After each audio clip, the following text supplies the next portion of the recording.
The Committee on Homeland Security Subcommittee on Counterterrorism, Law Enforcement, and Intelligence will come to order. The purpose of this hearing is to receive testimony from national security experts about their perspective of the homeland security cost of the catastrophic U.S. withdrawal from Afghanistan in August of 2021. I now recognize myself for an opening statement. Good morning, and I'd like to thank the witnesses for all being here, for taking time through your personal and professional experiences to share with us your thoughts and how we can strengthen our own homeland security posture. This morning we're going to discuss the homeland security cost of the catastrophic withdrawal, as I mentioned, which resulted in the unfortunate deaths of 13 U.S. service members and at least 170 Afghans in an ISIS-K orchestrated terrorist attack. It also resulted in thousands of extremist inmates, including many with ISIS and al-Qaeda ties, who were released by the Taliban from Pul-e-Charkhi prison, as well as the Parwan detention facility in Afghanistan. Last Congress, I introduced a bill to make sure that there is an assessment of terrorist threats posed by those prisoners, 5,000 plus, that were released from those two facilities by the Taliban. And the legislation became law in a bipartisan effort, and it was included in the National Defense Authorization Act for fiscal year 2022. And unfortunately, to date, we have yet to receive an assessment from the administration on the threat that those released prisoners pose to the United States, our homeland, and to our allies. You know, this hearing is actually important to me for a couple of reasons. Number one, personally, because I've served in the Middle East. I have friends that have served, colleagues who have served, members of this committee, this subcommittee have served, and many of you as witnesses have served. We understand that the threat in the formation of these ideological and often very violent extremist groups is something that, if left unchecked, will continue to metastasize and get worse. Less than 2 weeks ago, the administration released a report that I believe whitewashed and shamelessly shift-blamed about the execution of deadly withdrawal from Afghanistan in a very inaccurate form. The administration's continuous denial and downplaying of what happened is an insult to the service members sitting here and throughout the United States of America, to their families, and to our allies. It's inaccurate to say and to suggest that the withdrawal occurred without chaos, as was suggested by a spokesman for the administration. One doesn't have to see the horrific images or footage of the evacuation for more than a couple of minutes to make a keen observation that there was a lot of chaos and desperation involved. And unfortunately, the disastrous withdrawal signaled American weakness and damaged our credibility on the world stage. There is no doubt that our foreign adversaries, including Russia and China and others, were watching and that they were calculating. And it's important to remember that, you know, the genesis of our involvement in Afghanistan came as a result of the first and only Article 5 ever triggered through our NATO membership. And that was the attack on our homeland on September 11th, 2001. And now there are 31 members of NATO, with Finland joining as of last week, who look at the results of this withdrawal, and it impacts not just our own homeland and not just our own security, but also that of our allies in Europe, as well as those in the Indo-Pacific, such as Korea and Japan, who had a lot of skin in the game throughout the 20 years. But further troubling is the fact that this administration has repeated the same mistakes we made 20 years ago. And now, with our inability to collect intelligence on the ground, to project power, terror groups within Afghanistan have reestablished the country as a breeding ground and a safe haven for terrorism. Just recently, CENTCOM Commander General Kurilla stated that ISIS-K is rapidly developing the ability to conduct external operations in Europe and Asia and will be able to attack American and Western interests outside the country in less than 6 months. In addition, last month, this subcommittee held a hearing that examined how the Chinese Communist Party is working to exploit our vulnerabilities, including the CCP surveillance balloon, which collected information on sensitive military installations and critical infrastructure here in our homeland. The CCP's use of intellectual property theft, economic coercion, and malign influence at American universities continues to accelerate. I look forward to this subcommittee's work, to coming together in a bipartisan way to look at the facts and to understand what we can do better. And while we were rightly focused on those issues, we must never lose sight of the threats posed by terrorist organizations who are emboldened to carry out and inspire attacks against not only the United States of America, but our Western target allies. I worry that the terrorist threat landscape is not just worse, but much worse since the botched withdrawal. And as I have said before, we see a direct link between the foreign terrorist threat abroad and our security here at home. For instance, let us not forget an Iraqi man, Shihab Ahmed Shihab, who was charged with aiding and abetting a plot to murder former President George W. Bush. Shihab was an ISIS sympathizer inspired to action by Islamic extremist propaganda. In another matter which affected my home state of Texas, a British citizen, Malik Fazil Akram, entered the United States using the visa waiver program and then held members of the congregation Beth Israel, a Jewish synagogue in North Texas, hostage for 10 hours. These are just a couple of examples of cases that highlight the very real foreign threat that terrorism poses to our homeland.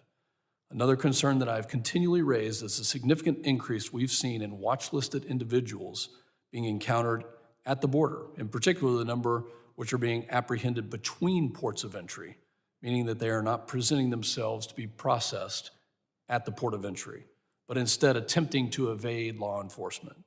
This comes at a time in which we have an unprecedented crisis at the southern border as a direct result of Secretary Mayorkas' failure to enforce the laws that are currently standing on our books. It has been revealed by the Department of Homeland Security's Inspector General that DHS encountered obstacles to screen, vet, and inspect all evacuees during the crisis following the withdrawal from Afghanistan.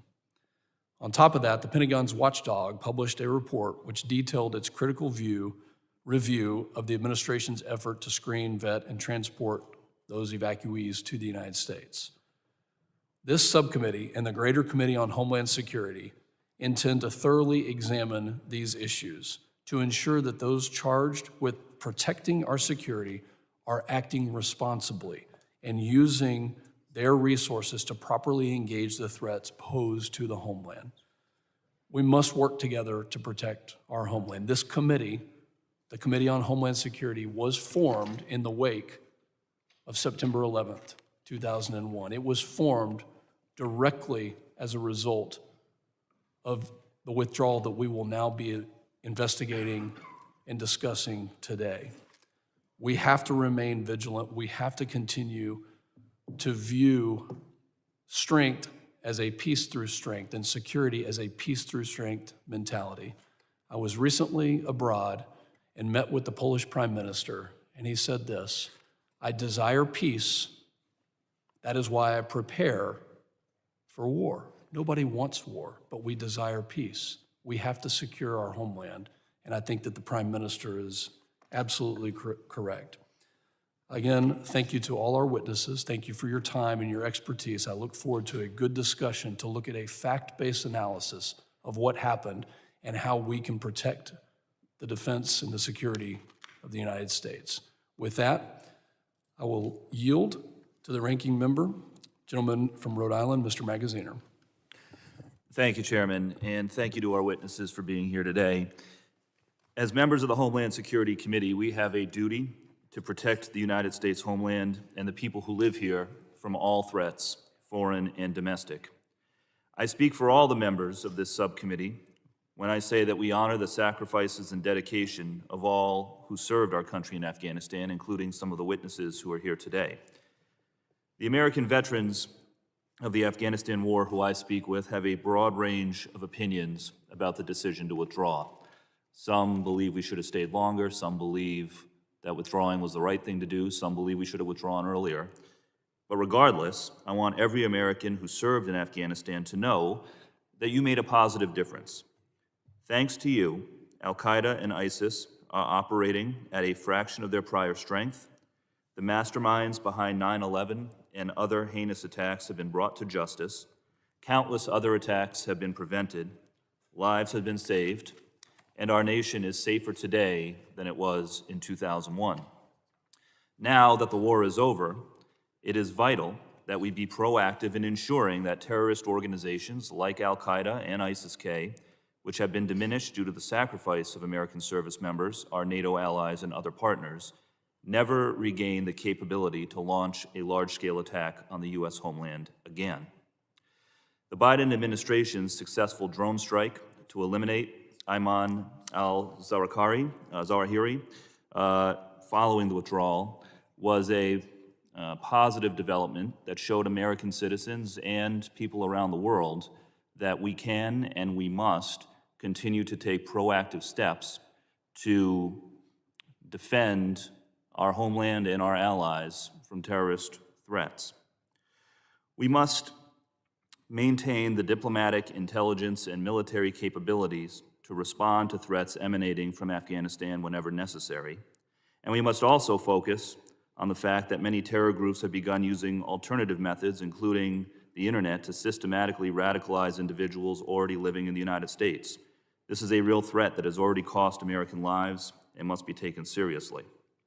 We must learn from the withdrawal and ensure that in the future, when the U.S. exits a foreign theater, we do so with adequate planning for all contingencies, including the evacuation of locals who assisted the United States in its mission. This includes ensuring that the Department of Homeland Security has the planning, the resources, and importantly, the data that it needs from other agencies to efficiently and accurately screen those who are seeking asylum. The security of the United States cannot be a partisan issue. My Democratic colleagues and I take our responsibility on this committee seriously and undertake our oversight with solemnity. The Biden administration inherited a chaotic withdrawal that was already in progress. On the day that the Biden administration began, 5,000 Taliban prisoners had been released. American forces had been reduced to 2,500 in Afghanistan, and the Taliban had retaken more than 200 of the sectors of Afghanistan. Going forward, we must make sure that we learn the lessons from withdrawal, that we work across agencies in an entirety of government approach to ensure that we maintain the capabilities necessary to meet terrorist threats wherever they emanate from, and particularly from Afghanistan, and that we have better procedures in place in the future to make sure that American personnel and our allies and those who assist us are able to leave foreign theaters in a efficient and safe manner. So my hope for today's hearing is that we will focus on forward-looking solutions that will improve the safety of Americans at home and around the world. I've also been informed that Ms. Jackson-Lee has requested to waive on to the hearing, and so I ask unanimous consent that she be allowed to do so. And with that, I yield back. Thank you, and without objection, that will be possible. Other members of the committee are reminded that opening statements may be submitted for the record. I'm pleased to have a distinguished panel of witnesses before us today on this very important topic. I ask that our witnesses please rise and raise their right hand. Do you solemnly swear that the testimony you will give before the Committee on Homeland Security of the United States House of Representatives will be the truth, the whole truth, and nothing but the truth, so help you God? Thank you. Let the record reflect that the witnesses have answered in the affirmative. I'd now like to formally introduce our witnesses. Ambassador Nathan Sales served in various senior positions at the U.S. Department of State and U.S. Department of Homeland Security. From 2017 to 2021, Ambassador Sales was the Ambassador at Large and Coordinator for Counterterrorism. Concurrently, he served as the Undersecretary of State for Civilian Security, Democracy, and Human Rights, as well as a Special Presidential Envoy to the Global Coalition to Defeat ISIS. Prior to that, he served at the Department of Homeland Security as Deputy Assistant Secretary for Policy and the Department of Justice as Senior Counsel in the Office of Legal Policy, where he worked on counterterrorism policy. Ms. Simone Ledeen served as Deputy Assistant Secretary of Defense for the Middle East. She was previously the Principal Director and Acting Deputy Assistant Secretary for Special Operations in Combating Terrorism, where she was responsible for defense policy on counterterrorism activities in addition to military information support operations, irregular warfare, direct action, and other sensitive activities.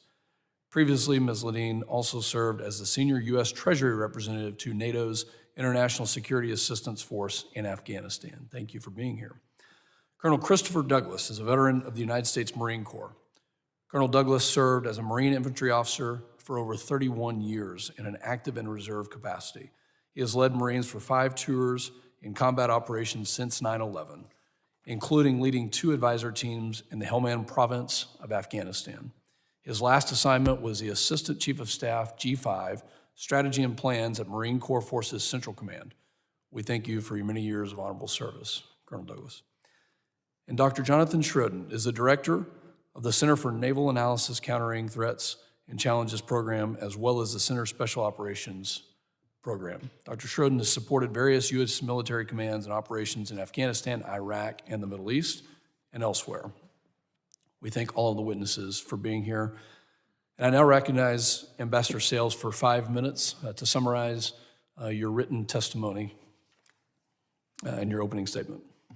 Chairman Pfluger, Ranking Member Magaziner, and members of the subcommittee, it's a pleasure to be here. My testimony today will survey the growing terrorist threats in Afghanistan since the withdrawal 20 months ago. I'll discuss how hard it has become to collect intelligence in the country or to take action against terrorist groups that are active there, and then highlight some implications for our homeland security. The threat environment in Afghanistan is bad, and it's getting worse. CENTCOM Commander Kurilla recently warned that the local ISIS affiliate could carry out, quote, an external operation against U.S. or Western interests abroad in under 6 months. When terrorists have safe haven, as they now do in Afghanistan, they're able to plot attacks far beyond their borders, including their ultimate goal of hitting the U.S. homeland. We learned this the hard way on 9/11. 2 groups are particularly concerning, Al-Qaeda and ISIS-K. Al-Qaeda is rebuilding under the Taliban's protection. Last year, the United Nations assessed that Al-Qaeda, quote, has a safe haven under the Taliban and increased freedom of action, and that Al-Qaeda now sees Afghanistan as a, quote, friendly environment to raise money, recruit, and train. After the withdrawal, Al-Qaeda leader Ayman al-Zawahiri resurfaced in a Kabul safe house linked to the Taliban. The administration deserves credit for eliminating him in a drone strike last summer. But that was a tactical victory amid a broader strategic defeat. The key point is that the Taliban felt emboldened to welcome al-Qaeda's leader back to their capital, and al-Qaeda's leader felt it was safe enough there to come. ISIS-K is probably an even graver threat. While the group is the enemy of the Taliban, Afghanistan's new rulers lack the wherewithal to degrade it. In the 20 months since the Taliban took power, ISIS-K has committed an estimated 400 attacks across the country and even into neighboring Pakistan. More than 1,800 people have been killed and countless more injured. There's also a significant risk that state-of-the-art American military equipment could wind up in terrorists' hands. According to the Special Inspector General for Afghanistan Reconstruction, the U.S. left behind nearly $7.2 billion worth of vehicles, weapons, and other equipment. Terrorists in Afghanistan and beyond could easily get their hands on it. So could drug cartels, mercenaries like Russia's Wagner Group, and hostile foreign governments. The threats are compounded by the fact that Afghanistan no longer has professional counterterrorism forces capable of protecting its population. The Taliban certainly can't. During my time at the State Department, we invested significant resources in building elite police units to respond to attacks in real time. You may recall the diabolical ISIS-K attack on a maternity ward in Kabul in May 2020, when 24 people were gunned down, including mothers and newborn babies.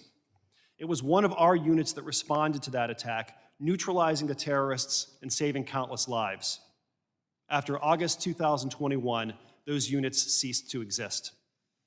Just as the threats are growing more dire, the United States is now severely constrained in collecting intelligence and taking action. To dismantle a terrorist group, what's needed is a sustained campaign to eliminate its leadership, its infrastructure, its foot soldiers, and so on. It simply isn't possible to defeat terrorists using an over-the-horizon strategy. With no presence on the ground, it's much harder to monitor terrorist groups as they train and plot. And with drones now required to fly in from distant bases hundreds of miles away, It's much harder to eliminate terrorists even when they can be found. The Zawahiri operation was a great success, but it's the exception that proves the rule. It remains the lone acknowledged strike in Afghanistan since the withdrawal. One drone strike in 20 months is not a viable strategy. Nor has the administration been able to make good on the president's promise to, quote, hunt down those responsible for the Kabul airport bombing, which killed 13 American service members and 170 Afghans. America's fallen warriors and the families they left behind deserve better. The harms of the withdrawal will also have profound consequences for our homeland security. The traveler vetting systems that we've built since 9/11 are only as effective as the data that's fed into them. Since we can no longer count on robust data flows from Afghanistan, these systems will be less effective at flagging potential threats. This all comes at an ominous time for our border security. We've seen a dramatic spike in the number of people on CBP's terrorist watch list apprehended after crossing the southern border, as the chairman has said.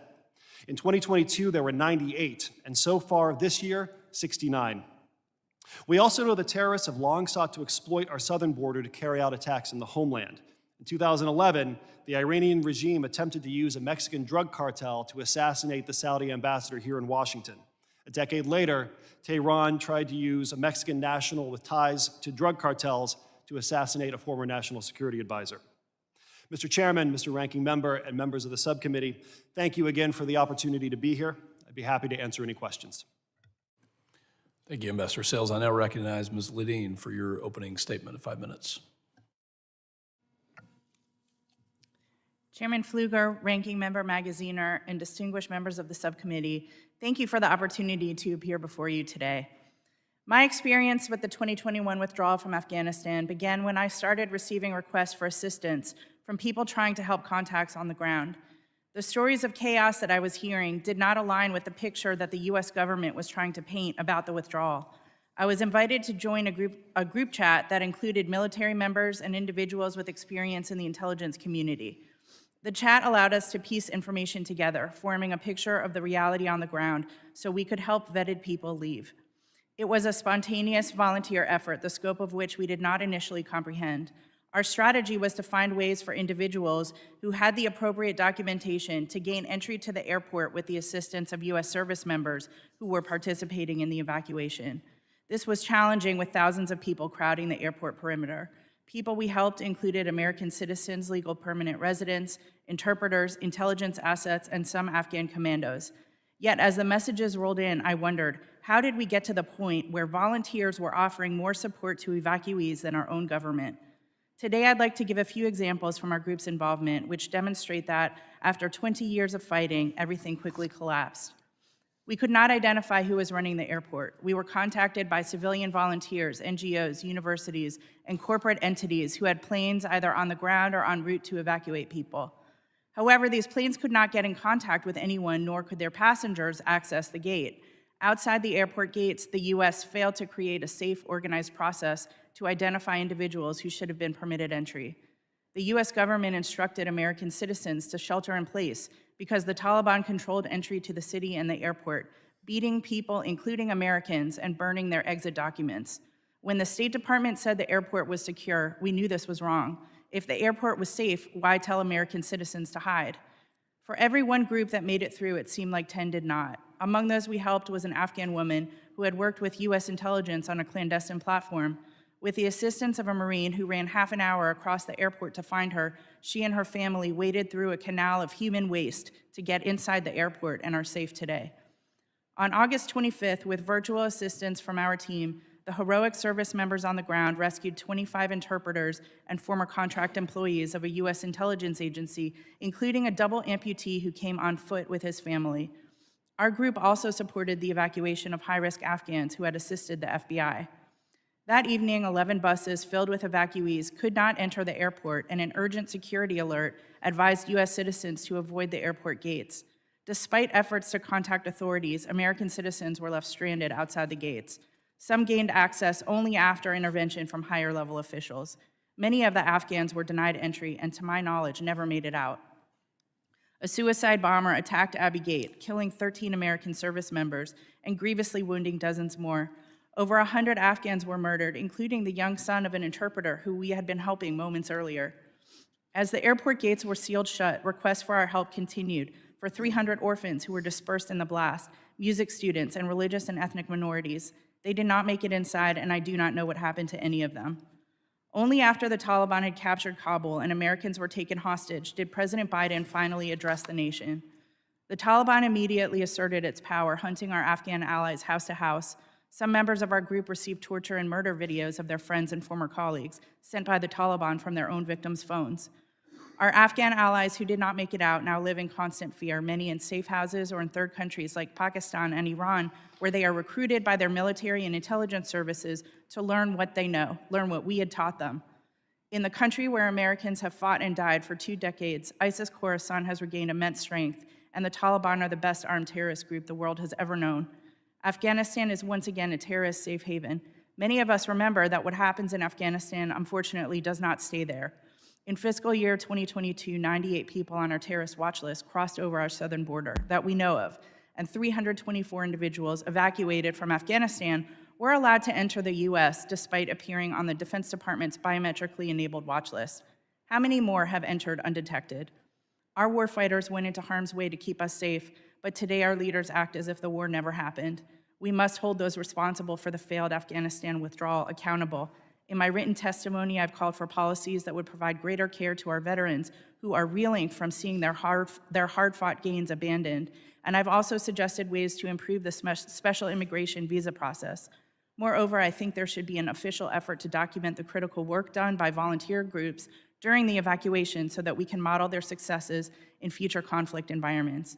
Thank you for the opportunity to be here today, and I look forward to your questions. Thank you, Ms. Ledeen. The chair now recognizes Colonel Douglas for his opening statement of 5 minutes. Chairman Pfluger, Ranking Member Magaziner, and committee members, thank you for this opportunity to testify before you today. My testimony is based on my experience as a combat veteran, my perspective on our efforts in Afghanistan, and my reaction to the U.S. withdrawal and evacuation, which are sometimes confused as the same event, but were actually 2 separate, distinct activities. I've served our country as a Marine infantry officer for over 31 years in an active and reserve capacity. In 1995, I left active service, began a law enforcement career, and entered the Marine Corps Reserve. I assumed command of my first infantry company a month after 9/11/2001. Like many Americans, I wanted to serve my country and pursue those responsible for the attack. President Bush stated, "We will not waver, we will not tire, we will not falter, and we will not fail. Peace and freedom will prevail."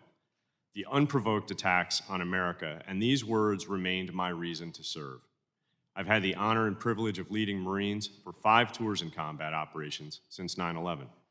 I led Marines in combat operations in Iraq in 2003 and 2005 as a rifle company commander. I returned to Iraq leading an advisor team from 2015 through 16 that transitioned into a task force responsible for advising and assisting Iraqi security forces during Operation Inherent Resolve and the pivotal Ramadi counterattack against ISIS. I also led 2 advisors teams in Helmand Province, Afghanistan from 2013 to 14 and again in 2018. My last assignment was as the Assistant Chief of Staff, G5, Strategy and Plans at Marine Corps Forces Central Command in Tampa, Florida. While serving in this capacity, although I did not return to Afghanistan to participate in the evacuation, I facilitated evacuation planning efforts within the command and traveled to Al Udeid Air Base, Qatar, to reinstate and lead the Marine Corps coordination element responsible for the processing and assisting of more than 12,000 Afghan evacuees as they fled Afghanistan. Reflecting on the current state of Afghanistan, many U.S. service members, some who've served multiple tours in Afghanistan, wonder if their efforts, service, and individual sacrifices were worth the costs. While this may better be decided by historians in the future, I can confidently say that for 20 years, the sacrifices of our service members and their families have made a difference in the lives of our fellow Americans and our counterparts. Working with our Afghan and coalition partners, we denied terrorists the ability to plan, coordinate, and execute attacks on our homeland from the ungoverned spaces in Afghanistan. We also brought hope, growth, and prosperity to many Afghan people. The stability we provided for 20 years wasn't perfect. It was always tenuous. Still, it contrasts dramatically with the previous and current state of Afghanistan under Taliban rule, as it harbors terrorists, remains rampantly corrupt, and dramatically reverses the rights of women and girls with medieval-style rules. Stability crumbled, and the final days of our Afghan campaign were chaotic. The culminating event was the loss of 13 service members, more than 170 Afghan evacuees, and an untold number of physical and moral injuries. My participation rapidly turned from assistance with the evacuation to the assignment as the lead Marine conducting the Abbey Gate investigation. To put our exit in perspective, the Soviet Union occupied Afghanistan from 1979 to 1989. The Soviets worked with the government and the Mujahideen. They modified timelines, granted extensions, and maintained at least one infantry division in Uzbekistan and Tajikistan as an emergency QRF in case of rapid deterioration. Once Soviet assistance ended, Afghanistan fell in 1992. The Soviet Union withdrawal from Afghanistan contrasted sharply with the U.S. departure from Afghanistan in 2021. Many of us believed the negotiated timeline would be delayed because the Taliban failed to honor or operate within the parameters of the condition-based Doha Agreement. As early as April, I, and presumably many of our Afghan partners, were in disbelief by the announcement of the withdrawal date. This reduced our U.S. force posture and boots on the ground to nearly zero, with immense pressure to keep the number extremely low while preparing the high likelihood of a non-combatant evacuation under some of the most trying conditions in history. I thought back to President Bush's quote, "Ultimately, peace and freedom did not prevail." The final days of our Afghan campaign came with extreme consequences. I remember why we fought there, and I'd like to thank my brothers and sisters in arms who fought there, remember as well. In the words of the CENTCOM commander in a paper published in the Joint Force in 2012, we fought to protect the values that grew from the Enlightenment. We fought to give hope to those who have lived under desperate conditions and to safeguard newfound freedoms and values based on human rights that must be matured and furthered. Our fight aimed to ensure governments and their citizens are fully able to fulfill their social contracts, freely addressing social injustices and responding swiftly to curb oppressive actors. And finally, we fought knowing that the world prospers when we succeed in restoring human rights and protecting human dignity. Mr. Chairman, Mr. Ranking Member, thank you again for allowing me to speak. I look forward to your questions. Thank you, Colonel Douglas. The chair now recognizes Dr. Schroden for your opening statement of 5 minutes. Chairman Pfluger, Ranking Member Magaziner, members of the subcommittee, thank you for having me here to discuss this important topic today. I'm speaking to you as a military analyst with CNA, which is a nonpartisan, nonprofit, independent research and analysis organization. For the past 15 years, I have worked continuously on security sector issues pertaining to Afghanistan for a variety of U.S. government sponsors and independent publications. I've led 5 independent assessments of Afghanistan's security forces and numerous assessments of U.S. strategy and operations in Afghanistan. In total, these efforts saw me conduct 1 deployment and 13 shorter trips to the country between 2008 and 2019. There is no question that the U.S. withdrawal from Afghanistan did not go as planned or as hoped. When Ambassador Zalmay Khalilzad began negotiations with the Taliban at the direction of President Donald Trump, he stated publicly that, quote, "Nothing is agreed until everything is agreed," unquote. In this case, everything meant 4 main items: the withdrawal of all U.S. forces from Afghanistan, a Taliban guarantee to prevent Afghanistan from becoming a safe haven for international terrorist attacks, a framework for negotiations between the Afghan government and the Taliban, and a comprehensive ceasefire. The final agreement, signed by Secretary of State Mike Pompeo, achieved only the first 2 of these goals and left the Afghan government in an even more precarious position than it was in previously. Once President Biden decided to complete the withdrawal in accordance with this agreement, the U.S. military recognized that rapid execution of it was necessary to minimize the risk to U.S. service members associated with a retrograde under threat of violence. Within 2 months of the withdrawal's commencement, it was 90% complete, a pace that was far too rapid for Afghanistan's security forces to absorb. For years prior to the withdrawal, numerous assessments showed that these forces were critically dependent on U.S. and contracted support for nearly all of their enabling functions. My own assessment of Taliban and Afghan security force capabilities, published in January 2021, concluded that after the U.S. withdrawal, quote, "the Taliban would have a slight military advantage over Afghanistan's security forces, which would then likely grow in compounding fashion," unquote. That scenario is what happened. with the U.S. withdrawal nearly complete by July 5th, the first of Afghanistan's provincial capitals falling a month later, and President Ashraf Ghani abandoning Kabul to the Taliban 9 days after that. In the year and a half since these events, al-Qaeda has remained a problem for the United States and Afghanistan. The group has relative safety under the Taliban government to exist and operate, though it currently has minimal capability to conduct attacks beyond the country. The inverse is true of the Islamic State Khorasan province, also known as ISKP. It has substantially more capability in Afghanistan than al-Qaeda, but is viewed by the Taliban as the primary challenger to their consolidation of control over the entirety of the country. The Taliban have thus conducted numerous operations and targeted raids against ISKP since the U.S. withdrawal. For its part, the U.S. established an over-the-horizon counterterrorism capability designed to monitor and conduct limited strikes against al-Qaeda and ISKP in Afghanistan. This capability is limited in its scope and in what it can detect, though it was clearly sufficient to identify and kill al-Qaeda leader Ayman al-Zawahiri in Kabul. Recommendations by national security analysts to improve this capability have included establishing new intelligence networks in the country, negotiating basing access in a neighboring country or establishing a sea base off the coast of Pakistan, investing in longer duration drone platforms, increasing cyber and open source collection efforts, and sharing intelligence with the Taliban against our shared enemy, ISKP. Looking ahead, the Taliban's strong relationship with al-Qaeda in Afghanistan portends a consistent, albeit nascent, threat from that group to the U.S. for some time. Whether the Taliban will prevent al-Qaeda from using Afghanistan as a launchpad for external attacks remains to be seen, but the discovery of al-Zawahiri in Kabul is not encouraging. The Taliban are likely to continue operations against ISKP, and these operations may be trending toward increasing effectiveness. But the resilience of ISKP, a group that was on the rebound even before the U.S. withdrawal, augurs against its elimination anytime soon.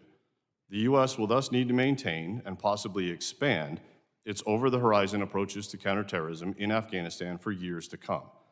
Congress would therefore be wise to demand long-term strategies for doing so and to invest in over-the-horizon counterterrorism capabilities commensurate with operational timelines of a decade or more. With that, I thank you and welcome your questions. Thank you, Dr. Schroden, and thank you to all our witnesses for your testimony. Members will now be recognized in order of seniority for their 5-minute period of questioning, and an additional round of questioning will likely be called after all members have been recognized. I now recognize myself and would like to start with a brief video.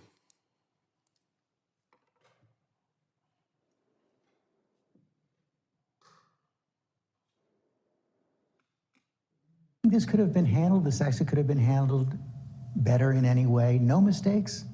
No, I don't think it could have been handled in a way that we're going to go back in hindsight and look, but the idea that somehow there's a way to have gotten out without chaos ensuing, I don't know how that happens. So for you, that was always priced into the decision? Yes. For all this talk of chaos, I just didn't see it, not from my perch. Do you have regrets about their withdrawal or how the withdrawal occurred from Afghanistan that cost the lives of 13 of our service members? I don't have any regrets. Has anyone been held accountable for what happened in Afghanistan? To my knowledge, no.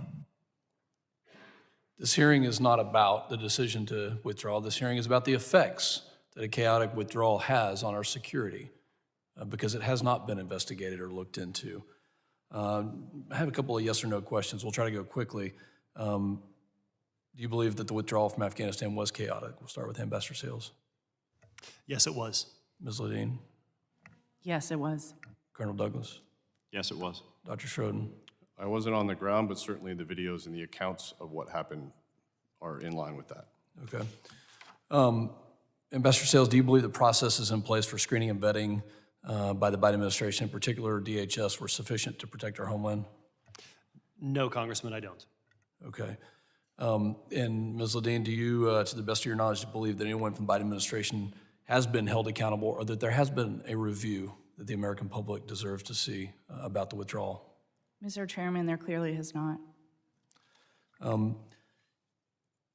At the strategic level, over $7 billion worth of equipment that is still good, that is still useful, that our allies, in addition to us, helped provide in the fight against Afghanistan due to an Article 5 of NATO being triggered. Ambassador Sales, What is Al-Qaeda? What are other violent extremist groups able and most likely to do with that equipment in Afghanistan? Well, Mr. Chairman, the fear is that they'll turn it against us and our allies and use the equipment that we provided to the Afghan government to wage war against the United States and our partners. Keep in mind, Al-Qaeda is still using AK-47s from the Soviet era. We're going to be dealing with this problem for a long time to come. Ms. Ledeen, you said that what happens in Afghanistan doesn't stay in Afghanistan. How does that negatively affect our own homeland security?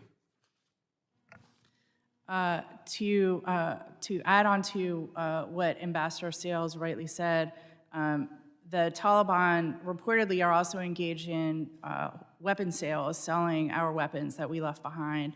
So that's likely one aspect that will come back to bite us. But in addition, I think our open southern border, the fact that we don't have any idea who's coming through in many areas, we can only speculate as to who is coming through, and in the future, from a counterterrorism perspective, who we might need to be concerned about that we're not aware of.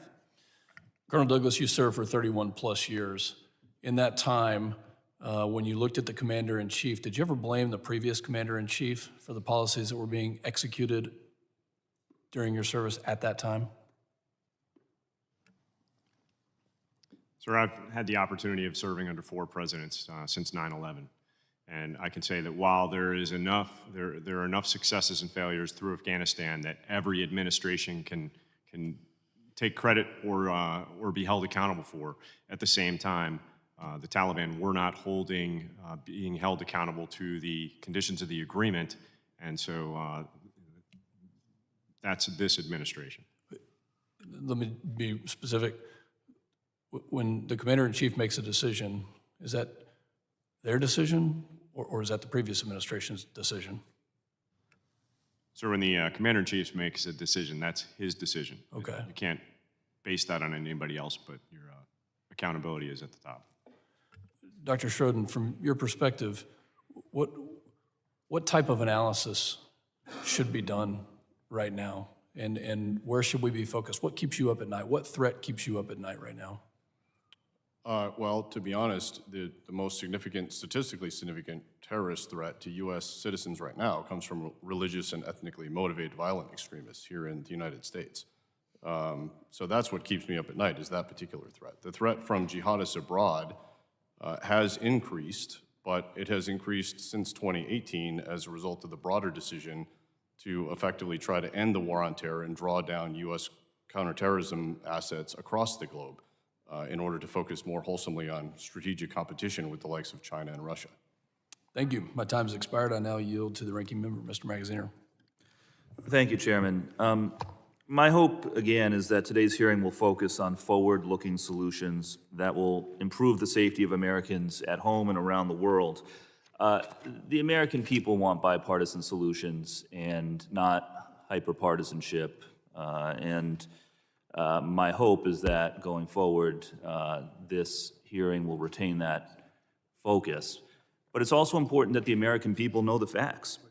And the fact is that it was Donald Trump's Taliban deal that set the chaos in motion.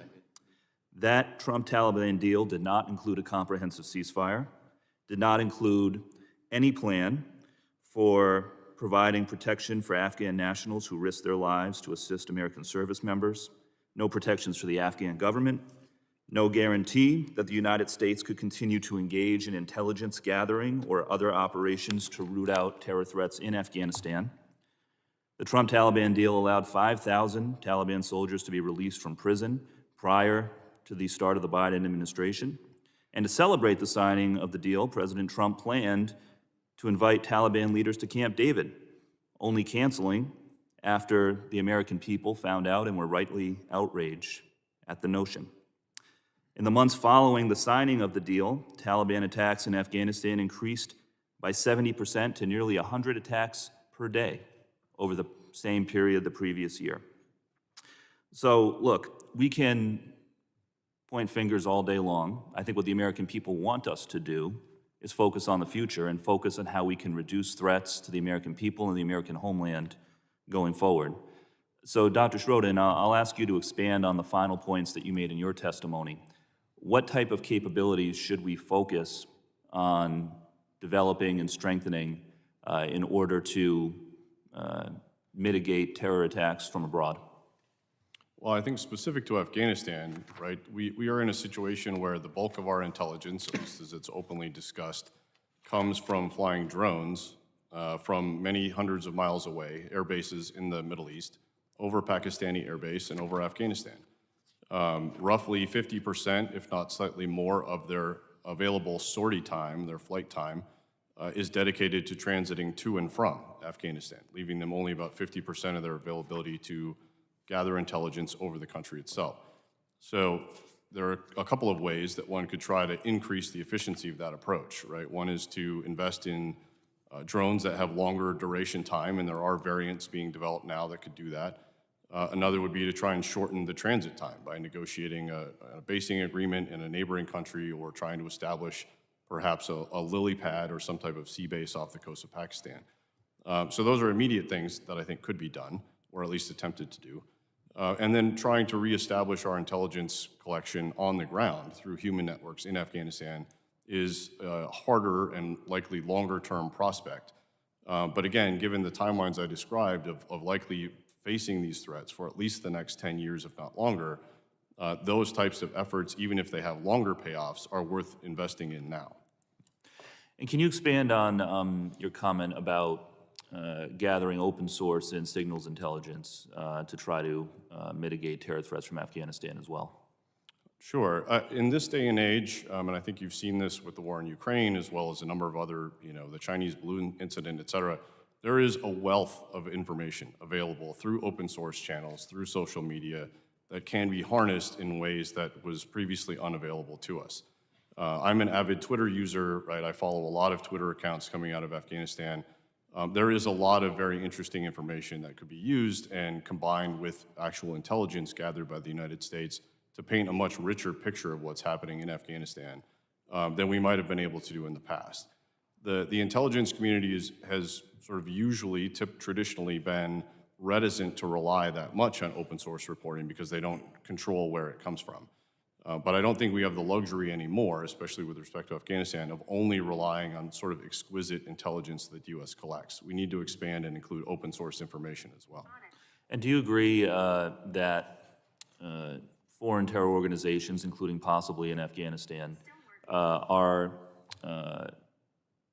focusing increasingly on radicalizing U.S.-based persons in order to encourage them to attack the United States homeland? I think that's been the case for some number of years, if not 7 years or longer. I mean, the U.S. homeland has been considerably hardened in the decades since 9/11. It is a lot harder for these organizations to get into the United States directly. And so inspiring people to conduct attacks with weapons that are readily already available in this country has been a primary motive of their attempts for some time. Thank you. I yield. Thank you. The chair now recognizes the gentleman from North Carolina, Mr. Bishop. Thank you, Mr. Chairman. Ambassador Sales, Ms. Ledeen, I was glad to hear you raise the question whether an uncontrolled southern border poses a security risk to the United States. In November of last year, we had Director Wray and Secretary Mayorkas and also Director Christine Abizade of the National Counterterrorism Threat Center before us, and this little colloquy occurred. I said, thank you, Director Abizade, does the NCTC assess a significant threat from the historic level of uncontrolled crossing at the southern border? Here was her answer. Thank you. We don't actually. Border security is really important. If we look at the nature of the threat and how it's evolved here in the United States homeland, it's been striking how the evolution to lone actors actually reflects how much more difficult it is for terrorists to enter the United States. We look historically at the kinds of attacks we've experienced here in the homeland.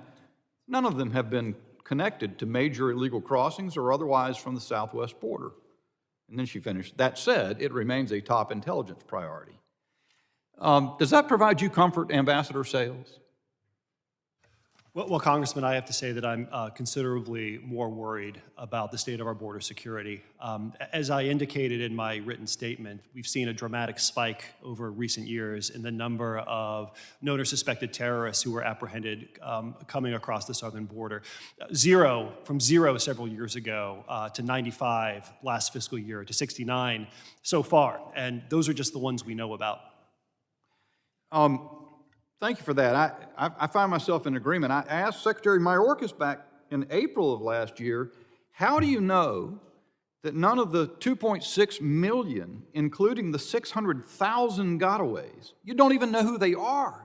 And you know 41, it was at that time, 41 on the terror watch list have been encountered. How do you know those people aren't a source of risk of terrorism? Congressman, the individuals that we have encountered on the terrorism screening data, and I said, you're not answering my question, sir. I said, you know, Ramzi Youssef claimed asylum, right? Now, I got that a little bit wrong. I don't think, but he got a claim to come in. He was encountered and admitted into the country. I think it wasn't called credible fear at the time, but it was something similar. And I said, and you know that he got to go and be released into the country on an assertion of credible fear. He was released, and 6 months later, he bombed the World Trade Center. Among the 600,000 gotaways, just that small portion, Mr. Secretary, how do you know that are you waiting for a mushroom cloud? My time had expired, and he was given the opportunity to respond, and here's what he said. Mr. Chairman, I won't dignify that last question with a response. What about you, Ms. Ledeen? Are you comforted by the Secretary of Homeland Security's certitude that we face no risk among those hundreds of thousands of people entering the United States without ever contacting authorities? That it is not a material terrorism risk? Does that make any sense to you? Mr. Congressman, as a resident of a border state, I can tell you I'm extremely concerned on a personal level. And with my professional background, I am increasingly concerned given the sheer number of people who are crossing over that we have no idea who they are and what their backgrounds are. Also, going back to the Afghanistan withdrawal, those first couple of planes that took off from Kabul airport were full of people who had not been vetted. And subsequent vetting showed that actually some of them were, had in place IEDs and appeared on our biometrics. So I have very grave concerns about this, and I thank you for your attention to this matter. Thank you, ma'am. Mr. Schroden, I want to give you sort of the opportunity maybe for the other side. You said, when I was wrapped up with Ms. Abizaid, I said let's see if I got enough time to do that. I don't. Let me just ask you the question directly. You said a minute ago that what keeps you up at night is religious and ethnically motivated domestic violent extremists.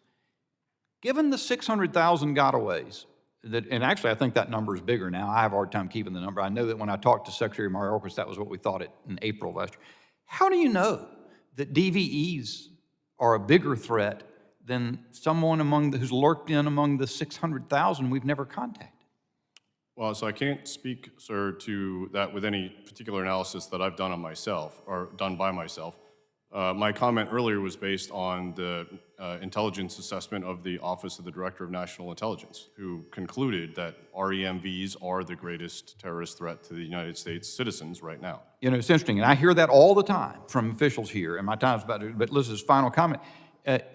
What concerns me is exactly that. That's what I get. You get these assessments, but we've seen intel failures all across time. It's interesting as a member of Congress, I don't know if the American people really understand or appreciate this. I'm never told why they think that. I've never shown data to indicate the numerosity of those threats versus others, or the likelihood of their carrying something out.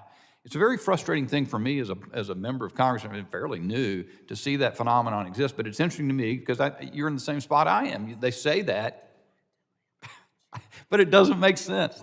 Mr. Chairman, I yield back. Thank you. The chair now recognizes the gentleman from New York, Mr. Goldman. Thank you, Mr. Chairman. Mr. Bishop, we were happy to share the data to address the domestic violent extremism with you. It is clearly the #1 threat. I'm going to move on a little bit beyond how the withdrawal from Afghanistan has a significant impact on our southern border security. It seems quite remote, and even our witnesses seem to say that we don't know who's in the 600,000, so it's pure speculation. I would really like for us to be doing really meaningful oversight of the longest war we've ever had in Afghanistan, 20 years. But the reality, of course, is that proper oversight does not start on January 21st, 2021. There's a lead up and a situation that any commander-in-chief inherits. Colonel Douglas, wouldn't you acknowledge that any decision that a commander-in-chief makes must factor in what the previous commander-in-chief did?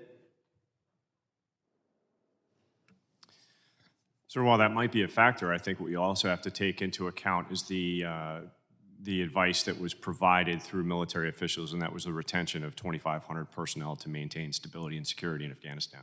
And do you think 2,500 personnel would maintain security in Afghanistan for an extended period of time? So based on my own experience in talking with Afghans that I worked, lived, and served with, that one American can make a difference. And that ties to what Napoleon said of the moral is to the physical is 3:1. Really, an army of lesser size can beat any enemy if they've got the belief that somebody's going to stand with them. And their belief was that one American showed that they had American support. So yes, I wholeheartedly believe 2,500 would have maintained stability. I appreciate that anecdotal evidence of talking to a few people, but let's point out that Secretary Austin testified on September 28, 2021, quote, "If you stayed in Afghanistan at a forced posture of 2,500, certainly you'd be in a fight with the Taliban and you'd have to reinforce yourself," unquote. Dr. Schroden, or Colonel Douglas, let me ask you this. Are you familiar with the November 11, 2020 order to withdraw all United States troops from Somalia and Afghanistan by January 15th, 2021? No, sir, I'm not. Okay, well, I'd like to introduce it into the record. It's quite short. And I'd ask unanimous consent to introduce the November 11th, 2020 memo from the Acting Secretary of Defense, subject withdrawal from Somalia and Afghanistan. So ordered. Quote, "I hereby direct you to withdraw all U.S. military forces from the Federal Republic of Somalia no later than 31 December 2020, and from the Islamic Republic of Afghanistan no later than 15 January 2021. Inform all allied and partner forces of the above directives. Please confirm receipt of this order. Sincerely, Donald J. Trump."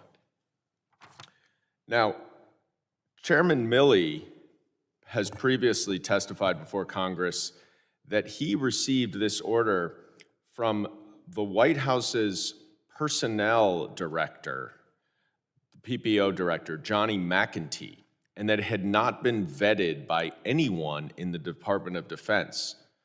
Colonel Douglas, is it standard operating procedure for the PPO to issue troop withdrawal orders without any consultation of the Department of Defense? Sir, I wish I could comment on that, but that would be clearly outside of the scope of my position or any position that I had experienced in my time in military service. Exactly. Ms. Ledeen, what about you? What do you think of that process? Congressman, you want me to speak to Somalia?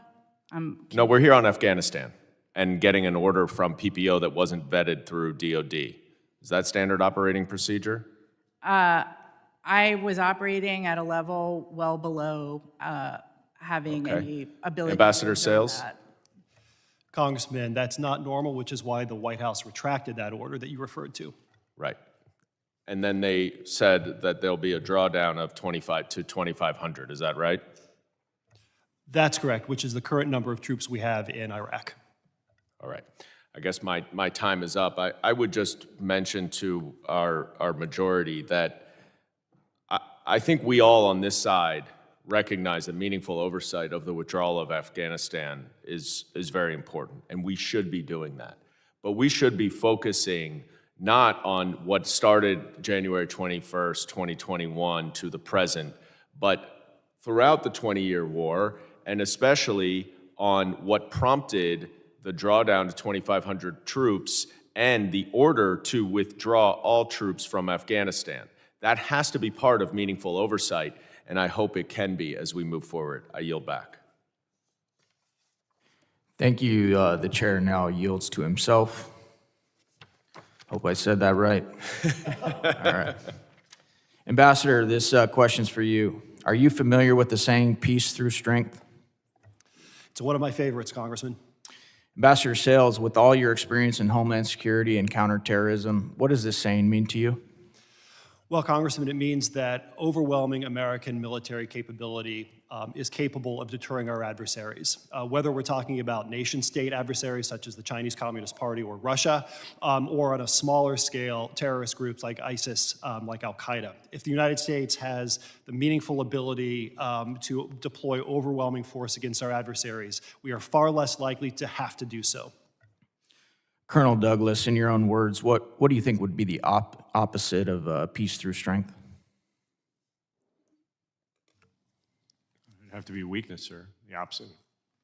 You think it'd be fair to say chaos, maybe violence by way of weakness, something like that? Yes, sir.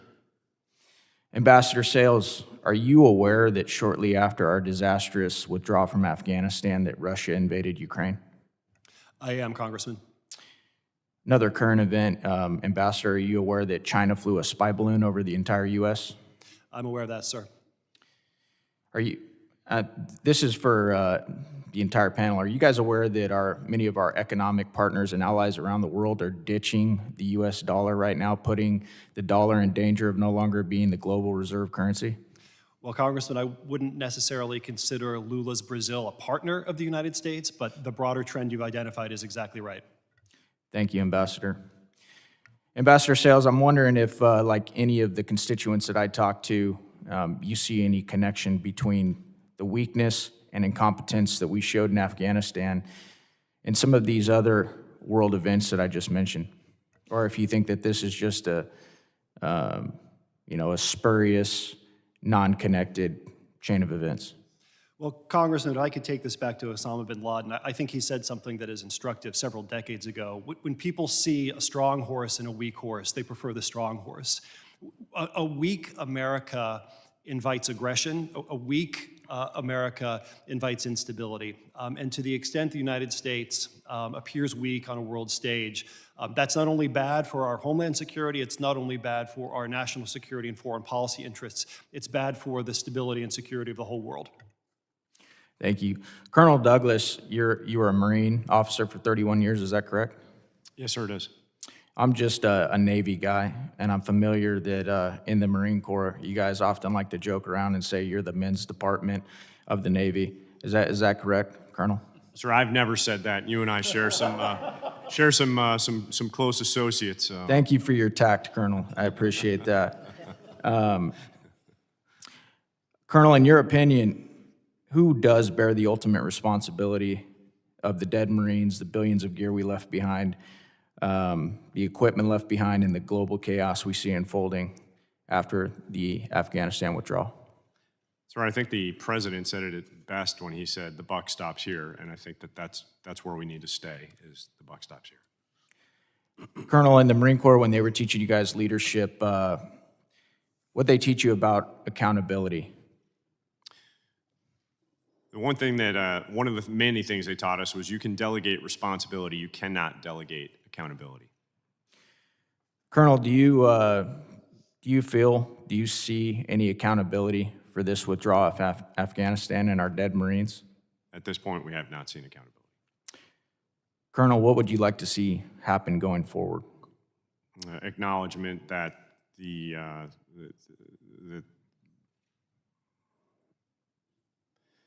that there could have been better options, and that our withdrawal was in fact chaotic. Ambassador Sells, I'll ask you the same question. What would you like to see moving forward? I'd like to see accountability, Congressman, for a colossal foreign policy and national security failure of the sort that we saw in Afghanistan, I would like to see accountability for the decisions that were made. Do you think that's possible after watching the video that we watched at the beginning of this hearing? Well, Congressman, I have to say I was discouraged by the statement that the White House put out a week or so ago, which seemed to be more interested in pointing fingers than in learning lessons. I'm hopeful that congressional oversight can help bring the accountability that's needed. Thank you, Ambassador. I yield my time, and I now recognize the gentlelady from Texas, Congresswoman Jackson Lee. Let me thank the chair and the ranking member for their courtesy, and let me first of all acknowledge and appreciate the service of each and every one of you, having not served, but having family members who have served, and having the good fortune of serving in the United States Congress, to gone to most all military war zones, including the very first one, the Bosnia war that was going on with then Republican leadership, going in before the Dayton Peace Treaty was signed, and then tragically Afghanistan during the action. I was not in action, but I was one of the few members that were in, and as well Iraq, and then subsequent places as well, including the DMZ in North and South Korea. So let me say to Honorable Nathan Sales and Simone Ledeen and Colonel Christopher Douglas, service that you've given, Dr. Schroden, we appreciate the service in the myriad of ways that you have done so. And I will not get into the Marine Navy debate at this point, just to say they are very fine men and women who serve in both of those branches of the United States military, including all others. But what I'd like to do is to take on the task very quickly of understanding the inherited chaotic withdrawal that was a result of Trump's Taliban deal. And how do I know this? Because I met with, unfortunately, obviously, the president of Afghan did not show himself well in that moment, but I met with his leadership preceding and the First Lady, who came and begged for the Afghan government to be involved, to no avail. No one listened. And so let me quickly, Dr. Schroden, just quickly indicate that with the Joint Chiefs and the Secretary of Defense, Donald Trump came into office 2017, approximately 11,000 troops. He wanted 3,005, well, he gave permission to add troops, 3,500 were added. Additional troops were NATO-led. They were 14 to 15,000. By mid-2018, President Trump was reportedly frustrated with the lack of military progress against the Taliban, and he ordered formal and direct U.S. talks without the Afghan government participating for the first time. As those talks developed under Special Representative, who I knew as well, Khalilzad, who we met with several times, President Trump continued to express frustration with the U.S. military mission in Afghanistan and a desire to withdraw U.S. troops, saying in August 2019 that he wanted to do so quickly, as quickly as we can. And then, of course, the withdrawal commitment was not conditioned on Taliban reducing violence against the Afghan government, making concessions in intra-Afghan talks, or taking other actions, which we saw with a complete condemnation of women, destroying of small businesses, and destroying Kabul, the real heart of democracy there. And the United States was not able to remain indefinitely, and the American public's patience as well was getting. And so in February 2020, the United States and Taliban signed the agreement that committed to withdrawing all of its troops, contractors, non-diplomatic civilian from Afghanistan, with a drawdown forces of 8,600 by mid-July, and then on to April 21. Very quickly, if I might. Dr. Schroden, what are your thoughts on the Trump-Taliban deal, particularly the Trump administration negotiating directly with the Taliban, planning to invite them on U.S. soil and negotiating with them absent the Afghan government? Did that not contribute to the mix of the controversy? And in addition, as well, DHS indicated that it was such a rush, they didn't have a system to vet everyone. That's something we should look at. But if I yield to you on that question, please. Sure, thank you, ma'am. I would say the decision to negotiate without the Afghan government in the room was made largely because that was the only way that negotiations would proceed. The President Obama had tried to negotiate with the Taliban previously, had insisted on a precondition being that they negotiate with the Afghan government there, and they refused. So that condition was the only way to get the Taliban to sit down and begin talks. That said, again, Ambassador Khalilzad's, going in proposition was that nothing would be agreed until everything was agreed, and everything included a framework for structured negotiations between the Afghan government and the Taliban as part of the end point of the agreement. And that point was conceded. The agreement that was signed in February only established that as a follow-on step to be taken. It was not an integral part of the agreement itself. So they rolled over the Afghan government at the end. You're saying they couldn't get to the table because they couldn't get the Taliban to the table with them there. Let me just say that I was not at the table for negotiations, so I'm going to be a Democrat that's going to second guess. I don't think that was, I stand with President Obama on that, and I don't think that we should have left the government out. We should have found a way to have the government in, maybe bilateral negotiations.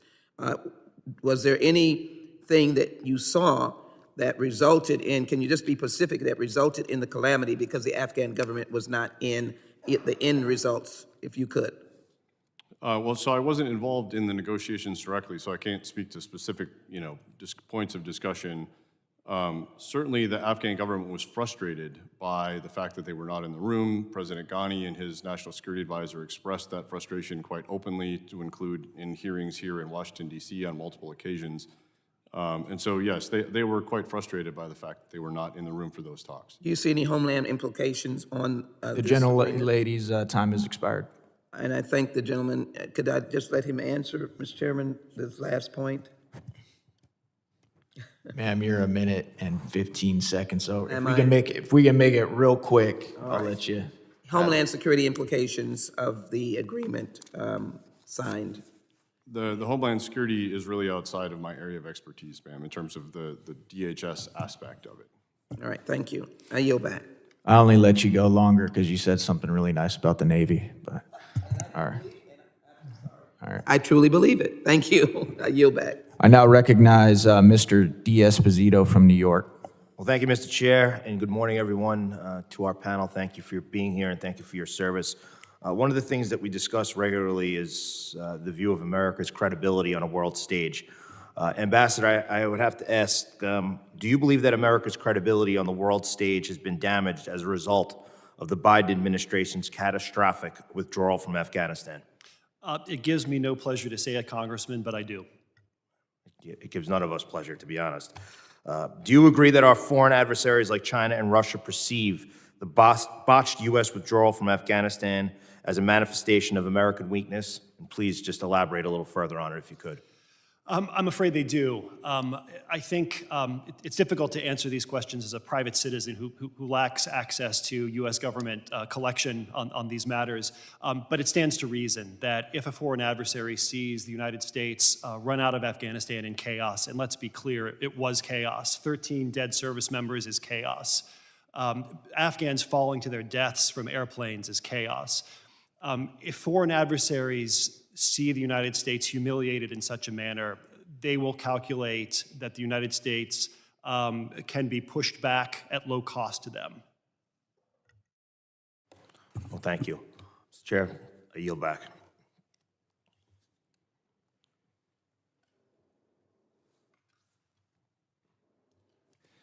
The committee will now move to a second round of questioning. I now recognize the ranking member, Representative Magaziner. Thank you, Chair. Let me just say, the reason that so many of us are concerned about domestic violence, violent extremism, is because over the last 5 years, more Americans have been killed by racially and ethnically motivated mass casualty events than by events connected with foreign terrorism on U.S. soil. That's not to say that we should lose focus on the foreign terror threats as well, but the list is extensive. El Paso, Buffalo, Charleston, Orlando, the list goes on, and the victims of those attacks matter. I would also thank my Republican colleagues for their concern about the strength of the US dollar. I will take that as a sign that the brinksmanship over raising the debt ceiling will end in the interest of national security, although I'm not optimistic. But turning the focus back to Afghanistan, listen, I think Mr. Goldman said it well. Accountability is important, but accountability does not begin in January of 2021. There is a larger story here that if we are going to draw lessons for the future and how to do better, we have to be mindful of. So let me just be clear about this. Dr. Schroden, when the Trump-Taliban deal was signed, attacks by the Taliban against the Afghan security forces and police went up by an average of 70% a day. In the ensuing months, did President Trump or his administration ever say that, well, maybe we should slow down or rethink this deal, slow down our troop withdrawals, reconsider, push back the timeline in light of the fact that Taliban attacks were going up instead of down? Not to my knowledge, no. Okay. To your knowledge, during that period of the drawdown, when the Taliban successfully recaptured 217 of Afghanistan's 407 districts, did the Trump administration ever say, wait a minute, maybe we should reconsider, slow down the troop withdrawals? Not to my knowledge, no. Okay. When it became clear that Afghan nationals who risked their own lives to help the United States in our mission were not being protected from Taliban retribution, was there ever any indication from the Trump administration that they were rethinking the terms of their deal? I'm not aware of them rethinking the terms of the deal, no. No. And when President Biden inherited this withdrawal and made the decision to delay the deadline for moving all U.S. troops by, I believe it was 5 months, the former president did not say that this was a reasonable step to protect U.S. service members and our Afghan allies. He, in fact, criticized President Biden for moving back the deadline. So looking forward, what lessons can we draw here? We have talked about the importance of having a screening process in place to remove potentially special immigrant visa eligible individuals who have assisted the United States from foreign theaters. One of the things that, to my understanding, did not happen in advance was the Department of Defense did not share its full list of individuals that could be CIV eligible with the Department of Homeland Security, which was tasked with screening these individuals. That is certainly a lesson that we should learn from going forward. We also need to make sure that, as we discussed in our previous round of questioning, we explore all options for monitoring and eliminating terrorist threats emanating from Afghanistan for whatever means are at our disposal, given the fact that the withdrawal deal did not include a provision to allow for intelligence gathering or operations in Afghanistan in order to neutralize terrorist threats. So I want to thank our witnesses for your service to our country. I want to thank you for offering proactive ideas for how we can mitigate terror threats emanating from Afghanistan and around the world on a go-forward basis. I know that all of us, despite our differences here, take that responsibility seriously. We want to protect Americans, and we want to make sure that we do it in a way that is comprehensive and effective. And with that, I'll yield back. Thank you. The chair now recognizes myself for a second round of questioning. You know, as I think about the Commander-in-Chief, and my previous question to Colonel Douglas, if Commander-in-Chief has not liked many of the deals that were done in the previous administration, in fact, there's been a 180-degree reversal on many of those. So as somebody who's served for 20 plus years wearing a uniform, you don't like it, you're the commander, we'll change it. So that ability was there, you know, and Dr. Schroden, you publicly criticized the Biden administration's report on the U.S. withdrawal from Afghanistan. Particularly, you stated the administration's report is not an objective attempt to identify or summarize lessons learned. You said it's a political document designed to deflect blame.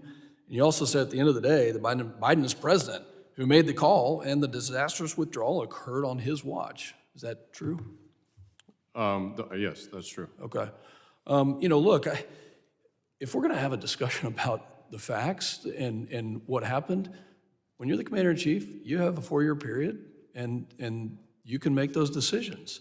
And what I'm worried about right now, Ambassador Sales, is in the 9/11 Commission, it was stated and recognized that in the days leading up to September 11th, 2001, the words, "the system was flashing red," was said many times. They acknowledged there was a problem. And what I want to know right now and make sure that we don't get to is the system flashing red right now? Because it seems like it to me with all the issues we're talking about. Well, Congressman, it's hard to know what the system is flashing if you don't have intelligence collection capabilities on the ground. Our intelligence professionals are incredibly skilled. They're the best in the world. But there's only so much they can do if they don't have human networks on the ground in Afghanistan, if they don't have ISR platforms doing orbits overhead. If I could, Congressman, address the broader question of the Doha Agreement. I think it's important to remember that President Biden, as a candidate, promised to get out of Afghanistan months before the Doha Agreement was signed. On July 30th, 2019, 7 months before Doha, he told the Council on Foreign Relations, quote, "I would bring American combat troops in Afghanistan home during my first term." He reiterated that message on TV with George Stephanopoulos in a clip that was not aired in that video. George Stephanopoulos says, "So you would have withdrawn troops like this even if President Trump had not made that deal with the Taliban." President, "I would have tried to figure out how to withdraw those troops, yes."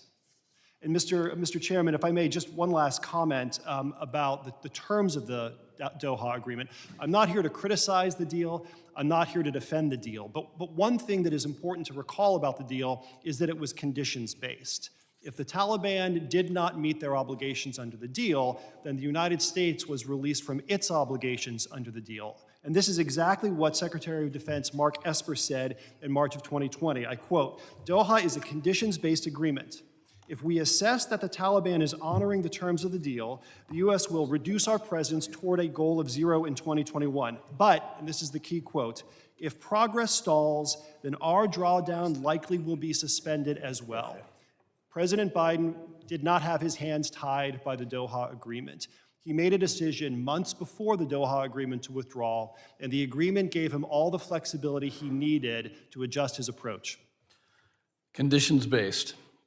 As somebody who flew combat missions over the Middle East, not in Afghanistan, but has, again, 2 decades of military experience, the conditions-based approach is what every military commander learns. It's what every general and secretary of defense aims for, and I'm afraid that we got this completely opposite. It was not conditions-based. General McKenzie, in fact, at this point in December of 2021, stated we're probably at 1 or 2% of the capabilities we once had to look into Afghanistan, making it very hard to understand what is happening there. Colonel Douglas, do you agree with that statement, that we virtually have no idea what's going on?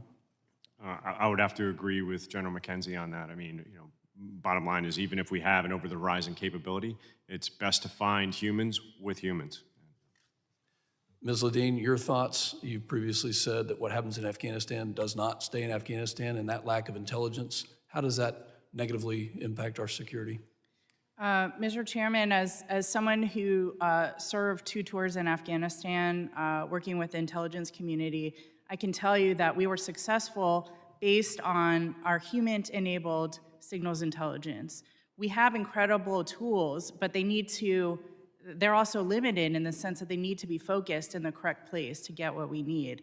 And that's why we traditionally rely on sources on the ground to help direct us as to where we need to focus those efforts. We have lost that human element at this point, and our SIGINT element is greatly reduced. So I would say there's no way to just turn that human spigot back on. We are not a trustworthy partner anymore. We abandoned our human assets, and many of them have been tortured and murdered now. So, and it's not, again, it doesn't only stay in Afghanistan. Our partners around the world have seen that, and they have reacted accordingly. Saudi Arabia has gone from a potential Abraham Accords partner to de-dollarization in 2 years. Thank you very much. My time has expired. It's time that we focus on the threats and get our minds back right. With that, I recognize the gentlelady from Nevada, Ms. Titus.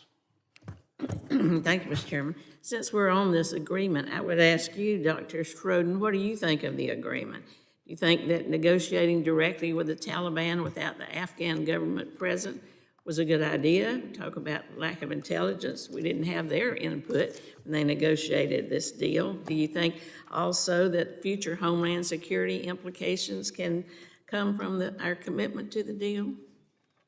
Thank you for the question, ma'am. I would say that, again, the only way that the Taliban was going to negotiate with the United States was to not have the Afghan government in the room. So to the extent that we wanted to have a negotiation with them, that was a condition that had to be met in order for those talks in order to begin. They had steadfastly refused to engage with us or to engage with the Afghan government being in the room. So that was a condition that had to be met to even get the talks going.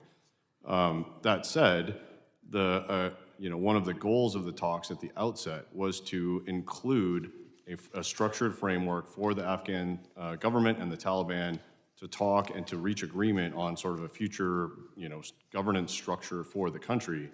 And that term, which was a goal at the outset of the initiation of these discussions, was not included in the agreement that was signed in February of 2020. So what about future Homeland Security issues, which is what this committee is supposed to be focused on? How much of a threat does that situation now pose for us? Well, I think there's two primary groups in Afghanistan that have an expressed intent to attack the United States homeland. That would be Al-Qaeda and the Islamic State Khorasan Province, or ISKP. Al-Qaeda has minimal, if any, capability to do that from Afghanistan right now, and that's not just my assessment. The UN has also assessed that as recently as late 2022. So Al-Qaeda is largely a localized, actor at this point in time in Afghanistan. ISKP has a lot more capability to attack beyond Afghanistan, and indeed they've conducted some tens of attacks in Pakistan as well as cross-border attacks against both Uzbekistan and Tajikistan. So they are a regional menace at this point.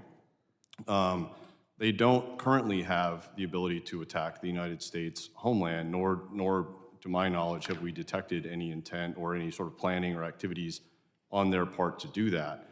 I know several people have quoted General Kurilla, the commander of Central Command, having said that in his estimation within 6 months, ISKP could attack externally. When he was pressed on that particular point, though, in his testimony, he acknowledged that those attacks would much more likely to be regional or potentially into Europe, and that an attack against the U.S. homeland would be much, much more unlikely.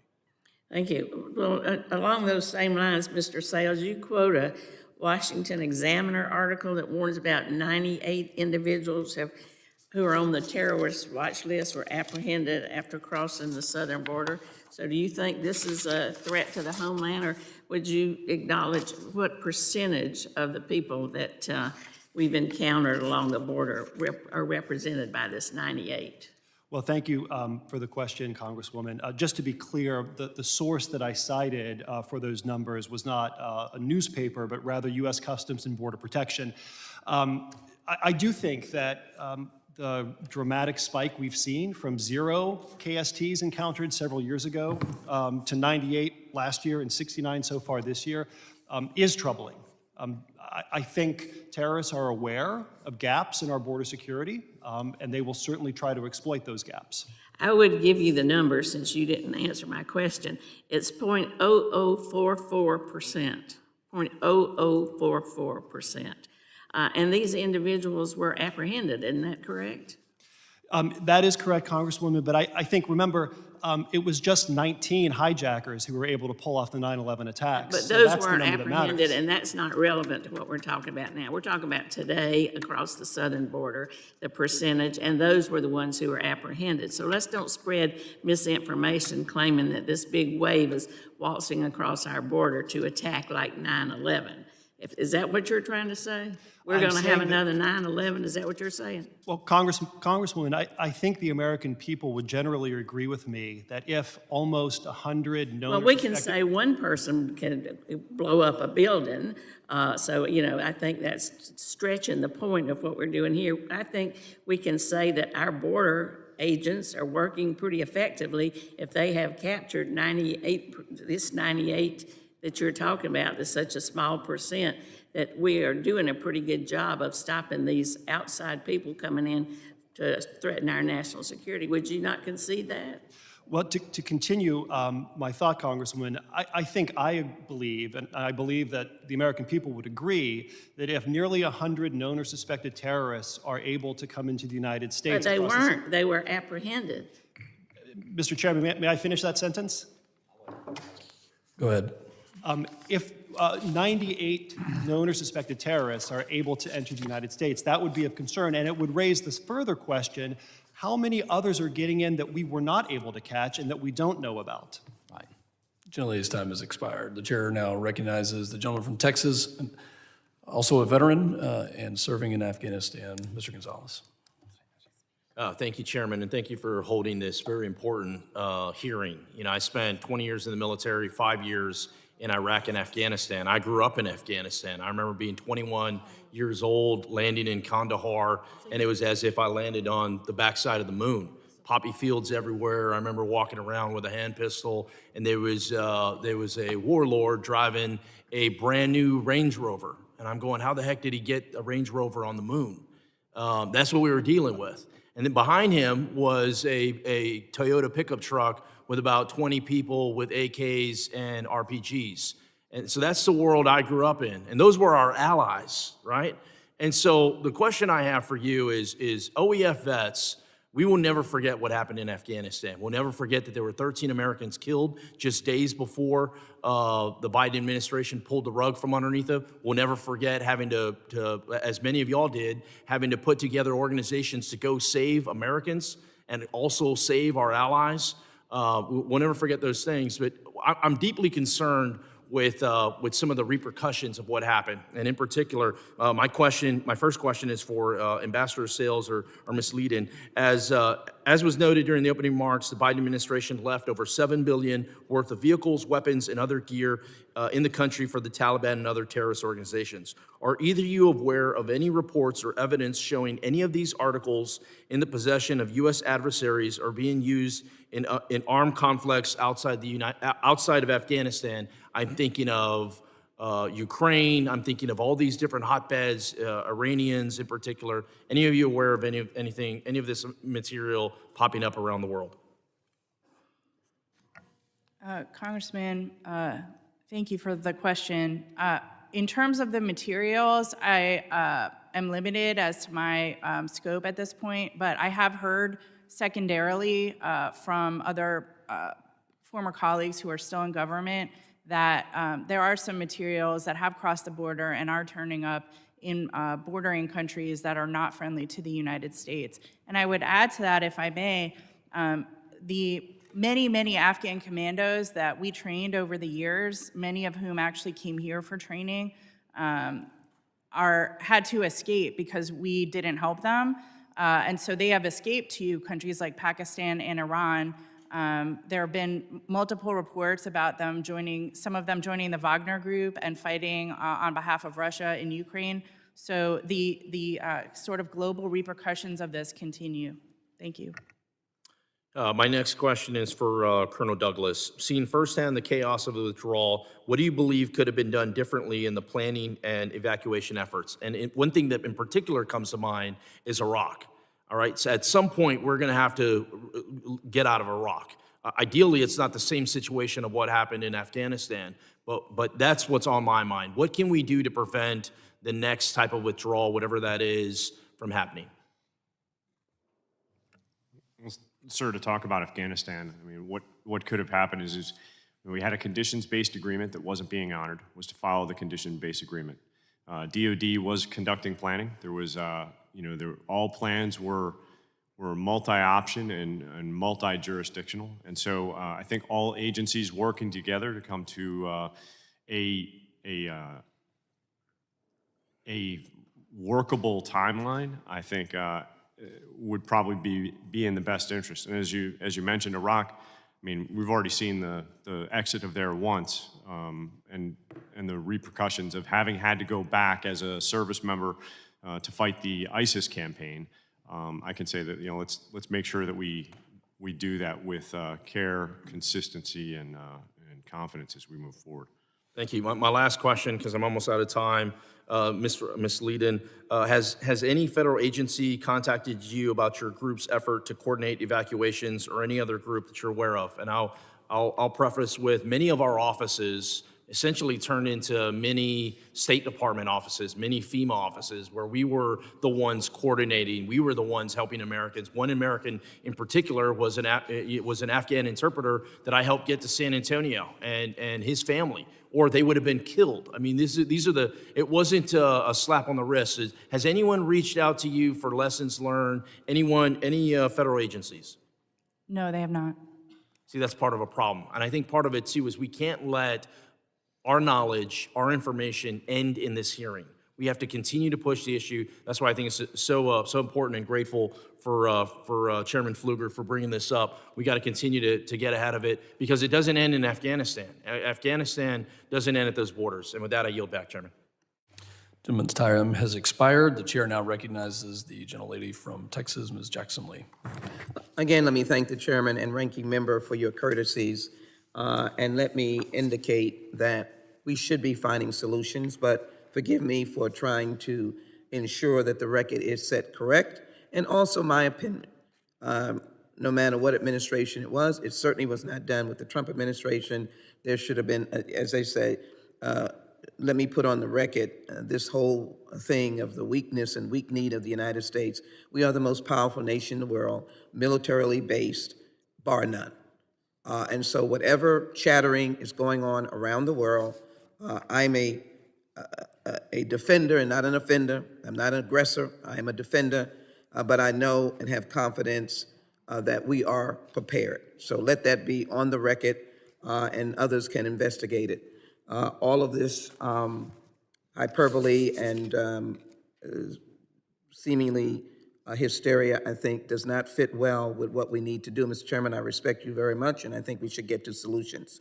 So let me again try to set the record straight. There was some comments about the dollar going under. I would venture to say on the record that this debt ceiling debate and debacle is more having to do with the debt, with the dollar, than anything else. And I think economists from all walks of life will say that. In addition, the people coming across the border are not all known terrorists.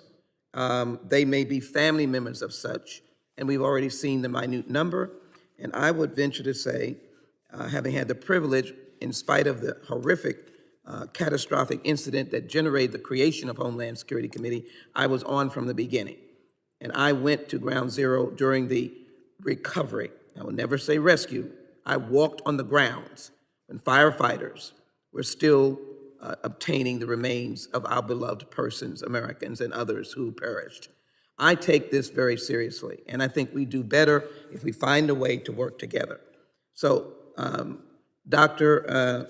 Schroeder, you answered, maybe I was not clear enough because I sort of talked very quickly, but let me again try to go to you on the question, and I want to ask, I think it's Ambassador Sales. Ambassador Sales, I will come to you within my time to ask what are good next steps or a reflection of what we should do, and I will welcome your comments. In fact, let me go to you first, sir. What can we do, or what should we do? Right now we have, I used the term before, catastrophic debacle in Afghanistan. It breaks my heart. I've been there. I saw Kabul. I saw the women. I saw life. Yes, sir. Your answer. And I want to go to you, Dr. Schroeder, the last. Thank you, Congresswoman. I'll try to be brief. First of all, it's good to see you. You may recall that I actually represented you as your lawyer a decade ago in a case involving an Iranian dissident group. So it's good to see you again. I agree with you that the most important thing that we can do going forward is figure out how we can degrade terrorist threats that are growing in Afghanistan. I agree with a lot of what Dr. Schroeder has said. I would not suggest that the United States share intelligence information with the Taliban. Their interests are not our interests. They are not a reliable counterterrorism partner. So I would instead focus on one, continuing to apply sanctions pressure to the Taliban until they uphold their commitments under the Doha Agreement to break with terrorists. Candidly, they are exceedingly unlikely to do so. That means that our sanctions need to remain in place for the foreseeable future. No diplomatic recognition for the Taliban, no sanctions relief, et cetera. And the second thing I think that would be critical would be developing basing rights in the region for U.S. drones and perhaps other strike assets so that we are in a better position to collect intelligence information about the threats in the country and to take action against those threats when warranted. Thank you. It's very helpful, and that can be whatever administration is in place can take some instructive counseling. Dr. Schroeder, can I again get from you the horror of leaving out the Afghan government in that early, even though you have the details, in that early agreement, and going forward now, any signs of any level of democracy in Afghanistan, any smidgen of such that we can help contribute to? Yes, Doctor. I don't see any democratic-leaning trends on behalf of the Taliban, man. I mean, they are largely a totalitarian, authoritarian-style government, and their trends have been increasingly in that direction since they've been in power. The question about leaving them out, and you already said it, but you've got to give a little bit more flesh, and you've got 4 seconds or less, I guess. I'm over. I mean, certainly in hindsight, not having them in the room for the discussions was less than optimal is probably a generous way of saying it. Though again, I come back to had we continued to insist on the Afghan government being in the room for the negotiations would have likely never taken place because the Taliban insisted on that as a condition for them occurring at all. So had we not agreed to that, we would most likely be in a situation, again, this is a counterfactual, of continuing to fight in the same way that we were fighting when President Trump took office. There would be no negotiations at all. Well, I hear you're tapping. My last sentence is, but they should have been included in the external. They should have been included in the extending, Mr. Chairman. They should have been included in the extending part of it. I yield back. The gentlelady's time has expired. I now recognize the gentleman from North Carolina, Mr. Bishop. Ambassador Sales, I want to revisit, since Representative Titus sort of ridiculed or trivialized what you said about the terrorism risk of an uncontrolled southern border. It's my time, ma'am. I just was sitting here tallying, and I used a figure of 600,000 gotaways. That's an old figure. I asked staff to give me a figure. 1.3 million gotaways over the course of the Biden administration, and what Border Patrol tells me is you usually got to add in another 10% or so for gotaways that they don't even know about. They have some reason to believe it's about another 10% or so. But let's say 1.3 million. If 1% of that number were folks intending to do harm in the nature of terrorists, something like that, that'd be 13,000. That's 650 9/11 teams. Do you have anything to add, or do you want to that you weren't allowed to say during the time you were being talked over about the risk that is entailed there? Because it seems to me, just as a matter of common sense, that it's quite grave. Well, thank you for the question, Congressman. I agree with you that the risk is grave, and it's not simply a matter of numbers. It's a matter of specific and concrete terrorist plots that have sought to exploit our southern border. As I mentioned in my written statement, in 2011, the Iranian regime in Tehran attempted to plot with a Mexican drug cartel to carry out an assassination of the Saudi ambassador to the United States right here in Washington. We're going to bomb Cafe Milano in Georgetown. That's not simply a matter of statistics. That's an actual plot that terrorists attempted to carry out by exploiting weaknesses on our southern border. And more recently, in 2021, the mullahs in Tehran were back at it again, attempting to work with an individual in Mexico who had ties to drug cartels in that country to assassinate former National Security Advisor John Bolton here in the United States. We know that the Iranian regime is aware of vulnerabilities in our southern border. They have attempted to exploit those vulnerabilities to carry out terrorist attacks here in the United States.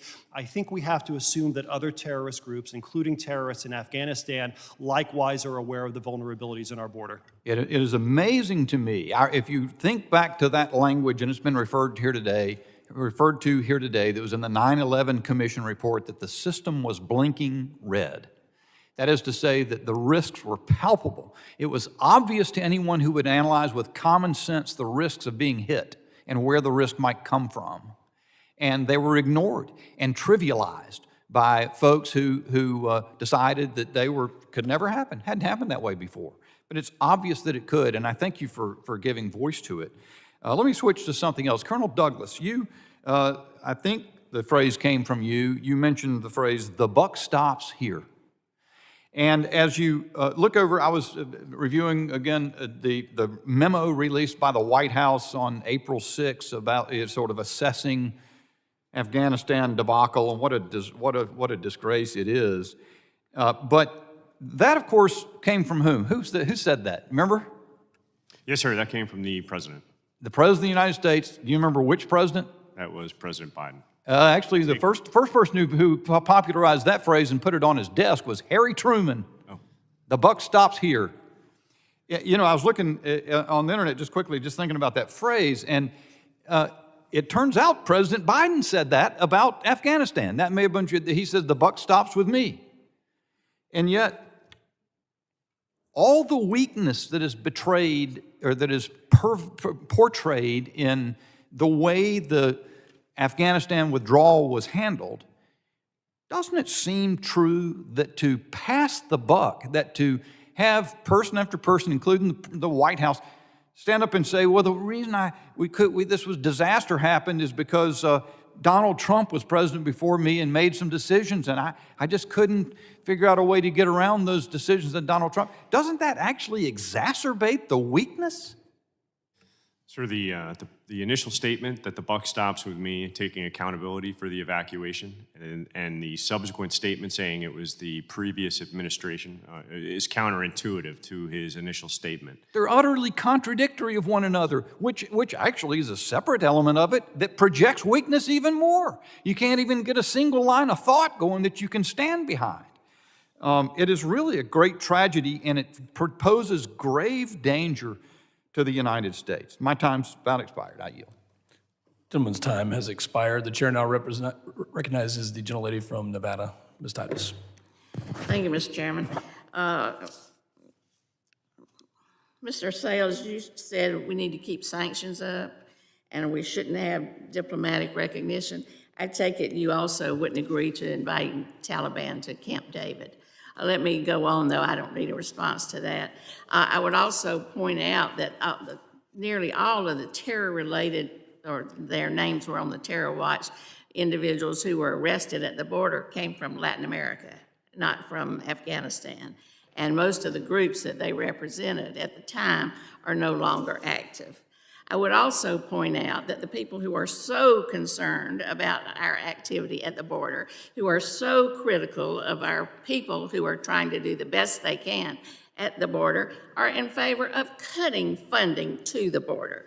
Only 2 Republican members of Congress serving today voted for the omnibus, which would have given more funding to the border, and cutting money for law enforcement. It seems to be part of their so-called budget plan. So if you want better border, you've got to support their efforts.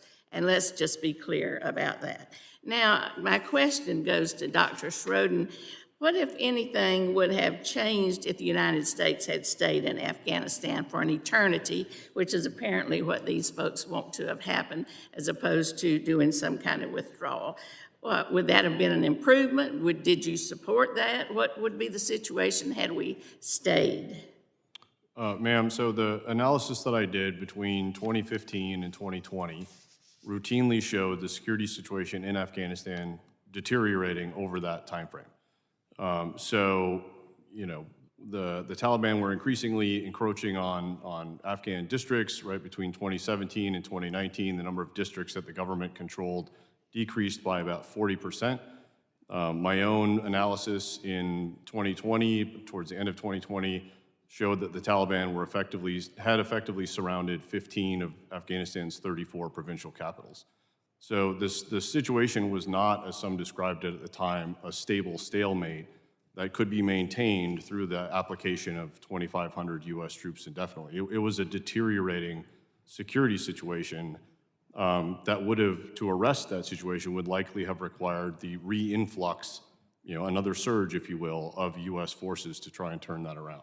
So putting more of our men and women in danger by sending more troops to try to maintain some kind of stability?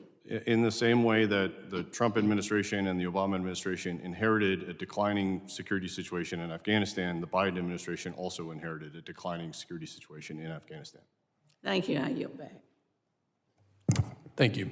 The chair now recognizes the gentleman from New York, Mr. D'Esposito. Well, thank you, Mr. Chair. And Ms. Titus, I'm not sure how you can look into your crystal ball and know how two freshman members of Congress were going to vote. Nonetheless, the committee will I'd like be to in order. share a quote with you. In the fall of 2020, my analysis was that an accelerated withdrawal without meeting specific and necessary conditions risks losing the substantial gains made in Afghanistan, damaging U.S. worldwide credibility, and could precipitate a general collapse of the Afghan National Security Forces and the Afghan government, resulting in a complete Taliban takeover or general civil war. That was a year ago. My assessment remained consistent throughout, and that was General Mark Milley, Chairman of the Joint Chiefs of Staff. Ambassador Sales, what are your thoughts or response to that quote? Well, Congressman, thanks for the question. Unfortunately, that crystal ball appears to have been an accurate one, because that appears to have been exactly what happened. With the withdrawal of U.S. forces completed in August of 2021, the Afghan National Defense and Security Forces no longer had the capability to defend themselves and were demoralized, furthermore, by statements from the United States that our commitment to partnering with them was over. Thank you. And Ms. Ledeen, in your testimony, you noted that you worked on a spontaneous volunteer effort that worked around the clock to coordinate and help circumvent a broken and hostile security system. This effort highlights the ingenuity of the American industrious spirit, as well as the integrity by which the Americans operate, especially those who have served in our military. Can you explain why this group had to exist and just share with us some of the best work that it did? Congressman, thank you for the question.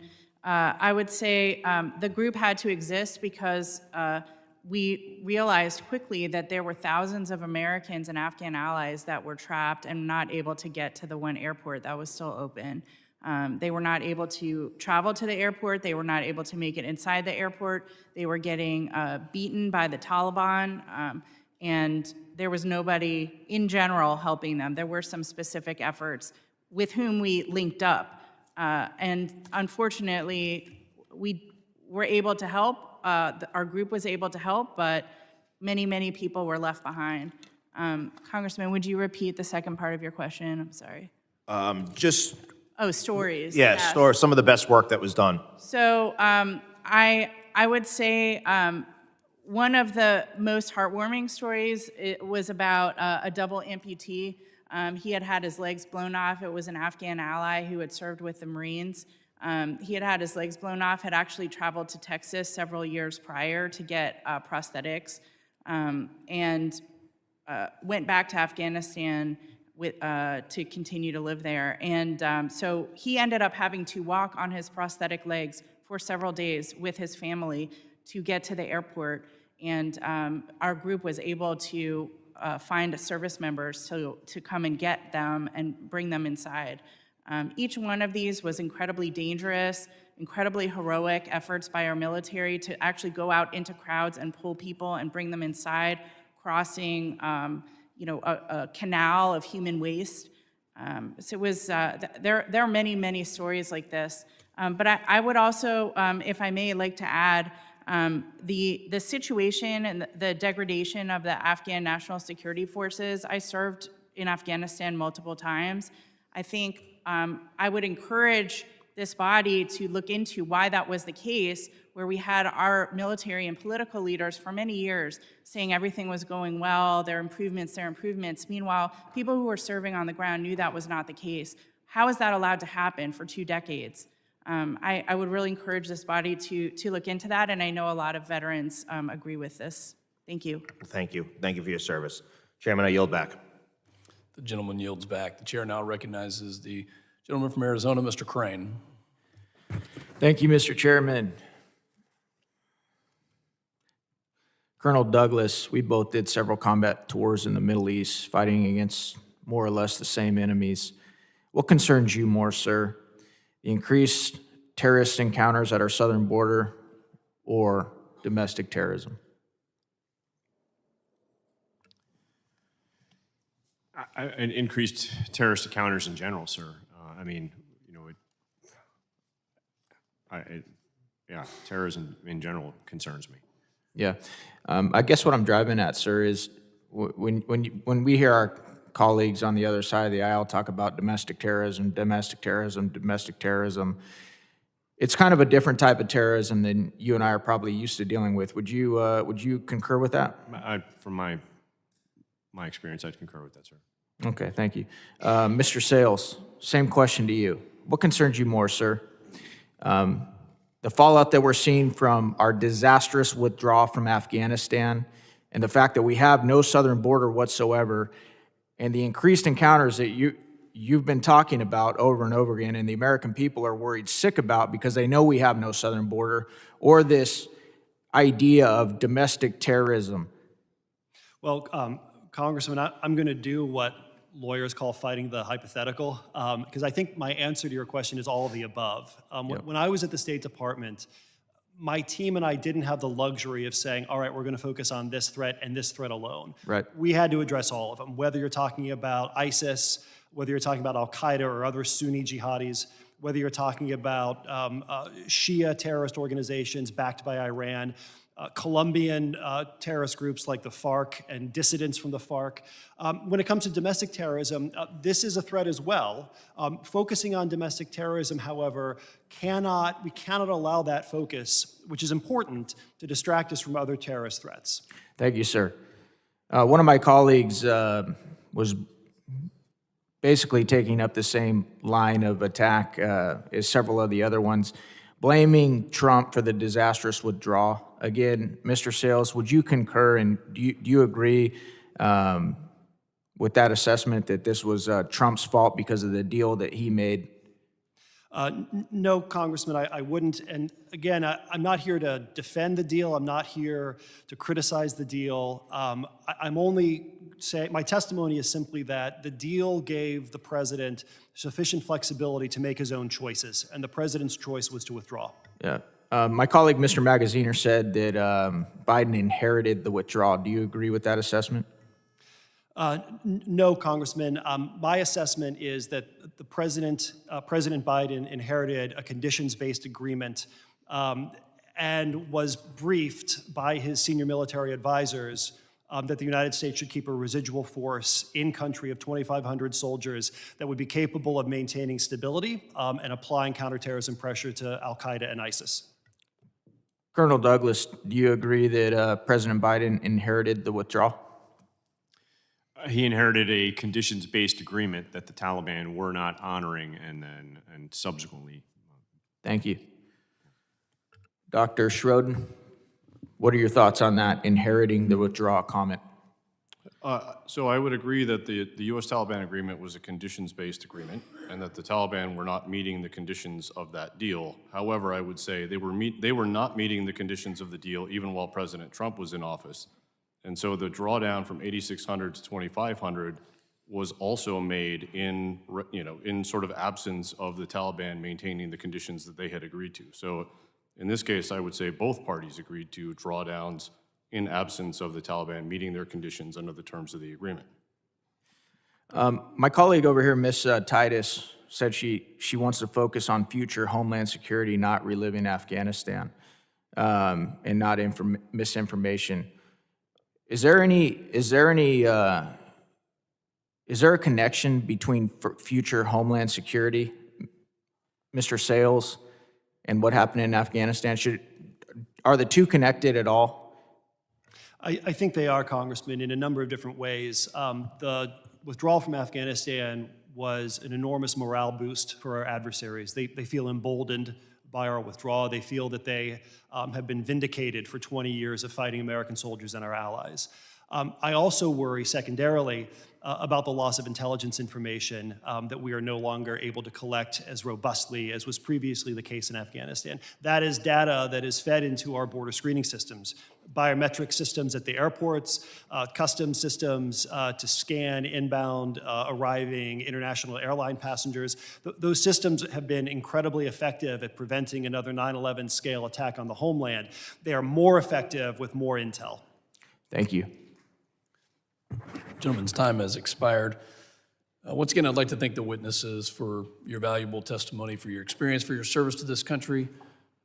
During the course of this hearing, the ranking member and I have had a couple of conversations on where we go next, and what we do with this information in order to make sure that if the system's blinking red or if there are issues that we can address those, and we will have a follow-up hearing on this. We'll discuss those issues. I'd like to thank the ranking member, for your participation, and remind the committee that the members of the subcommittee may have some additional questions for witnesses, and we would ask the witnesses to respond to these in writing. Pursuant to the committee rule 7D, the hearing record will be held open for 10 days. Without objection, the subcommittee stands adjourned.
Press it to talk.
It's red, that means it's good. Yep.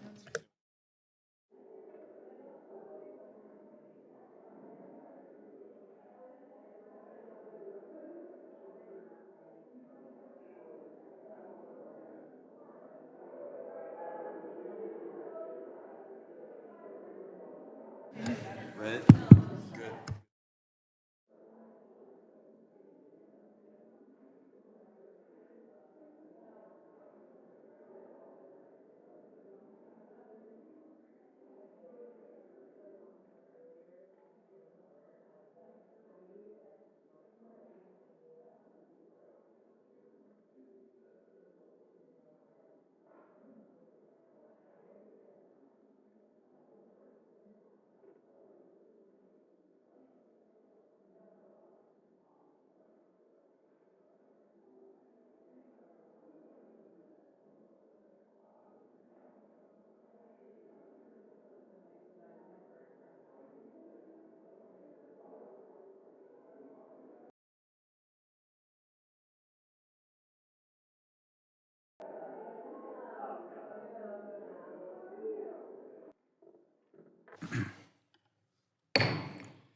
The Committee on Homeland Security Subcommittee on Oversight, Investigations, and Accountability will come to order. Without objection, the gentleman from Texas, Mr. Pfluger, will be permitted to sit with the committee and to ask questions of witnesses. Without objection, the chair is authorized to declare the committee in recess at any point. Today's hearing will examine the impact of the left-wing violence that is plaguing American communities and highlight how the Department of Homeland Security has the ability to do more to support state and local law enforcement to combat interstate threats such as left-wing violence. I now recognize Ranking Member Ivey for the purposes of seeking unanimous consent. Thank you, Mr. Chair. Before I begin, I ask unanimous consent that Representative Goldman be permitted to sit with the committee and question today's witnesses. Without objection, so ordered.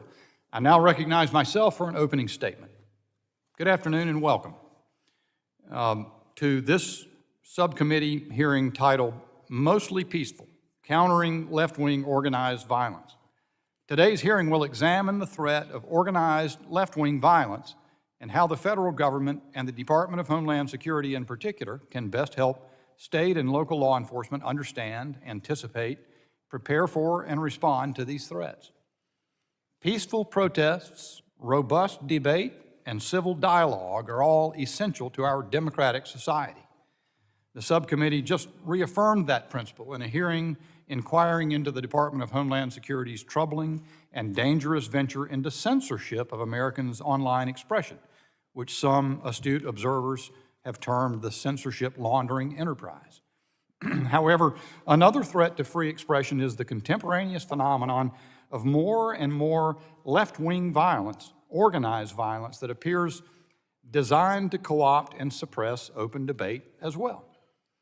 Time and again across the nation, Americans have seen both episodic and in some cases sustained violence against people, especially law enforcement, and property damage from so-called anti-fascist and anarchist groups.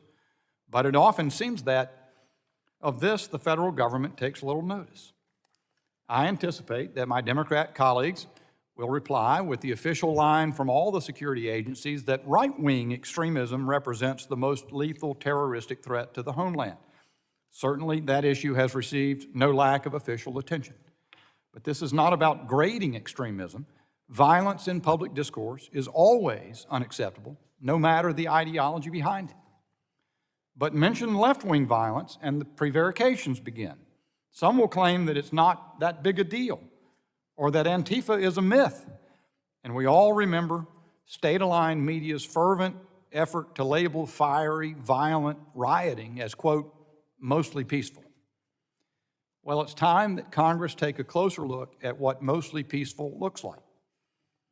Here's one of our witnesses, former collegiate swimmer, who found herself on the wrong end of a mob when she appeared at San Francisco State University last month to speak her mind about the state of women's sports.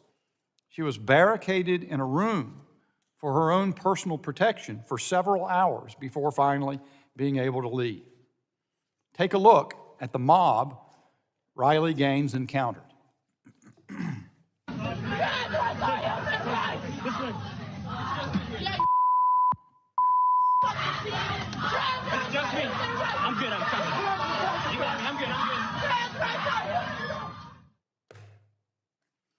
Our colleges and universities, once the symbol of free and open debate in our country, are increasingly scenes of violent intimidation by left-wing extremists to silence those with whom they disagree. In another recent incident, left-wing agitators at Stanford Law School disrupted a student-organized lecture from a judge of the United States Court of Appeals for the Fifth Circuit.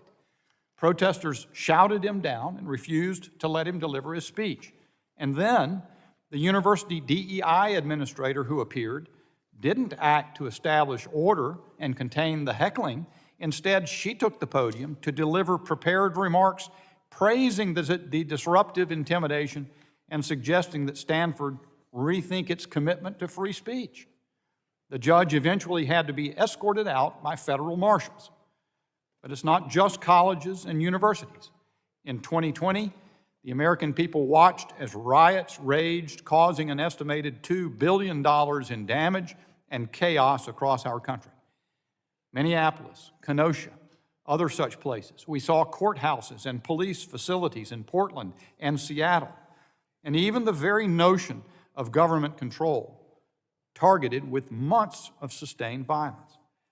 Any notion that this was a phenomenon limited to a specific time or region gave way more recently to the specter of left-wing activists carrying out a sustained violent campaign against a public safety training center under development in Atlanta.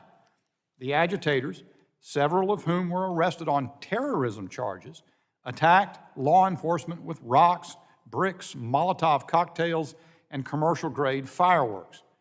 This is not what peaceful protest looks like.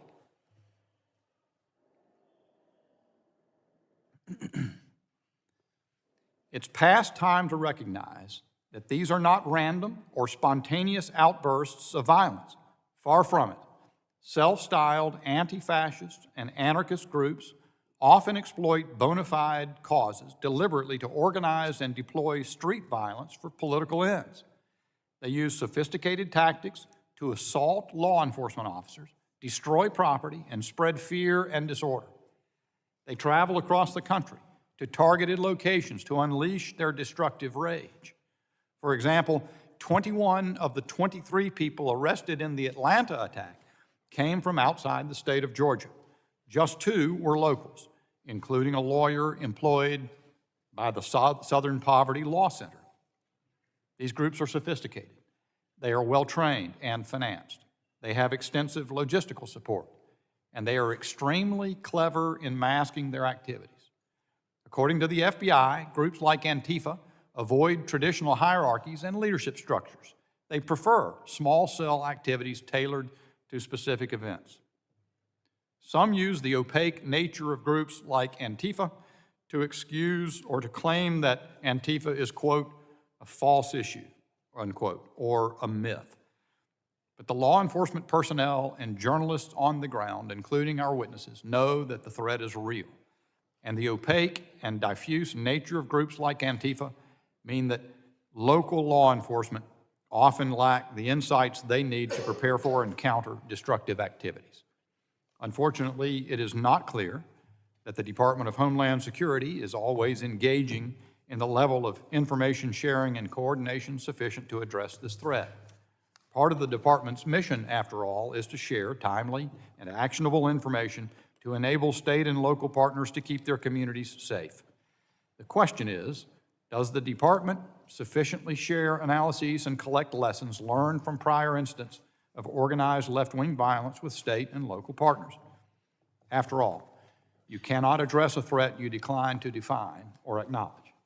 So today's hearing is not about whether left or right-wing extremism is worse. They are different problems requiring different strategies, and it is well past time we recognize organized left-wing violence for the threat that it is. Earlier today, 2 other subcommittees on the Homeland Security Committee held a hearing about federal efforts to support state and local law enforcement. As we celebrate National Police Week, we on the committee are reminded of the importance of these federal and local partnerships.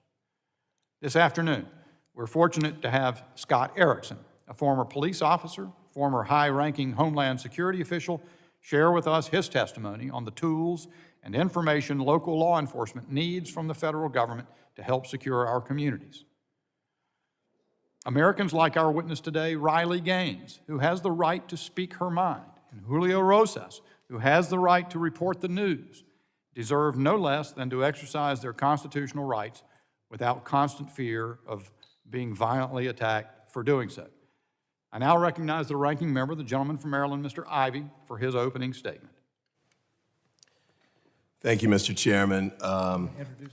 You're absolutely right. I'm going to talk a little bit about the very violent aspects of right-wing violence, right-wing extremism that we have here in the United States, not in a Me Tooism, one-upism, but because it's significantly greater threat than the Antifa scenario that was just discussed.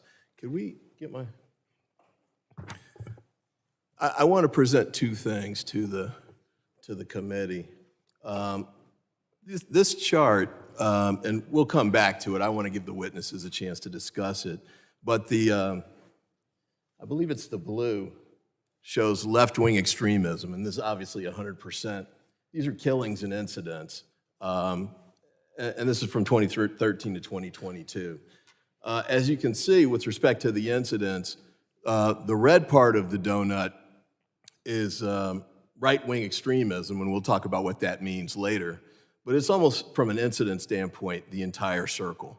Then with respect to the killings from 2013 to 2022, 3/4 of it is right-wing extremism. So that's not to say that there's no left-wing extremism issue or that there aren't solutions that we should take or steps that we should take to address them. But it is to say that from a standpoint of violence and the risk of death to citizens here in the United States, right-wing extremism is a greater problem. You can put those down.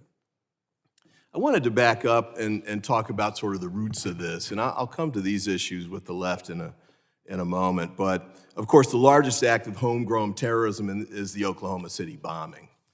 I think we lost 168 civilians in that bombing. That was Timothy McVeigh acting in conjunction with two others. I think Terry Nichols, I forget the name of the third gentleman. But he decided that he was upset about the Waco issue. And then two years later to the day, he put a bomb inside a truck that he designed from fertilizer and drove it into the Oklahoma City federal office building. I think it was the second floor of that building had a kindergarten and daycare in the bottom. So many of the deaths were to children. I saw some of the clips of people who were survivors of that bombing. I think some worked for the IRS, some were just federal people who worked trying to be public servants and help their community. And they were really unconnected, uninvolved, had no relationship with the Waco scenario at all. But it certainly set a gigantic tone because we've had a lot of right-wing extremism that's tried to imitate McVeigh or followed along the ideological tracks that he laid out. In fact, I believe it was Mr. Nichols was connected to the Michigan militia, which is also connected to the same group that tried to kidnap Michigan Governor Gretchen Whitmer. And we've had some discussions about that at previous hearings, but I think it's clear that that was an effort to kidnap her and I think apparently to assassinate her. And that was based on their views with respect to COVID, feeling that she'd gone too far in imposing COVID restrictions. And so I think we have to be sure that we sort of separate out that sort of violence, those sorts of threats from what we've got witnesses who we'll talk about today. I'm particularly wanting to mention this. I think Kerry Watkins, who was the director of the Oklahoma City Museum, that is a memorial to the bombing site, says that from that sacred ground, we have to work to find common ground. Otherwise, we cannot begin to address these problems. I think that the common ground has to be data-driven, that there has to be a focus on the significant causes of violence and right-wing extremism. And I think from a homeland security standpoint, it's important for us to focus on what the roots of that are so we can try and disrupt that. We had a hearing here a little while ago about disinformation, misinformation, malinformation. I'll just say false information just to summarize it quickly. But it's clear that a lot of the young men who get involved, and there's almost always young men, in committing these kinds of acts, buy into various types of disinformation and misinformation. I want to chat about a couple of them real quick. Some of you may recall the Atlanta attacker from March 2021.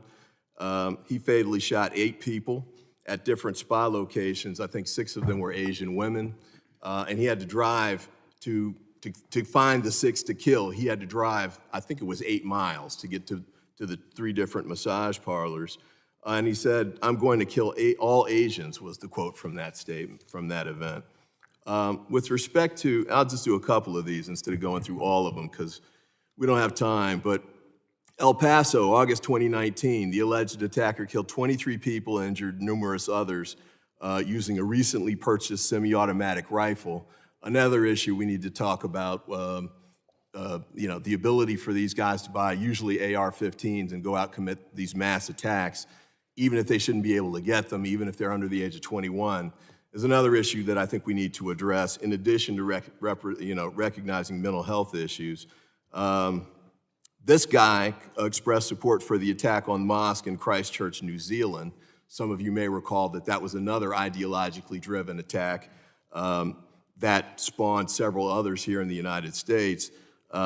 This guy said the response was to the, quote, Hispanic invasion of Texas, close quote. The manifesto encouraged others to conduct similar attacks and said the alleged attacker was a, quote, white nationalist, close quotes, trying to discourage Hispanic immigration to the United States.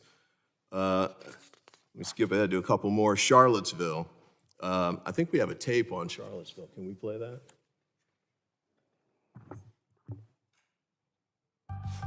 Jews will not replace us!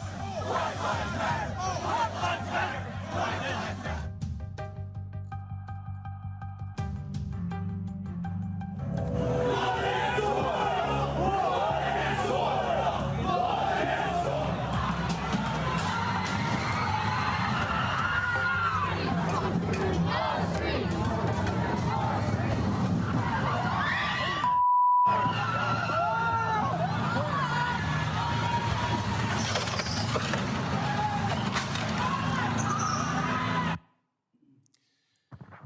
So this gentleman, James Fields, drove a car into a crowd of people. This was at the quote-unquote Unite the Right rally. You saw a little clip of some of the things that they were chanting at the front end of that.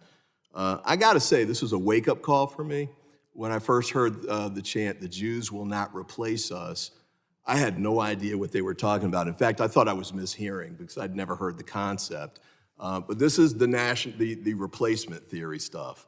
That animates many of these individuals who go out and commit these killings. And it's carried out in multiple ways across lines that connects these gentlemen up. You know, the piece I saw on Timothy McVeigh said that he tried to recruit people by going to gun shows back when before he committed his crime, but he wasn't able to do it. The big difference between McVeigh then and the connections now, especially between the white nationalist, white supremacist crowd, is that they don't need to go meet with each other. They just go on the internet.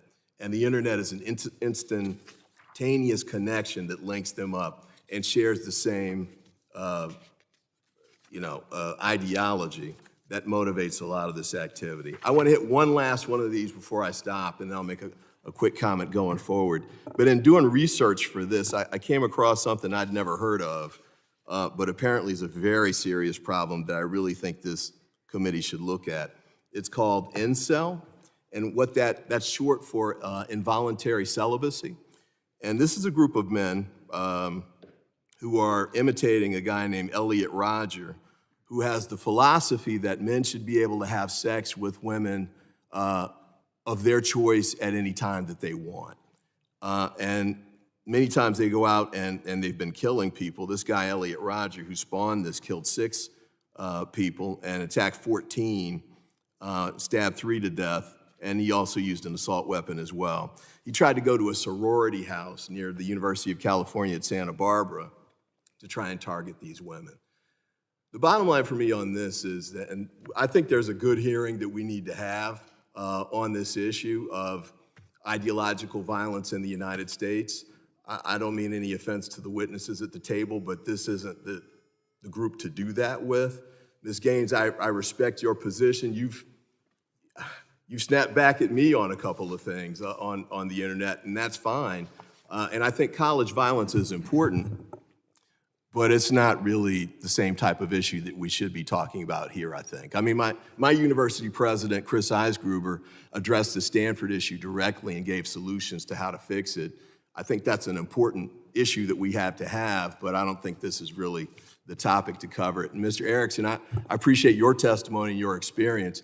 I hope that when you testify, you'll give some of the background.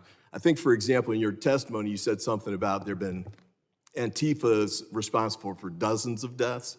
I hope you'll have a chance to be more specific, or maybe it was Mr. Rosa, I'm not sure, but I hope one of you all will be able to be more specific and talk not only about at least what deaths we're talking about, but the who, the what, the where, the when, and the why. And most importantly, what are the solutions for trying to address this? So I hope that we'll be able to get to a point where we can use the Homeland Security Committee to address Homeland Security problems and try and meet the root causes of this issue so we can push back on it. And with that, I yield back.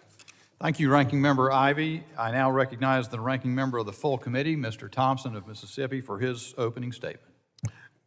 Thank you very much, Mr. Chairman, and I welcome our panel of witnesses today. Before I begin, I'd like to join with the people of Buffalo, New York, in observing a recent one-year anniversary of the Tops supermarket shooting, in which a far-right extremist who embraced the Great Replacement theory killed 10 people in a racist rampage. Marking the anniversary of the Buffalo supermarket shooting with a hearing on left-wing extremism displays a shocking lack of sensitivity to the scores of individuals harmed by far-right violence.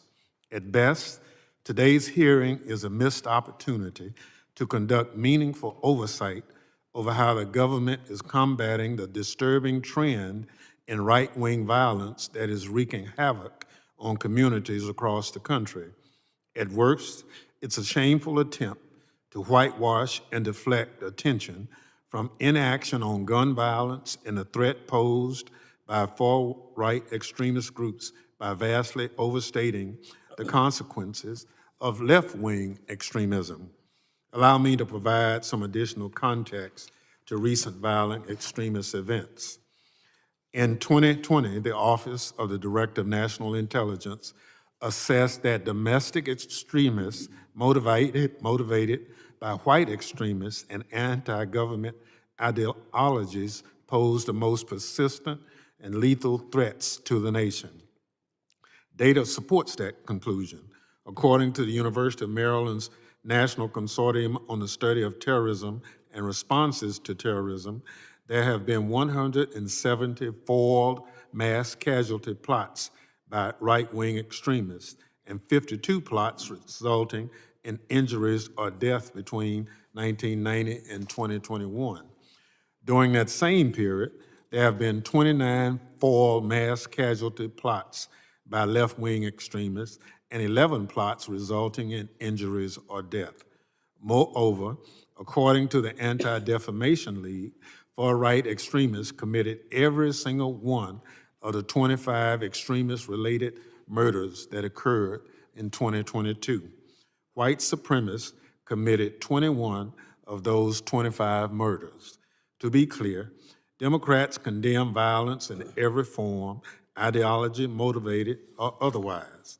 That is why earlier this year, I sought to add language to the committee's oversight plan, committing to doing our part to combat domestic violent extremism and anti-Semitism. Every single Republican opposed my amendment.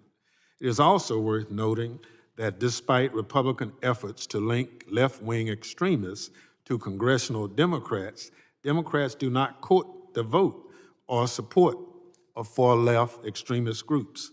In contrast, when he was asked to condemn white supremacists and militia, former President Trump directed the Proud Boys to stand back and stand by. 3 months later, as the Proud Boys, Oath Keepers, and other far-right extremists attacked the Capitol to thwart the peaceful transfer of power, even as they were beating police officers, it took the former president 187 minutes, over 3 hours, to direct the attackers to leave the Capitol. Not only did the former president fail to condemn far-right groups and ideologies, he allowed them to flourish. Now they are emboldened. For example, in November, a white supremacist murdered 5 and shot 17 at an LGBTQ nightclub in Colorado. Last month, we learned that a low-level National Guardsman in Massachusetts, with a love of guns and a desire for a race war, leaked highly classified documents relating to military operations in Ukraine, jeopardizing national security and the lives of thousands. And just this month, a neo-Nazi murdered 9 and injured 10 others in a mass shooting at a mall in Allen, Texas. Mr. Chairman, historical data makes clear that far-right extremists, particularly white supremacists, are a clear and present threat to the homeland security. Recent events show the problem is getting worse, not better. Unfortunately, my Republican colleagues choose to ignore the threats posed by right-wing extremism in favor of playing politics. I urge my colleagues to focus on the facts and use their power and influence to combat dangerous, deadly, far-right violence. Before I close, I'd like to call attention to the disturbing connection between guns and domestic violent extremism. ADL found that guns were used in 83% of murders involving domestic extremists in 2021, and that 10,000 people every year are victims of hate crimes involving guns. We owe it to communities like Buffalo and Allen to do more than send thoughts and prayers. We need to take meaningful action to make people safer. With that, Mr. Chairman, I yield back the balance of my time. Thank you, Mr. Thompson. Other members of the committee are reminded that opening statements may be submitted for the record. I'm pleased to have a distinguished panel of witnesses before us today on this very important topic. I ask that our witnesses please rise and raise their right hand. Do you solemnly swear or affirm that the testimony you will give before the Committee on Homeland Security of the United States House of Representatives will be the truth, the whole truth, and nothing but the truth, so help you God? Let the record reflect that the witnesses have answered in the affirmative. Thank you. Please be seated. I would now like to formally introduce our witnesses. Ms. Riley Gaines is a spokeswoman for the Independent Women's Forum and 12-time NCAA All-American swimmer. Mr. Scott Erickson is the former Deputy Chief of Staff for the U.S. Department of Homeland Security and a former San Jose police officer. Ms. Amy Spitalnik is the incoming Chief Executive Officer for the Jewish Council for Public Affairs. Mr. Julio Rosas is a senior writer for Town Hall and an author. I thank all the witnesses for being here today. I now recognize you, Ms. Gaines, for 5 minutes for your opening statement. Thank you, Chairman Bishop, Ranking Member Ivey, and Ranking Member Thompson, and members of the committee for inviting me to speak to you today. My name is Riley Gaines, and I'm a 12-time All-American swimmer from the University of Kentucky. Competing in the women's division of the 2022 NCAA Championships, myself and my teammates and competitors around the country were required to compete and share a locker room with Leah Thomas, a biological male who competed on the men's team at University of Pennsylvania as Will Thomas the 3 years prior. In the 200-yard freestyle at the NCAA Championships, Thomas and I tied. Despite going the exact same time down to the 100th of a second, the NCAA insisted on giving Thomas the trophy as they explained this was necessary for photo purposes and told me that I had to go home empty-handed. At our national championships, I looked around and wondered why no one was standing up for myself and the other women in the pool and in that locker room. As I talked to my teammates and competitors at the championships, I discovered that the overwhelming majority of the girls shared the extreme discomfort of being forced to strip down in front of a male who was intact with and exposing male genitalia in that same room. After seeing how this affected every girl at that meet, I decided I would stand up and speak out. I put my plans for my future, which included dental school, on hold after graduation and decided to fight for women and girls in sports. Last December, I joined the nation's most influential women's organization, making gains to stand up for women's rights and against discrimination of women in single-sex spaces. Independent Women's Forum and its C4 sister organization, Independent Women's Voice, and I serve as a spokeswoman there. But I've spent this past year speaking about the need to keep women's sports for females only and to safeguard women's privacy, security, and access to a fair playing field.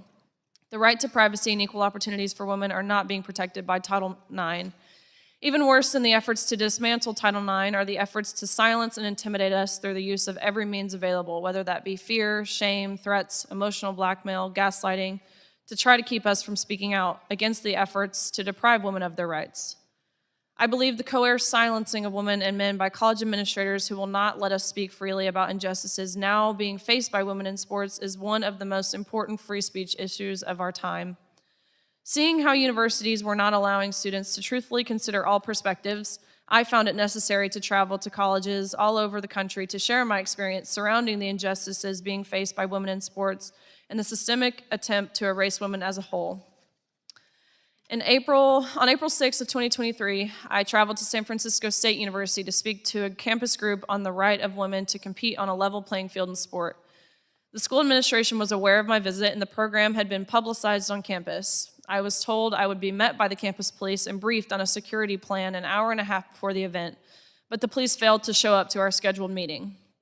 I went to the classroom building where I was to speak, which was on the 3rd floor, and I entered the room, which soon began to fill with protesters.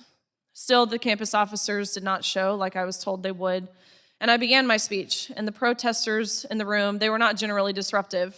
However, I could hear chanting from outside the hallway, and I sensed the situation outside was growing confrontational, which was unnerving, but no one provided any guidance to alert me that my safety was at risk. They continuously chanted outside the room, "We fight back," and that's when I began to fear for my safety. As I ended my presentation, protesters in the room opened the locked doors, and a chaotic flood of shouting, angry protesters forced their way in. They rushed at me with fists raised, most shouting, and angry faces coming around me. They flickered the lights and ultimately then turned the lights off. The room filled with glares of cell phone flashlights, some in my face, and I realized I was at the mercy of the crowd and I was assaulted. A woman grabbed me and told me she was with the campus police and pulled me towards the door, but I did not believe she was with the police because she wore no clothes that indicated she was an officer, and she had a face covering on so I couldn't see her face. And I resisted going with her, but I recognized I really had no choice because I couldn't have made it out without help. Again, I really truly feared for my life. But once we made it into the hallway, we were met with an even larger mob, blocking the stairway exit, ultimately forcing us to barricade ourselves into an office alongside the same hallway. The small room we had found would be my prison for the next 3 hours, and in those hours, I was certainly held against my will. The mob screamed vengeful, racist, violent, awful things at both myself and the officers, and I received no assurance that I would get out of that situation.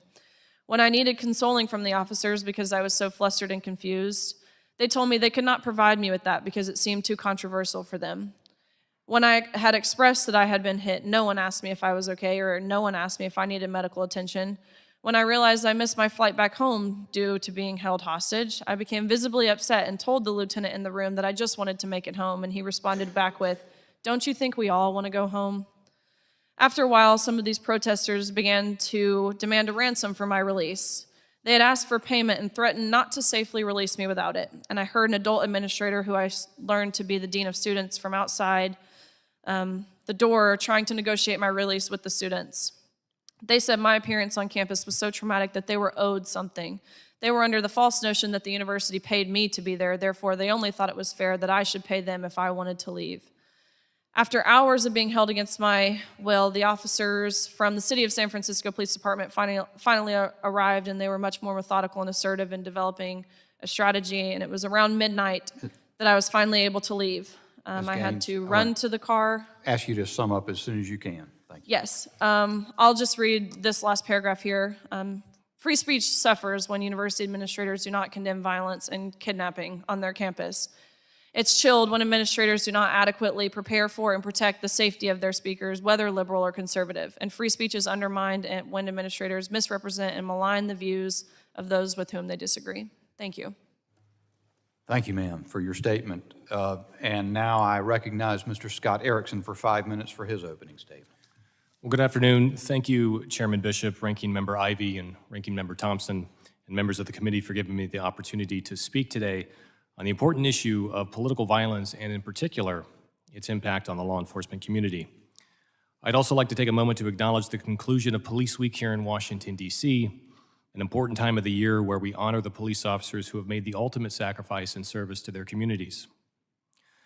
I currently serve as the director of the Center for Law and Justice at the America First Policy Institute. Prior to joining AFPI, I spent 3 years at the U.S. Department of Homeland Security, where I served in a variety of roles, including as Deputy Chief of Staff during the summer of 2020, a period marred by widespread civil unrest and leftist-inspired violence, much of which was directed at the law enforcement community. Earlier in my career, I spent nearly 2 decades as a uniformed police officer in the city of San Jose. As a second-generation police officer, law enforcement has been and remains an important part of my identity. The integrity of the law enforcement profession is of vital importance to not just public safety, but to the maintenance of the rule of law itself. A civil society cannot function unless the institutions designed to uphold it remain intact. The rise of unchecked violence, particularly the phenomenon of anarchist or anti-fascist criminal activity, has caused untold damage to communities across our nation. It has also had a debilitating effect on law enforcement. Combined with the associated rise of anti-police rhetoric and the inane defund the police movement, these phenomena have contributed to a generational crisis in recruiting and retention within the law enforcement profession. For those officers who remain on the job, morale is the lowest it's been in a generation. Confronting the rise of organized far-left violence poses operational and tactical challenges for law enforcement. Every department's capacity to address these challenges is unique, and each is equipped with different resources, training, expertise, and personnel. To improve the ability of departments to effectively confront these challenges often requires cross-jurisdictional collaboration and robust information sharing across the spectrum of federal, state, and local law enforcement agencies. It is here where our federal partners can play an outsized role, particularly in the receipt, analysis, and dissemination of critical information relevant to emerging threats. Fusion centers, for instance, utilize a hub-and-spoke approach to synthesize and distribute information within and among state and local law enforcement partners. Federal law enforcement operating within the context of these information sharing systems can often provide a more global view in emerging threats than what is available at the state or local level alone. And they often have better visibility on spatially diffuse threats potentially coalescing toward a specific target. Examples of ideologically aligned violent opportunists traveling across state lines to carry out coordinated acts of violence were evident in the recent attacks on the as-yet completed Atlanta Public Safety Training Center. Of the 23 individuals arrested for crimes ranging from vandalism to assault, only 2 were from the state of Georgia. 2 others were not even from the United States, but had ostensibly traveled to Atlanta to engage in this coordinated criminal behavior. More information means better preparation. The sooner a law enforcement agency is aware that a coordinated act of violence may be forthcoming, the better that agency will be able to marshal the resources necessary to effectively address the threat and protect their communities. Robust collaboration is essential to the effective administration of justice. When such collaboration is absent, negative public safety outcomes become more likely. Portland over the summer of 2020 is a stark example. Local political intransigence prevented basic cooperation among federal, state, and local partners, resulting in over 100 days of violence and chaos as federal law enforcement personnel remained under siege within the Hatfield Federal Courthouse. The political violence that occurred in Portland and elsewhere throughout the country during the summer of 2020 was disgraceful, and it should never happen again. Let me conclude by saying that while each citizen has a role to play in the maintenance of an orderly society, it is the men and women of law enforcement who undergird that proposition. We must empower them to do their jobs safely and effectively. Thank you again for the opportunity to discuss this important topic, and I look forward to your questions. Thank you, Mr. Erickson. And I now recognize Ms. Amy Spatalnik for 5 minutes for her opening statement. I hope I said your name correctly. You did. Thank you.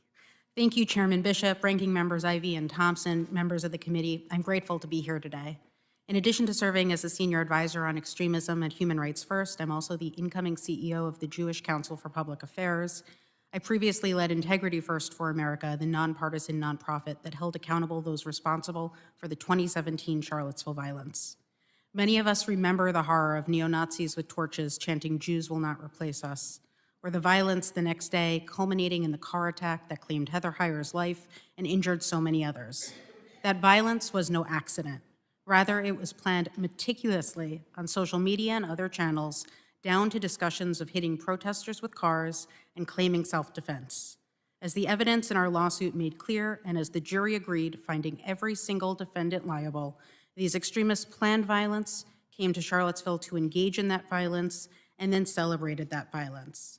This matters not just because a woman was murdered and so many others grievously injured. It matters because Unite the Right was a flashpoint in the rise of deadly white supremacist extremism, a harbinger of a cycle of far-right violence that continues to claim lives around the country. Charlottesville, Pittsburgh, El Paso, January 6th, Buffalo, and this month, Allen, Texas. These are just a few of many examples I could cite. We're experiencing a tidal wave of white supremacist violence. But I don't just want to share examples. I want to talk about data. According to the ADL, every single extremist-related murder in 2022 was committed by right-wing extremists.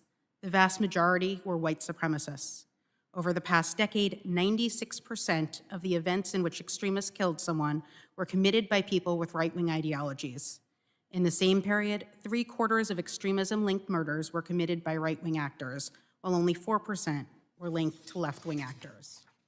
Research from the START Center at the University of Maryland also shows that in the last 30 years, far-right actors were responsible for 74% of planned or successful terrorist attacks by domestic extremists, while far-left perpetrators were responsible for just 13%. It's not just NGOs and academic institutions tracking this disproportionate threat. In late 2020, former President Trump's Department of Homeland Security found that white supremacists were, quote, the most persistent and lethal threat in the United States. This isn't to say that other forms of political violence don't exist. Of course they do. That includes left-wing or anarchist violence, Islamist violence, or violence that doesn't fit neatly into one particular ideology. And there was a time when left-wing extremist violence was a bigger threat, nearly 50 years ago during the 1970s. But since the 1990s, available data show that right-wing extremism has consistently been the most violent domestic terror threat. Unless we're clear-eyed about the facts, we'll never be able to intervene and break the cycle of extremism. It's all the more important to understand this reality because it's not happening in a vacuum. The rise in right-wing extremism has gone hand in hand with an increasing normalization of right-wing extremism. Conspiracy theories, once relegated to the dark corners of the internet, like the Great Replacement, are espoused not just by mass murderers, but by elected officials, candidates, and pundits. Policies aimed at dehumanizing and stripping away the rights of certain communities are fueling attacks on those very communities. Violent extremists take this normalization of conspiracy theories and bigotry as license. It's not just a threat to our communities, it directly threatens our democracy and our national security. So what do we do? While we should invest in responsive measures like security, we can't simply sue, prosecute, or barricade our way out of this crisis. We need comprehensive solutions with real accountability, support for targeted communities, and societal resilience. This includes investing in and protecting democratic institutions, addressing the threat of extremism in the military and law enforcement, empowering communities with tools to prevent radicalization, like media and digital literacy, education, and resources for parents, educators, and caregivers, making it harder for violent extremists to get their hands on the deadly weapons too often used in these acts of mass violence, and building cross-community coalitions that recognize none of us are safe if one of us isn't safe. The facts and the data are clear. We're grappling with a very real threat of right-wing extremism. Every statistic affirms that the vast majority of extremist violence is perpetrated by those motivated by white supremacist and other right-wing ideologies. Acknowledging that doesn't take away from the fact that other forms of political violence exist. But this moment requires us to be clear-eyed about our reality if we're to do something about it. I'm grateful for the opportunity to be here today and look forward to your questions. Thank you so much. Thank you, Ms. Pastalnik. I now recognize Mr. Julio Rosas for 5 minutes for his opening statement. Thank you, Chairman Bishop and this committee for having this hearing on what I believe to be an important subject that is often overlooked in the national discourse. What has been happening in and around Atlanta over the police training facility is part of the ongoing repercussions of the BLM and Antifa riots in 2020. In my capacity as the senior writer for Town Hall, I covered many of these BLM and Antifa riots firsthand, and I can tell you that these were very destructive events, not just in the moment and to the cities in which they occurred, but also to our nation's overall approach to law and order. During that chaotic time in our country's history, the same story repeated itself. The far left organized to attack not only police officers, but also neighborhoods and innocent bystanders, many of whom were minorities. Sometimes the anger was over justified police actions, like the riot in Kenosha, Wisconsin. I want to be clear. Yes, there were BLM protests that were peaceful. The common statistic that is cited is around 93% of them were peaceful, and to that I say thank goodness. Because in that 7% of violence, over $2 billion worth of damage was done to places across the country, sometimes repeatedly in the same area. Dozens of lives were lost, and an untold number were hurt or injured, with myself being included. I also want to make clear that Antifa is very much a real movement within the United States, and they can pose a real threat to the safety of innocent Americans. They are not, as Representative Jerry Nadler has claimed, a myth. I have seen their destructive actions firsthand.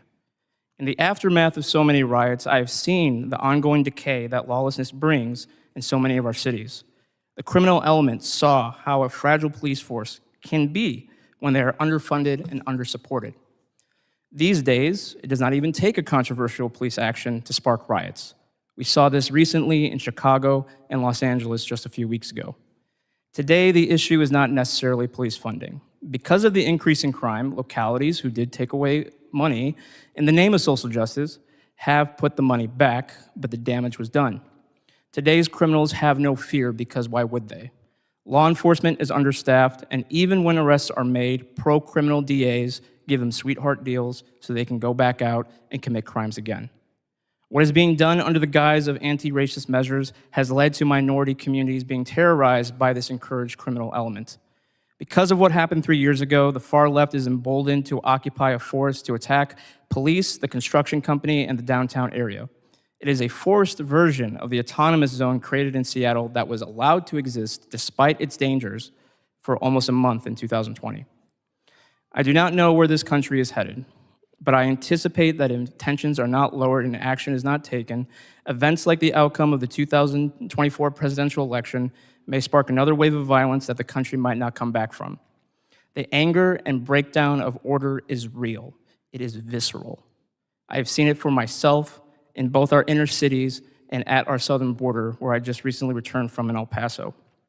The law enforcement agencies and the judicial system must take steps now if they want to prevent a continuation of the recent violence. If they do not, then I suspect I will be as busy as I was in 2020. Thank you. Thank you, Mr. Rosas. Members will be recognized by order of seniority for their 5 minutes of questioning. An additional round of questioning may be called after all members have been recognized. I now recognize myself for 5 minutes of questioning. Mr. Rosas, as you note in your book, we've seen this phenomenon where members of Congress, you just made reference to Mr. Nadler referring to Antifa as a myth, that it's a false issue. The FBI director said that Antifa is, quote, not a group or an organization, it's a movement or an ideology, end quote. Secretary Mayorkas insists that Antifa should not be called domestic terrorists. It seems to me we've got to distinguish between ideological movements and those who lapse over into something beyond that. You made a distinction in talking about BLM protests, that the 93% were peaceful, but the 7% were remarkably destructive and violent. Speak to that. Isn't it important for all of us to draw those distinctions clearly and not slough them over, not blur them? Yeah, absolutely. Just because, you know, Antifa is, they have, as you mentioned, they very much operate on a decentralized, small unit level, and that's on purpose so that local law enforcement has a harder time trying to take action and take it down, because if they take down one cell, there's another one in the same area, particularly Portland and the Pacific Northwest. There's even some here in the DC area. So yes, I mean, this isn't complicated. This is a real movement that people identify with, and they have historically, even before 2020, taken violent action against innocent people. So as best I've been able to see, Antifa in particular, and the just observations I've made, they are organized around the notion of violent protest. Yes. And I guess I'd ask you if that's an accurate understanding. And so if they exist in these small cells, maybe linked by this ideology of some sort, how are they organized and led, and how do they interact and coordinate with each other, and how do they get their funds, if you have insight about that? So, I mean, just how any other group kind of organizes today. I mean, they all use social media. Half the reason why I knew where to be in 2020 is because they advertised freely on social media sites like Twitter. Now, this is pre-Elon Musk Twitter. Some of them have been taken down in the time since he took over, but they organize on social media. They organize in encrypted chats as well. And when it comes to funding, I mean, they openly solicit donations on their PayPals, Venmos, Cash App, and that's kind of how they, at least publicly, are able to sustain themselves. I mean, just from personal experience, you know, I used to live in the DC area, unfortunately, And I would see some of the same people over and over again at these protests, and I would kind of wonder how you're able to hold down a job if you're constantly at these things. And of course, I'm there because that's my job to cover what they're doing. So it's not really complicated. They organize openly on social media in more discreet ways, and they raise money openly too. Thank you, Mr. Rosas. Mr. Erickson, and somewhat quickly, because I got a limited amount of time left, from your perspective, your experience in Homeland Security, is Antifa, groups like that, a real threat that needs to be attended to by Congress and by the department? Absolutely, it's a real threat. During this summer of 2020, when I was at Homeland Security, I traveled with the then Secretary to Portland to visit with our federal law enforcement officers who were at that time in the midst of well over a month of continued, sustained violent assault.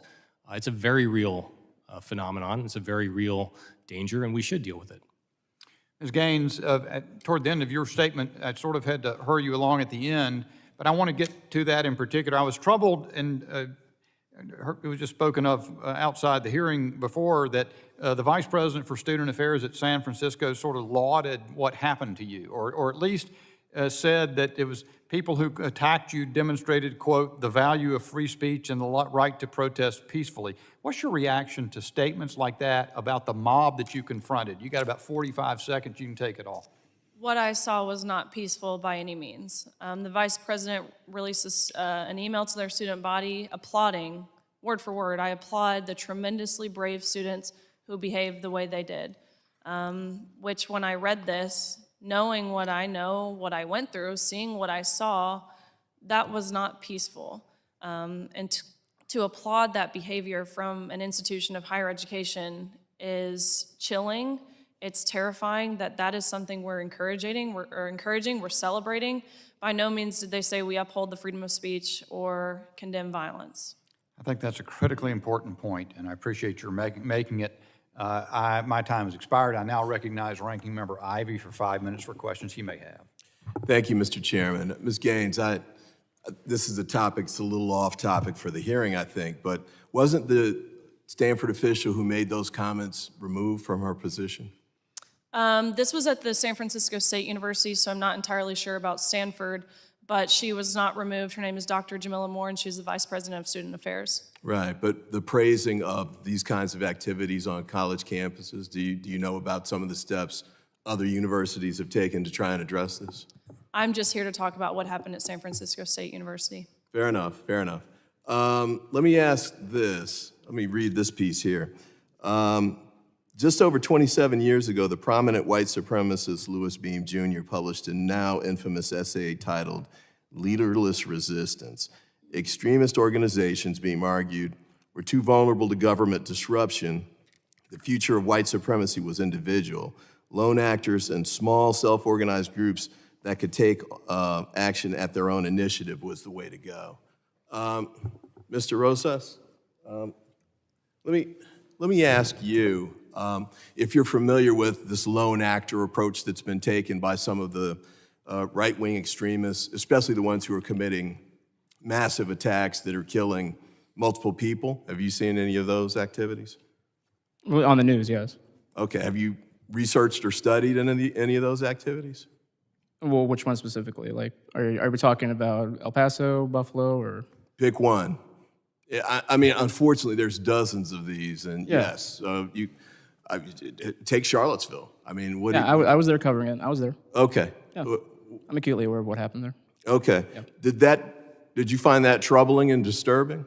Of course. I also found it troubling that a big reason for the violence was how ill-prepared local law enforcement was. They were not separating the two sides. I walked through the crowd and I found myself in between the two sides fighting, and there were state police on the other side of the road. All right, so you're blaming the police you're not blaming the police for the killing of Ms. I'm Hyde. blaming the poor planning.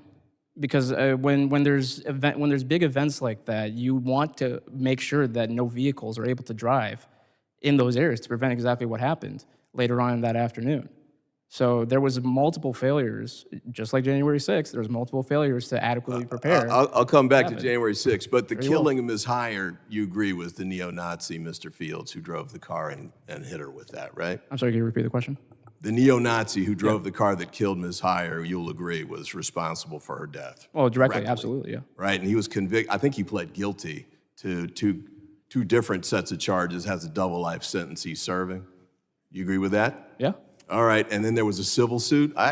You might be connected to that, Ms. Spitanik, in which leaders of the organization, which helped to support this Unite the Right rally, were held to be liable, and there were damages imposed. I don't remember the amount, but you understand that happened as well, right? Yes. Okay, and there were civil rights violations that were connected with those activities, right? Okay, sure.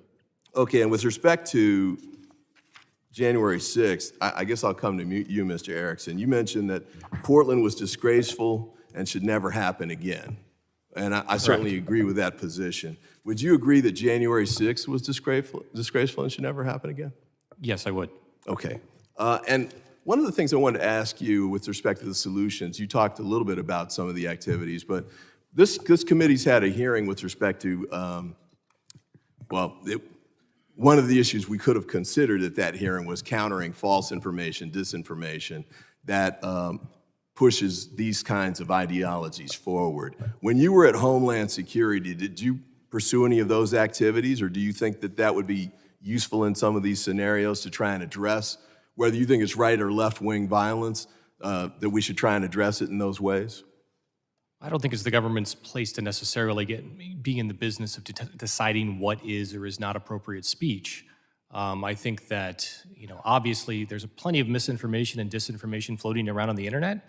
I think people have to be mature consumers of that information. Let me give you an example.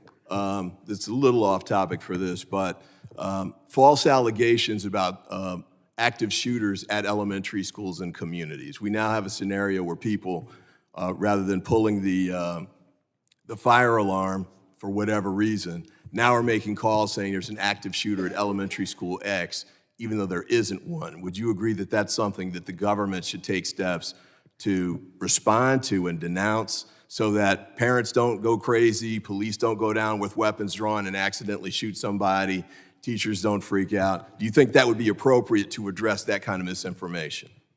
Of course. Okay. My time has expired. I yield back. Gentleman yields back. Thank you. And I now recognize the ranking member of the full committee, Mr. Thompson, for his 5 minutes of questioning. Thank you very much. Mr. Erickson, what was your position at DHS? I held a number of positions. I was there from February of 2018 until January of 2021. So I was the law enforcement advisor in the Office of Partnerships and Engagement. I was law enforcement counselor to 3 secretaries. I was deputy chief of staff and very briefly acting chief of staff at the end. So are you familiar with the data produced by DHS relative to domestic terrorism? It depends what data you're speaking of. The Office of Intelligence and Analysis publishes an annual report on domestic terrorism. I'm familiar with the Office of Intelligence and Analysis. I'm not familiar with the specific data points that you may be referencing. So if I told you that the Director of Intelligence and Analysis and the Director of the FBI annually report to this committee, would you understand that that's what happens? Yes. If I told you that in both instances, the Director of Intelligence and Analysis and the FBI said the #1 domestic terrorist threat to the homeland was radical right-wing extremism. Are you familiar with that? Yeah, you're referencing the Undersecretary, I assume, of INA, Intelligence and Analysis, and the Director of the FBI. Yes, I'm familiar with that. I'm also familiar with the fact that that was referenced in the 2020 Homeland Threat Assessment that was released, again, under the Trump administration. So the #1 threat to the homeland is radical right-wing domestic terrorism.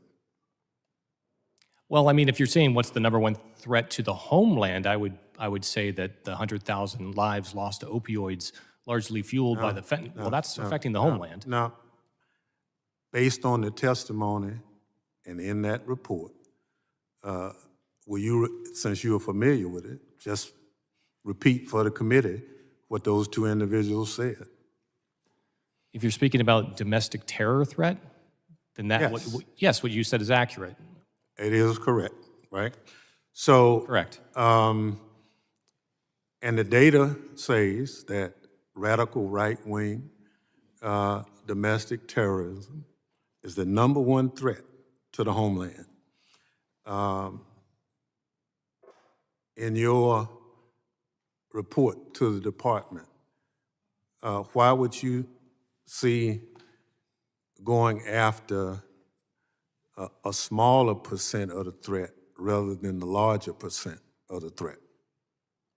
I'm sorry, which report? My report to the? No, the same report I just asked you about. Okay, why are we discussing left-wing domestic Well, terrorism? you never mentioned right wing.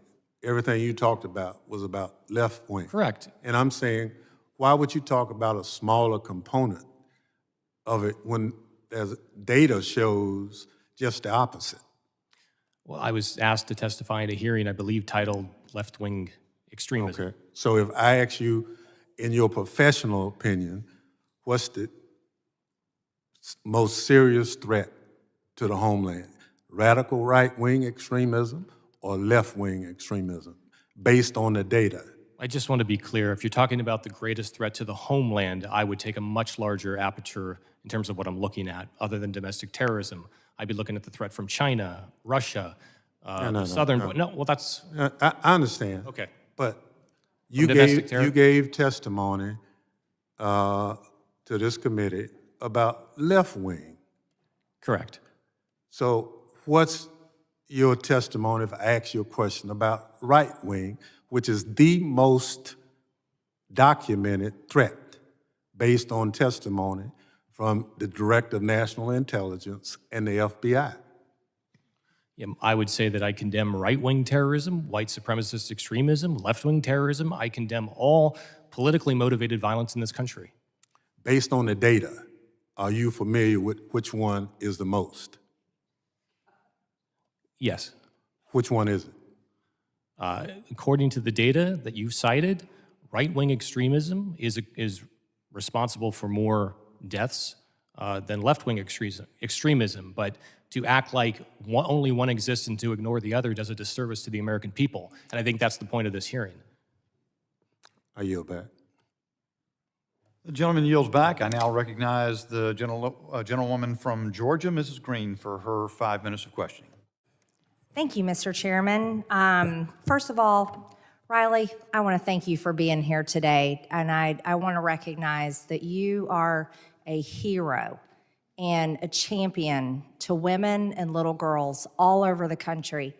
And your bravery and courage is admired not only by little girls and women, but by Americans all over. And this goes across the political divide. I think you probably had no idea all the years you spent training in the pool, working out, you had no idea, earning your college scholarship, competing in the sport, women's sport, by the way, that you trained to compete in. You had no idea that you'd be sitting in a committee before Congress about left-wing organized violence. But here you are today. And I think that all started with having to compete with a man who's 6'1", named William Thomas, a biological male that invaded your sport, invaded your privacy, and came in to defeat, demoralize, and completely destroy the sport that you love. And so, number one, I want to recognize that, and I want to thank you. I'd also like to ask you a question here. You said, and this is in your testimony, you said that you were threatened, intimidated, assaulted, and held hostage. And I'd like to just give you a minute to go ahead and expand on that when you weren't able to finish. And please expand on that. Right. I know you guys saw a brief snippet of what I saw for hours. So I'll kind of expand on kind of what was being yelled and said to me to elaborate on why I'm here on behalf of condemning violence. In this room where I was held hostage and essentially held for ransom, actually not essentially, I was held for ransom, The protesters from outside the room were yelling at the officers who were on the outside of the door protecting me, "You're only protecting her because she's a white girl." And of course, these officers then were terrified. They were terrified to do their job because who wants to be accused of that accusation? They were yelling things such as, "You shouldn't have came here. You knew this was going to happen. You were asking for this. Open that door and let us at her and we'll handle her. She doesn't get to go home safely. She doesn't Miss deserve to go Gaines, home to her family." you were there that day. What was the topic you were speaking on? That is, let me reiterate what I was there speaking on. I was there speaking on behalf of protecting women's sports. My speech consisted of, I probably spoke for 45 minutes, to which I opened it up for question and answers afterwards, encouraging, I actually only opened it to opposing questions because I wanted to have this conversation, not because I want controversy, but because I want to have that open dialogue. I think that's how we create solutions. My speech consisted of, I of course talk about what it means to be a female athlete, the amount of training, the dedication, the sacrifices that you have to give to compete at the level I was competing at. That national championships is the fastest meet in the entire world. I talked about what that experience looked like. I talked about the locker room. I talked about the silencing, the very real silencing that we dealt with because of our universities. And of course— And Ms. Gaines, may I ask you, any of the people that threatened your life, your safety, kidnapped you and held you hostage in that room that day, were any of those right-wing extremists? No, the people who were in the room for the speech portion, it was about 50% protesters versus 50% supporters. But of course, the aftermath of really the ambush, again, I can't tell you every single one of their political affiliation, but I can almost certainly say that there were no right-leaning protesters in that room. Okay, I want to point out, because there's been a lot lost here, let's talk about the recent 4 mass shootings in the past 5 years. Colorado Springs shooter identified as non-binary, Denver shooter identified as trans, Aberdeen shooter identified as trans, Audrey Hale, the Nashville shooter, identified as trans, but trans people only make up about 0.5% of the population.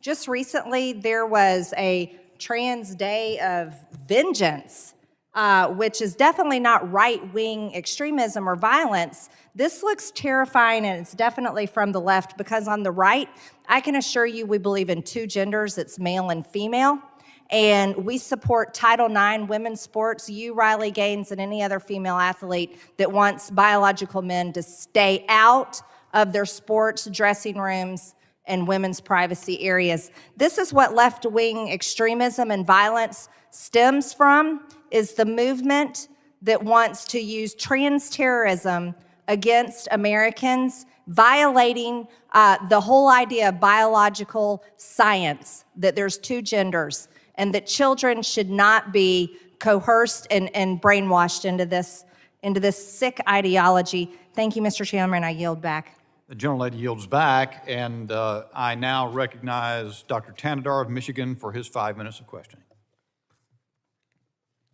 Thank you, Mr. Chair. I ask unanimous consent to enter into the record the Trump administration's Homeland Threat Assessment that says that among domestic violent extremists, white supremacist extremists will remain the most persistent and lethal threat in the homeland. Without objection, so ordered. Thank you, Mr. Chairman. When we look at political violence, we must make a distinction between violence against people versus violence against property. As Ranking Member Ivey has pointed out, right-wing violence has been far deadlier than left-wing violence. Mr. Chairman, I would like to read the names of just a handful of recent victims of right-wing political violence.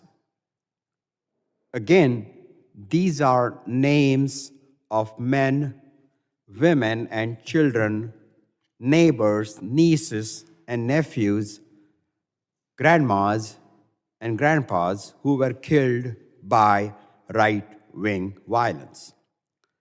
Less than 2 weeks ago, on May 6th in Allen, Texas, a shooter wearing a vest reading "Right-Wing Death Squad" killed Daniel and Sofia Mendoza, age 11 and 8. Aishwarya Thatikonda, age 26. Christian Lacour, age 20. Elio Kumana Rivas, age 32. Cindy and Kai-Yu Cho, age 35 and 37, and their son, James Cho, age 3.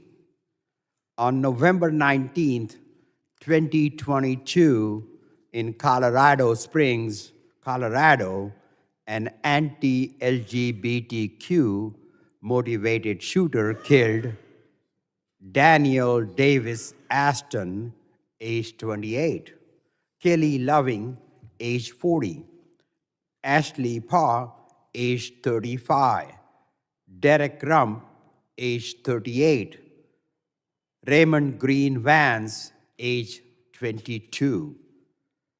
1 year ago, on May 14, 2022, in Buffalo, New York, a white supremacist and proponent of the Great Replacement Theory killed Roberta A. Drury, age 32, Margus D. Morrison, age 52, Andre McNeil, age 53, Aaron Salter, age 55, Geraldine Talley, age 62, Celestine Chansey, age 65, Hayward Patterson, age 67, Catherine Massey, age 72, Paul Young, age 77, Ruth Whitefield, age 86. I'm running out of time, and I've only gotten through 1 year of victims of right-wing attacks. And that doesn't include the many, many victims of mass shooting in which no political ideology was identified, but which were nonetheless enabled by Republicans' refusal to pass common sense gun reforms. Mr. Chair, I yield back. The gentleman yields back. I now recognize Mr. Ezell for his 5 minutes of question. Thank you, Mr. Chairman. Ms. Gaines, I want to thank you for your willingness to testify and your bravery for standing up for women. One thing I'd like to say as a 42-year law enforcement professional, a sheriff, a police chief, a detective, one of the hardest things it is to get these days is to get a person that is willing to testify and to stand up and tell the truth. In your testimony, you described how you were attacked for telling your side of the story. What kind of message does this send to the young women who might be afraid of speaking up? This is something just based off the conversations I've had with girls. I know I briefly mentioned it in my testimony, but the overwhelming majority of those girls who were specifically at that NCAA championships where we raced with Leah Thomas, who's of course a biological male, the overwhelming majority of us girls felt so uncomfortable. We felt betrayed. We felt belittled. It's of course in the locker room especially, it's awkward, it's embarrassing. It's this feeling of, the best word to describe it is traumatic. No one protected us. No one stood up for us. And so that's exactly why I'm doing what I'm doing. Again, I was totally thrusted into this position. This is never something I wanted. It's still not something I want to be doing, yet I find it necessary. But the message that it sends, it sends a message that we don't matter, that our feelings, our safety, our privacy, it doesn't matter. We should smile and step aside and allow these men into our spaces, or else you are a bigot. I want you to describe to this committee, I was reading in the second paragraph, where, and I'm just going to read it, I discovered that the overwhelming majority of the girls shared extreme discomfort being forced to strip down in front of a male who was intact with and exposing male genitalia in the same room. After seeing how this affected every girl at the meet, I decided to stand up and speak out. I resolved to do everything I could to ensure that no other girls feel alone in the fight for their right to compete on a level playing field. Describe that locker room experience to this committee, please. First of all, we were not forewarned we would be sharing a changing space. No one told us, no one asked for our consent. We did not give our consent to undress in front of a male. Yet the only time we became aware of this was when it was presented in front of us and it was too late. So what that kind of looked like in the vein of being extremely transparent, a 6'4", he's actually taller than 6'1", a 6'4" male walks in, disrobes, and is fully intact with male genitalia while we're simultaneously undressing as 18 to 22-year-old girls, and we could do nothing about it. I actually immediately left the locker room, and I went up to one of the officials on the pool deck, and I said, how is this allowed to happen? You know, I understand the guidelines for the competition, but what are the guidelines in regards to the locker room? And he looks at me and word for word says, oh, we actually got around this by making the locker rooms unisex, so it's not a big deal. And I thought about that, and unisex. So this meant that any man could have walked into our locker room, not just a self-identifying female. Any man, any coach, any parent, any official, any man who wanted to would have had full access to, and bare minimum, we weren't forewarned. And actually, Leah Thomas's teammates who dealt with this every single day all year, when they expressed their discomfort to their administration and they sent an email, and I swear I have a screenshot of their response, their administration responded back with, if you feel uncomfortable seeing male genitalia, here's some counseling resources that you should seek. And that's the general consensus of what's happening around the country, which is why I felt it necessary to get in front of colleges and speak. I think it's so important to engage people my age, 22 years old, to understand what's happening, because that's not what you're hearing in the media. Thank you for your courage. Please do not give up your fight. Please do not be afraid to share your testimony.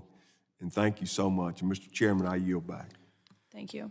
Gentleman yields back. I now recognize Ms. Ramirez of Illinois for her 5 minutes of questioning. Thank you, Chairman. I was taken back recognizing that my colleague, who was just right of me, almost spent 5 minutes giving names of people who have experienced the worst of the worst threat to our democracy and to themselves through right-wing white supremacist ideas. It is clear that the replacement theory and other white supremacist ideas are leading to an increase in violence targeted toward Black and brown people and immigrants specifically. In 2019, a far-right terrorist killed 23 people at a Walmart in El Paso, Texas. His hate-filled anti-immigrant manifesto referenced a Hispanic invasion of Texas. That word invasion is a word that I hear frequently in this committee room in the US Congress by Republican members referring to immigrants, to asylum seekers. And these kind of anti-immigrant attacks have not stopped. Less than 2 weeks ago, a man in Brownsville, Texas, drove an SUV into a group of migrants, killing 8 people. Police are investigating reports that he yelled anti-immigration rhetoric at the group. This dangerous and disgusting white supremacist rhetoric has fueled deadly violence again and again. White supremacy is anti-Semitic, it is xenophobic, it is racist, it is sexist, it is homophobic, and it is actively harming our communities right before our eyes with multiple instances of extreme violence. And I'll just mention a couple because otherwise I'll run out of time. The 2017 Unite the Right rally in Charlottesville, Virginia, that resulted in 9 injured in the murder of Heather Heyer. The 2018 anti-Semitic attack on the Tree of Life Synagogue in Pittsburgh that led to 11 people dying and injuring 6 more. The 2019 mass shooting in El Paso, Texas, predominantly in a Latino neighborhood where a gunman murdered 23 people and injured 3 more. The 2022 mass shooting in Buffalo, New York that we've heard about, where the gunman killed 10 Black people and injured 3 more. This is not a complete list by any means. And that is why I am honored to be co-leading a resolution that's condemning the great replacement theory that Congressman Jamal Bowman of New York is introducing, again, along with other Democratic colleagues.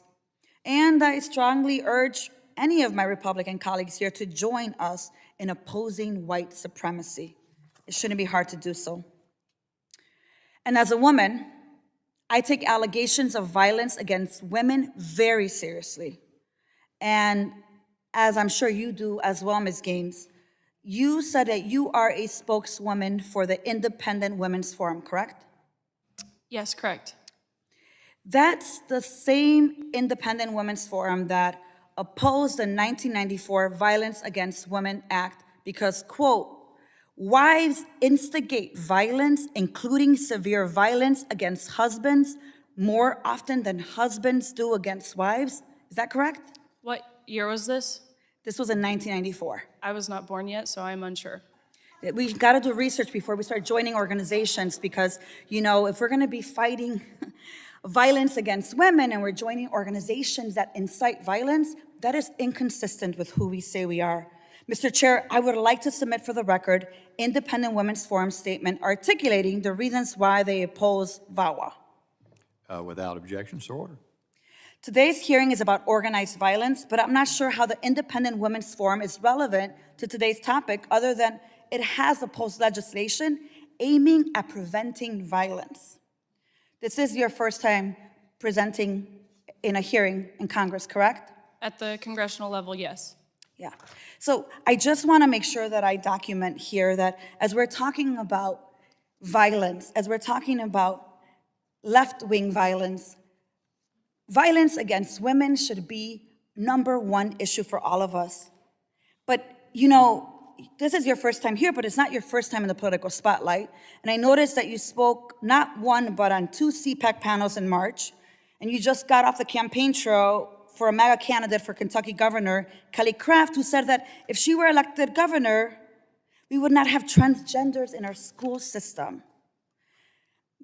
Mr. Chairman, I ask unanimous consent to enter into the record an article from The Nation titled "Meet the Feminists Doing the Koch brothers' Dirty Work." Without objection, so ordered. Mr. Chairman, I also ask unanimous consent to enter into the record a press release regarding a UCLA School of Law study titled "Transgendered People Are Over 4 times More Likely Than Cisgender People to Be Victims of Violent Crime. While they are 1%, they are 4 times more." Without objection, so ordered. The gentlelady's time has expired. Thank you, Chairman. I yield back. I recognize Mr. Strong for his 5 minutes of questioning. And before he begins, I'd like to remind all members that the witnesses are the guests of the committee and to maintain the decorum of the committee during questioning of the witnesses. Thank you, Mr. Chairman. Mr. Erickson, based on your experience in both DHS leadership and local law enforcement, what type of DHS assistance would be helpful to local law enforcement in dealing with extreme left-wing violence? Well, you know, as I'm sure you're aware, the DHS's INA is the only statutorily mandated member of the intelligence community that is required to share information with state and local partners, and that's really the crux of where they can be most helpful. It's sharing articulable, specific, and actionable intelligence to state and local partners so that they can actually make use of that intel. Thank you. Have you heard from local law enforcement who have dealt with extreme left-wing violence about assistance that would help and be helpful to them to deal with this?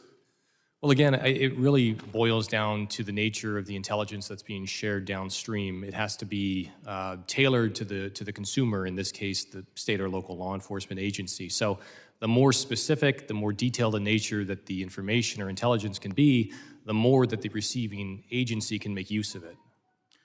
Thank you. There have been many comments and questions from my colleagues across the aisle focusing on right-wing violence and domestic extremism. In your opinion, should the political beliefs of a group inform DHS's decision to take action against violence, or should extremism be addressed consistently? It should be addressed consistently. Thank you.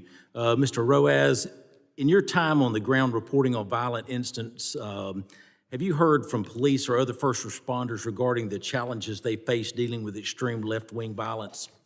Yes, because part of the problem is that a lot of people that show up at these violent events when it comes to the far left, they're not from the local area, so sometimes, I mean, they're not even aware that they're supposed to be on the lookout for these types of people. I mean, here with the recent case in Atlanta, I mean, we had people from Canada and France, right? So, I mean, that's like a DHS level Thank you. type thing. Do you have an opinion on what types of resources may be helpful for them? I mean, it's kind of similar with a lot. You know, a lot has been talked about with gun violence. A lot of it just needs to. I mean, we don't need anything particularly new. We just need laws to be enforced. When people are attacking private property or individuals, you arrest them and you charge them and you go through the court system. I mean, in Portland, what was it? The local DA office dropped over 80% of the cases that were brought to them.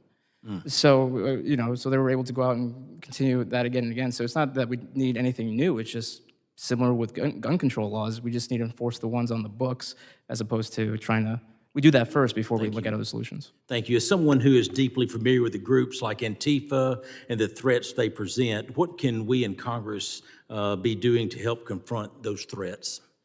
I mean, just be consistent in the fact that, again, when you, I mean, I find it a little disingenuous to hear some of the members on the other side of the aisle expressing, you know, grief over recent crime incidents when, last I checked, all the members on this committee voted against the recent House resolution that was against the DC crime bill.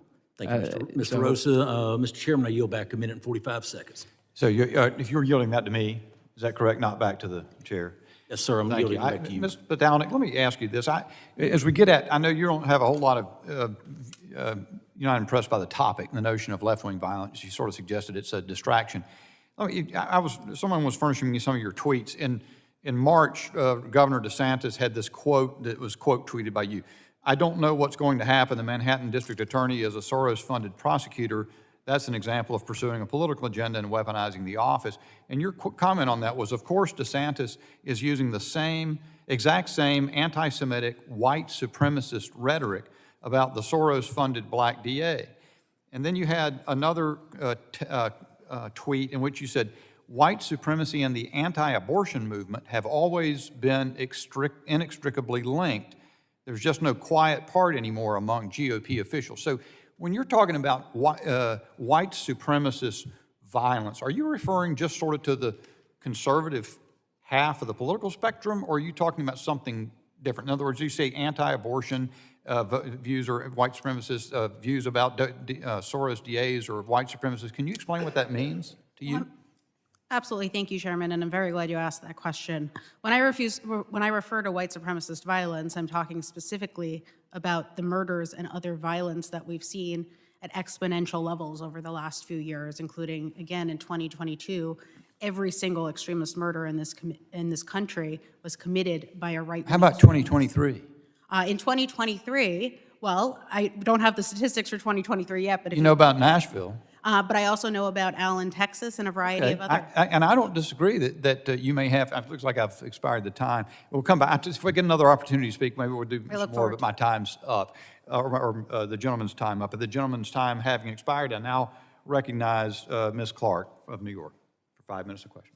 Thank you, Mr. Chairman, Ranking Member.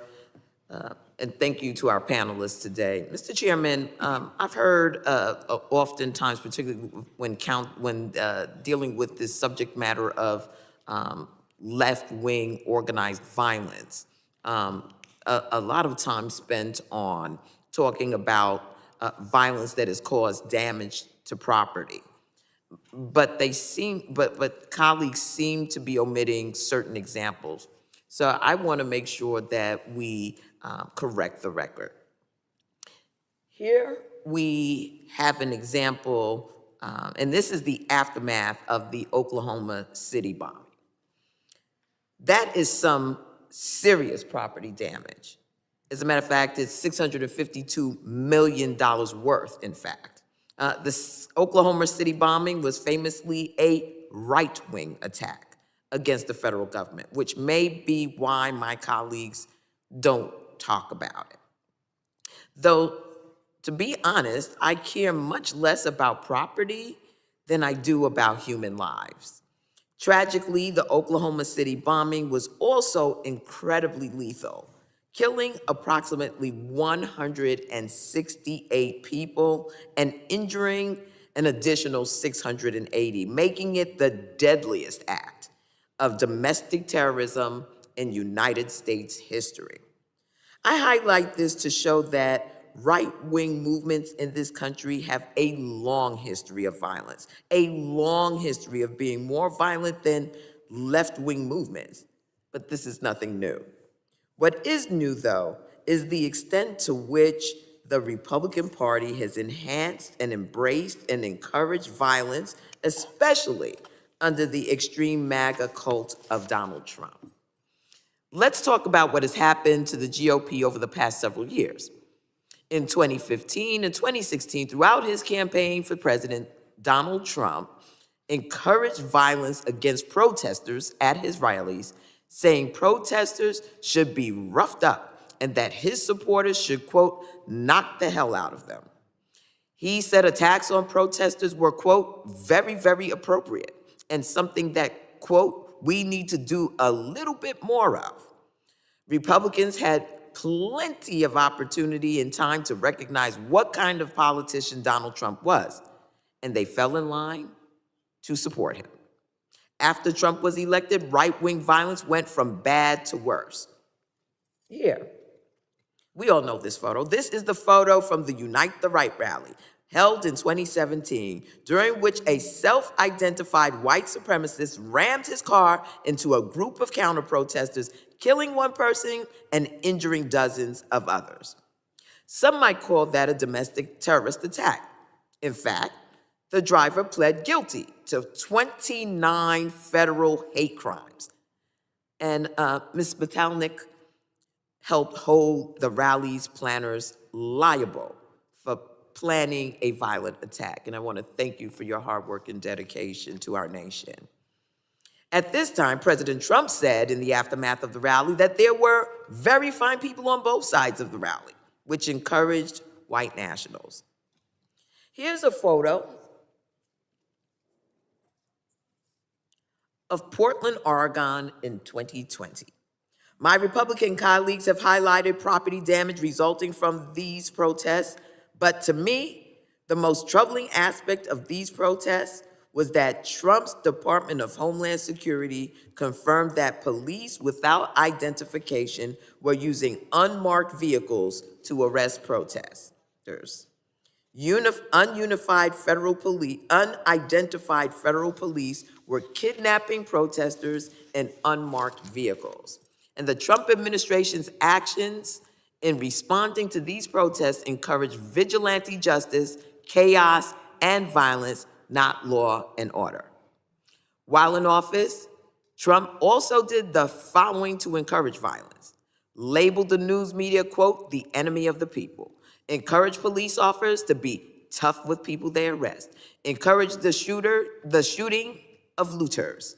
Praised law enforcement for an extrajudicial killing, and told the Proud Boys, a group so vile as to have been labeled a terrorist entity in Canada, to stand back and stand by, galvanizing the group, according to their own words, in helping to instigate planning for January 6th.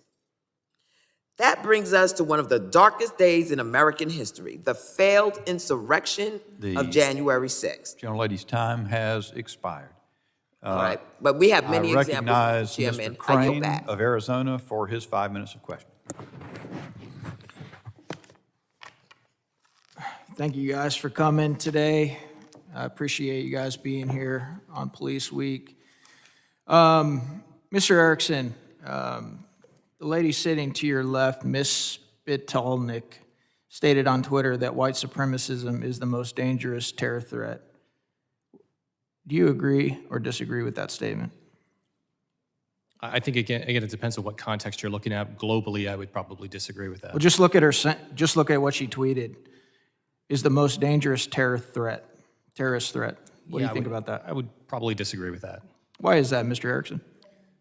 Because the global view of threats that we face in this country is much larger than the domestic extremism that we're talking about today. And I think that's a completely different hearing, a completely different topic to have. But I think we tend to get myopia when we start talking about specific things and we start talking in hyperbole. That's what I would describe. Yeah, you're right. We do that a lot around here. That seems like that's one of the predominant themes in this chamber, which is ironic for some of us that have actually been around the world chasing down real terrorists.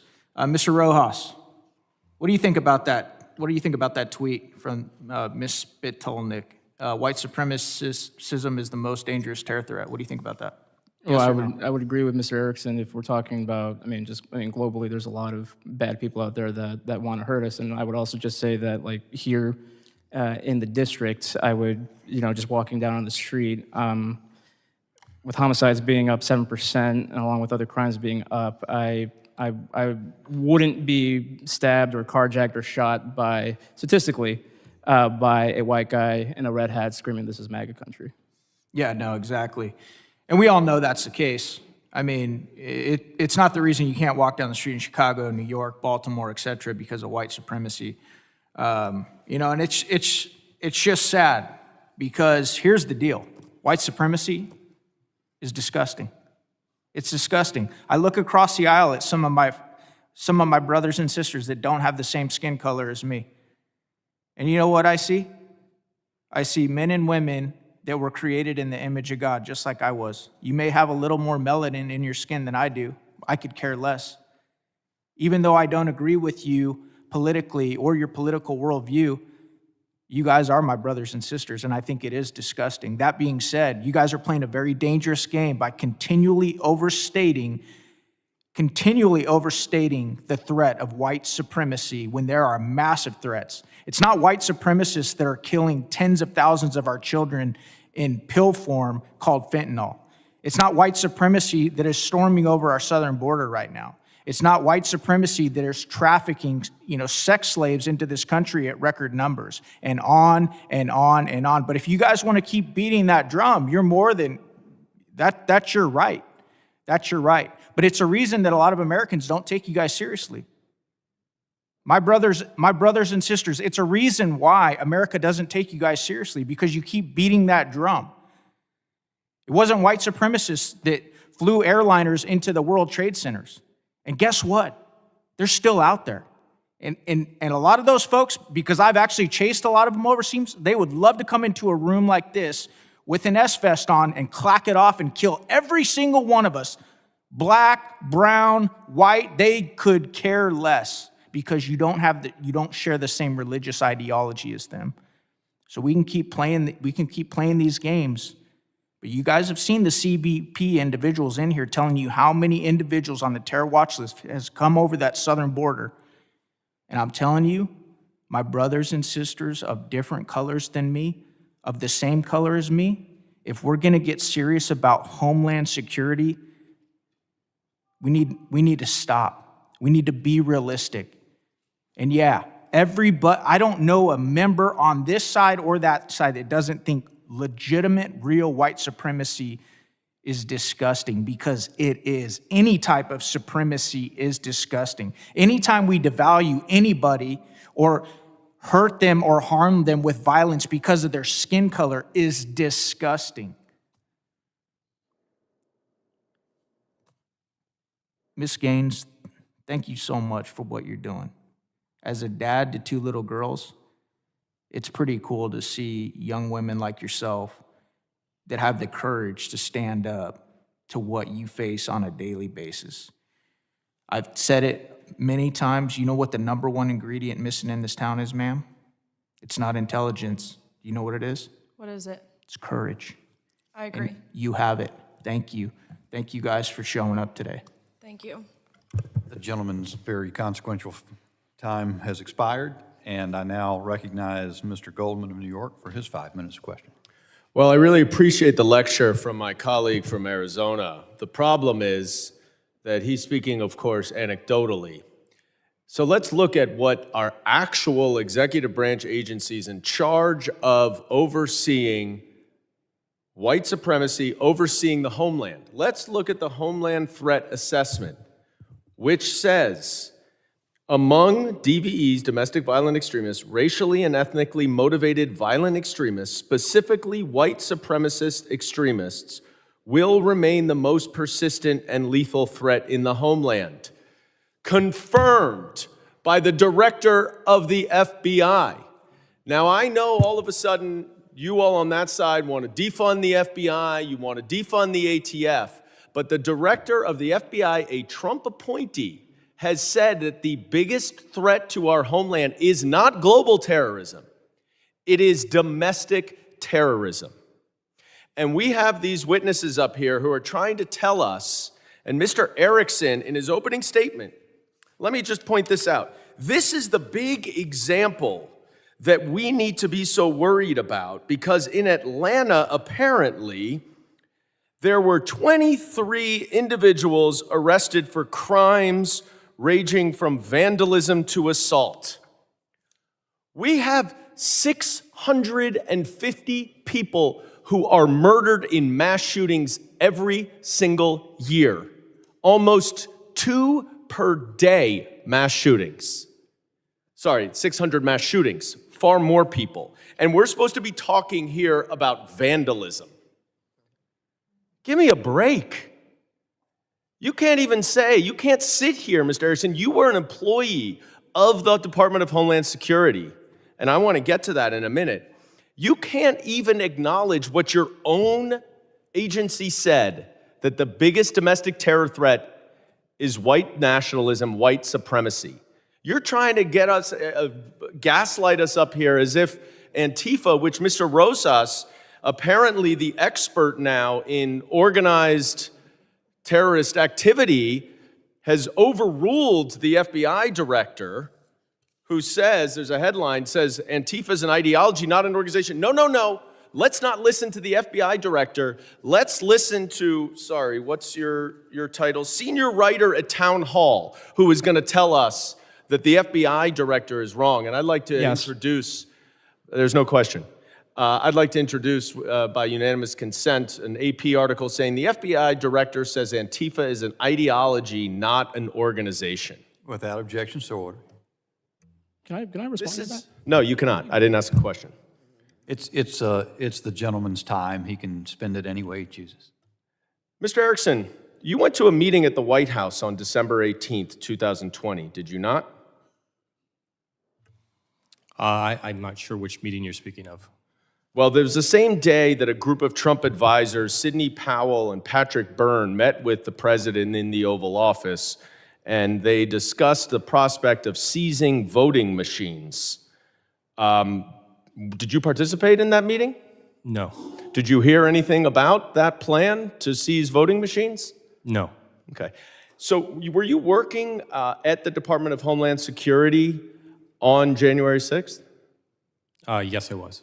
Because, you know, it's interesting to me, you talk a lot about left-wing extremist activity in your statement, but you actually worked for the Department of Homeland Security on January 6th, and there was no mention of what happened on January 6th in your testimony.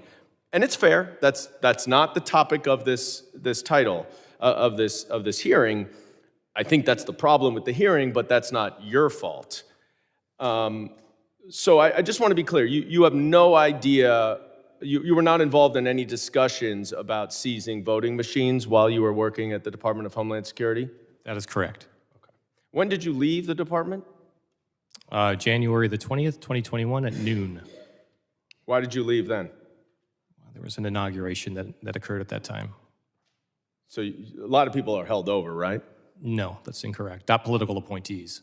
Okay, everyone was out?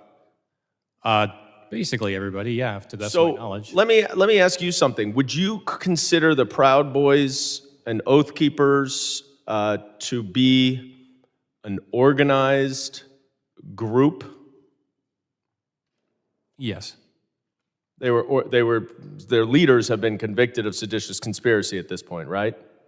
To my knowledge, correct. Yeah, based on what they did on January 6th. Correct. Okay, have any left-wing, Antifa, or any other people been convicted of conspiracy? The gentleman's time has expired.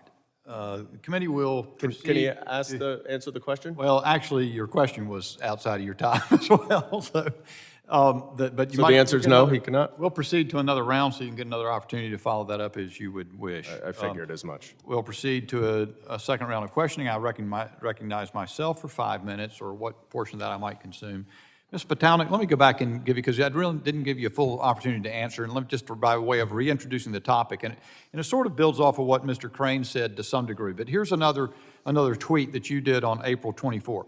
When reporters write the story of Tucker Carlson, do not gloss over who he is. He is a raging white supremacist, misogynist, and bigot who has done more to normalize violent extremism and hate over the last few years than nearly anyone else.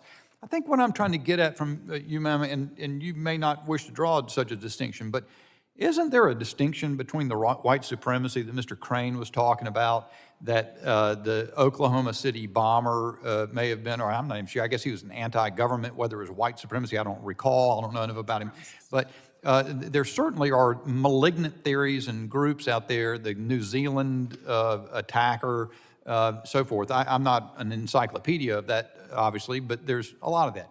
But you seem in your political advocacy to draw an equivalence between that and sort of right-wing views, conservative views. So abortion, somebody who's pro-life is a white supremacist to you, at least judged from that tweet.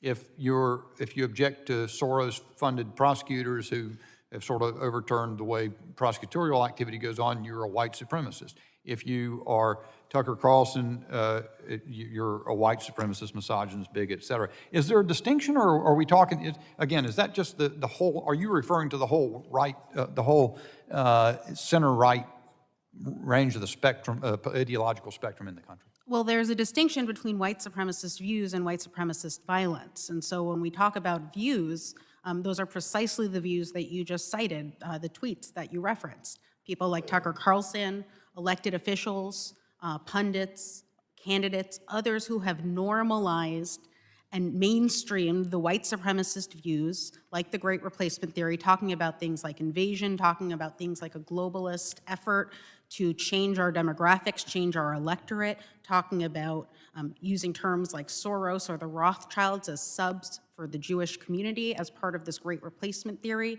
which is deeply anti-Semitic, racist, xenophobic.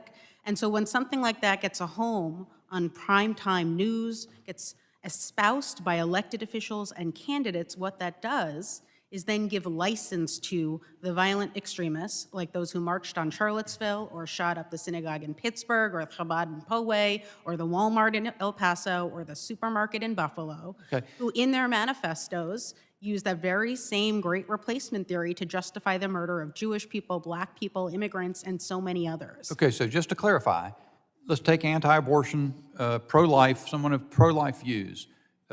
That's equivalent to white supremacy in your judgment? There are some in the anti-abortion movement who have trafficked in white supremacist views, who have talked about things like white birth rates and the replacement of the white population and the importance of, quote, banning abortion in order to protect the white population. So I am not saying that everyone who opposes abortion is a white supremacist, but there are absolutely many in the anti-abortion movement who utilize white supremacy to further their goals. I couldn't tell you a percentage, but historically there is a deep interconnection between the white supremacist movement and the anti-abortion movement. There's been a lot written about this as well. You can find exceptions. I'm sure Margaret Sanger was a eugenicist, wasn't she?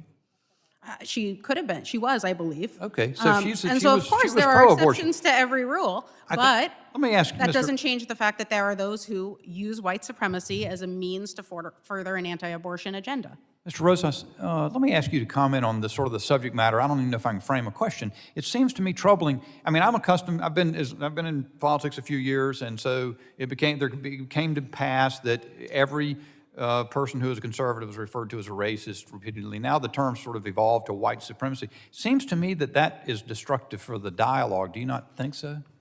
Well, yeah, because it seems someone sneezes the wrong way and they're accused of white supremacy. I mean, in the example, the most prominent example that I was personally witness to was the Kyle Rittenhouse shooting.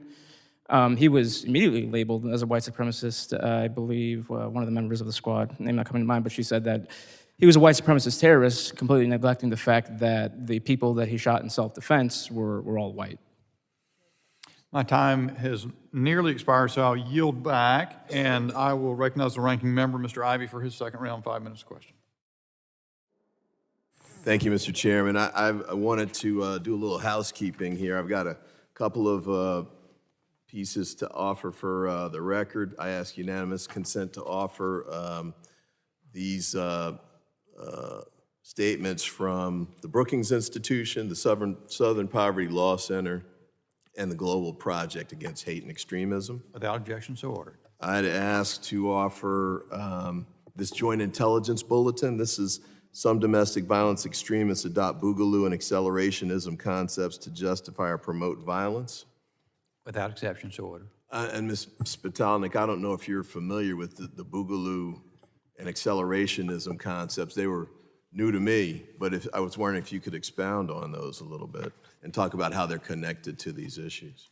Absolutely. Look, the Boogaloo Boy movement, which became more prominent in the public discourse in 2020, is a deeply anti-law enforcement, anti-government, right-wing extremist movement, and it specifically came to prominence in summer of 2020 when there were some extremists affiliated with the Boogaloo movement who murdered 2 California law enforcement officers. And this movement specifically believes in the idea of inciting a civil war. Some of them identify as white supremacists, some of them don't, but they are all part of this broader right-wing anti-government extremist movement. And I think it's indicative of the broader anti-law enforcement sentiment that exists among many right-wing extremists. All you need to do is look at what happened here on January 6th to understand that the law enforcement's injured and some who ultimately died from those injuries that day weren't accidental, they weren't collateral damage. They were considered a target by many of the insurrectionists on January 6th. And so it's important to be very clear-eyed about the anti-law enforcement sentiment that exists among many of these right-wing extremists.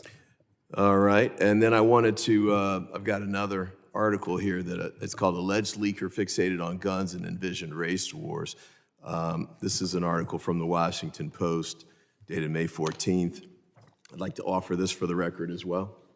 Without objection. The point I wanted to make on this one, because I didn't know this was there, this is about Jack, I think it's pronounced Teixeira, who was the individual who worked in national security, stole documents and then leaked them to the public. Apparently what motivated him was, I'll just read a little bit here. Jack Teixeira, dressed in camouflage fatigues, his finger wrapped around the trigger of a semi-automatic rifle, faced the camera and spoke as though reciting an oath, quote, Jews scam, N-word, rape, and mag dump. Then he used his weapon, aimed at an unseen target and fired it 10 times, emptying the magazine. And the article goes on to talk about his interactions with the group of young men that he shared these documents with preliminarily. He wasn't apparently planning to release them to the public, but he did release them to these friends, and they got out eventually. And then a little later in the article, it talks about his comments about the Black Lives Matter protests. He told his friends he saw a storm gathering. One friend said he was afraid they would target white people. He had told me quite a few times he thought they need to be prepared for a revolution. So I guess there's a commonality here. It actually traces all the way back to McVeigh and beyond about sort of an apocalyptic vision about what's going to happen with the United States, the second Civil War and the like. That sort of leads to these kinds of dangerous responses. Teixeira didn't actually kill anybody, but many of the people that we're talking about today did. And it seems to me that that is an important line of distinction to draw, and we're trying to separate out these issues. But at the end of the day, and as I said at our last hearing, Mr. Chairman, I think there's a good hearing in here somewhere with respect to how the Homeland Security Committee can address these types of problems, move forward. Mr. Erickson, you raised concerns about the government issuing information and responding to false information, misinformation. That's fine. I have a different view on some of these, but I think there is a point where, especially if it's drawing a distinction about who's politically right or making those kinds of evaluations, I do think there are definitely scenarios where the government can and should be issuing information, especially where it creates I'll say, a clear and present danger with respect to the community.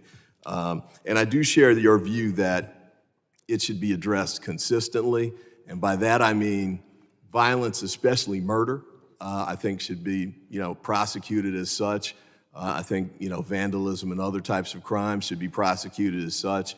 I think the point of the testimony I've heard so far today and the data we presented was there's a clear distinction between the right-wing extremism violence, which has been, in many instances, results in homicides, sometimes targeting police. And I think what you all have said with respect to Antifa and the like, that it tends to be vandalism, theft, I think there's some arson and property crimes, but different. But at the end of the day, I think we need to address both. So with that, I yield back. I thank the ranking member for the ecumenical sort of conclusion there. I appreciate that. I think the gentleman's style is one that I appreciate. And with that, I yield for I recognize Ms. Green for 5 minutes of questioning, second round.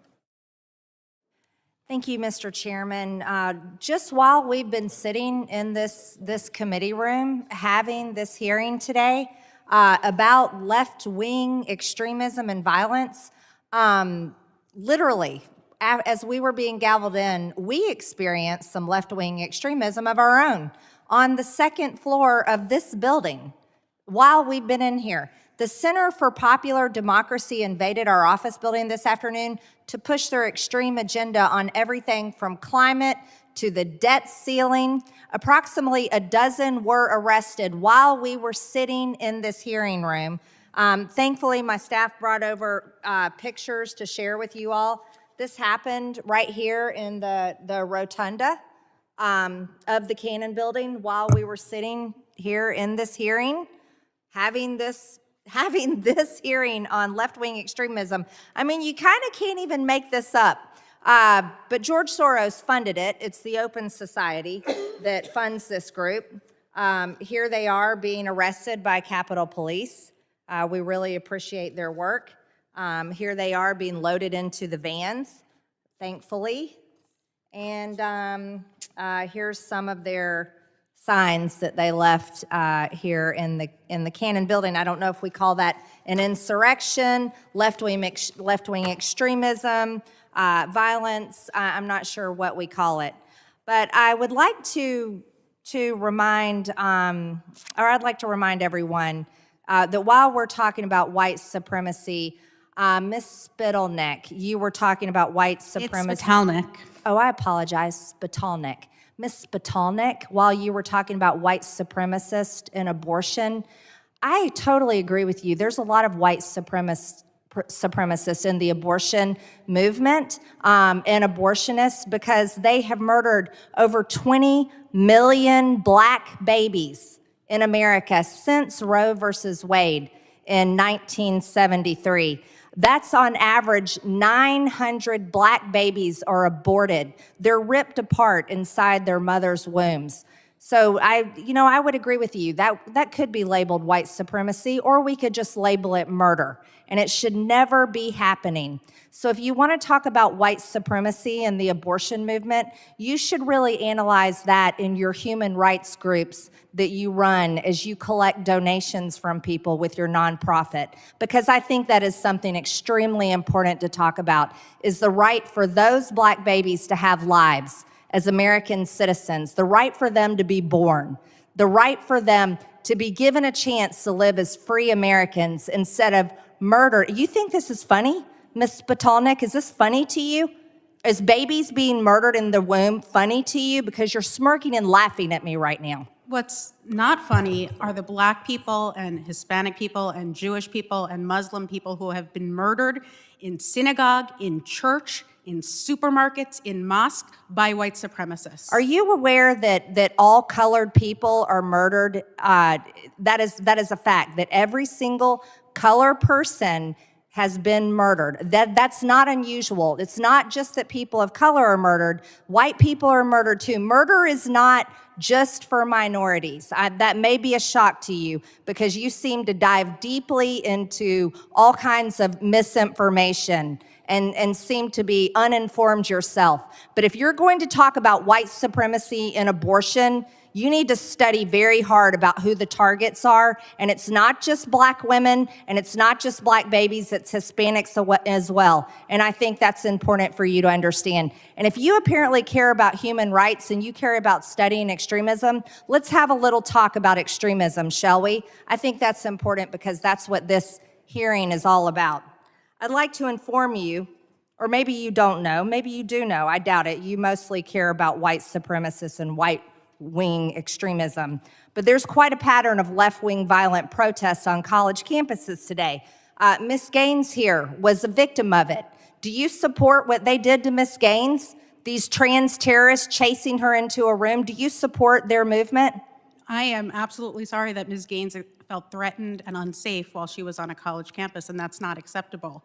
But again, the statistics tell us that when it comes to politically motivated violence, in 2022, every single murder was committed by a right-wing extremist. Every single murder in America was committed by a right-wing extremist? Every single politically motivated murder was committed by a right-wing extremist. Are you sure about that? I am. Are you aware that the Tennessee shooter just recently identified as a man and she was a biological woman? Was she a right-wing extremist as well? Gentle lady's time has expired. I'll allow the witness to answer the question. So that was a shooting that happened in 2023.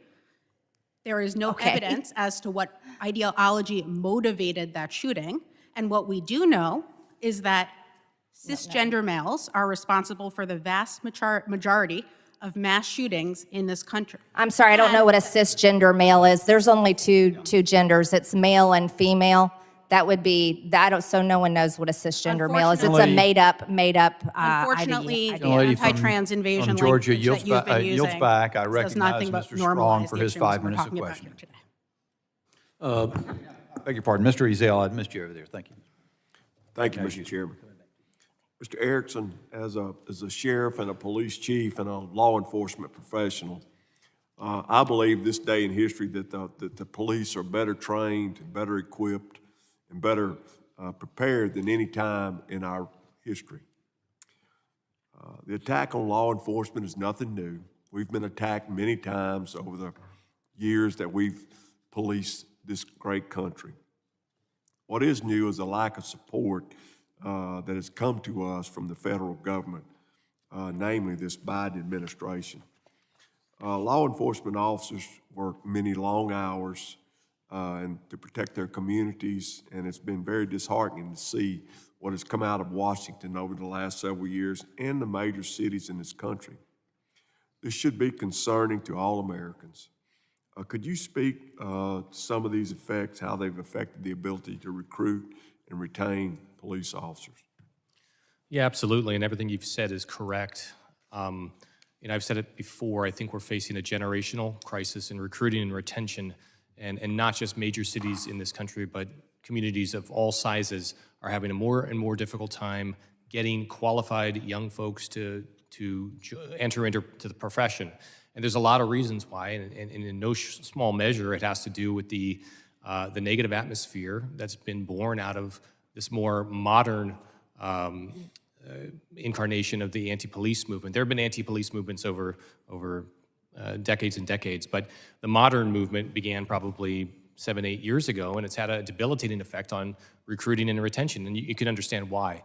But compounding that, you have the problem with a lack of support throughout the arc of the criminal justice system. Law enforcement is only the first part of that justice system. And so you can arrest all the people you want. If prosecutors aren't going to charge them and they're going to be let out, that has a demoralizing effect on the profession. And again, it's sort of a self-fulfilling cycle where it keeps feeding into itself. So it's a huge problem. I think we need to change the tone and the rhetoric about how we describe law enforcement across the board. I think we need to universally support and uphold the work that they're doing and make sure that they're funded and resourced appropriately. Thank you very much. And we can all agree on that, our law enforcement needs continually updated training. This is a very complex time that we're living in. Law enforcement is being required to do more than we've ever been asked in my 42-year history as a law enforcement officer. And I think that's something that we've got to come together on, is that, the police officers get up every day and go to work to serve their community. They work long hours. They get tired just like everybody else. But, you know, during some of these protests and some of the things that we've seen around the country, you know, the police are baited, they're pushed, and sometimes it's not very easy to respond in what people would think is a normal manner if you feel your life is threatened. So, you know, what I'm just want everybody to understand is that law enforcement in this country is here for everybody in this room. And what I will say about some of these extremists on both sides, they need to be put in prison. They need to be left in prison so they won't be out here terrorizing the good citizens, the taxpayers, and the hardworking people of this community. And I think we could come to some sort of understanding on both sides about enforcing the law, charging people, giving them a trial, getting it done so that we can better protect society. And again, Ms. Gaines, I'd like to commend you for your bravery, and I want to thank all the witnesses for being here today. And, you know, let's figure this thing out. Let's get something done. And, Mr. Chairman, I yield back. I wonder if the gentleman would yield to me individually before yielding back the balance, the remaining minute of your time. I do. I yield back to the chairman. I thank you, sir. And first thing, without objection, Ms. Green will submit for the record the 4 photographs of the events she indicated were recorded earlier today in this building with the arrests of people who were intruders or protesters or whatever. Ms. Gaines, with the 30 seconds we've got left, and I think I'll focus on you. We see sort of the nature of the dialogue in politics that we're having right here. And I guess I would say, again, I would join the others in commending you for your courage and ask you if you have any closing thoughts in case I don't get another chance to speak to what you think about the ability to have a dialogue when we're calling each other, you know, the most horrific names and how we get to the right result. Yeah, this is tricky because I do think that the majority of people in this room, we agree on the same things. We all want everyone to be safe. We all want this sense of fairness, and so it's kind of discouraging for me, being 23. I always kind of joke and say I was naive before the Leah Thomas stuff specifically, and I wish I could go back to being naive of just how this system really works. It is pretty heartbreaking, and that's not to one side or the other. Just seeing the kind of going for the throats, and I understand to a degree, but I think we all want the same thing, so I feel like we should be able to create solutions that I know we can't appease everyone, that's very evident, but appease the majority of people and keep majority of people safe. Thank you, ma'am, for that. And with that, I recognize for his second round of 5 minutes of questioning, Mr. Strong. Ms. Gaines, as a father, I can't imagine what happened that day in that dressing room. Your day started with a man that was average at best in the sport of swimming, then claiming to be a woman or a transgender, changing in front of you and your teammates. Then your day ended with a man that tied you for the fastest time being awarded first place by the NCAA. As a young lady, you were failed at a bunch of different levels. It is unbelievable what you've been through, and I commend you and your family for being here today. I yield the rest of my time to Ms. Green from Georgia. Thank you, Mr. Strong. I'd like to continue back with talking about left-wing extremism. I think it's very important, this issue.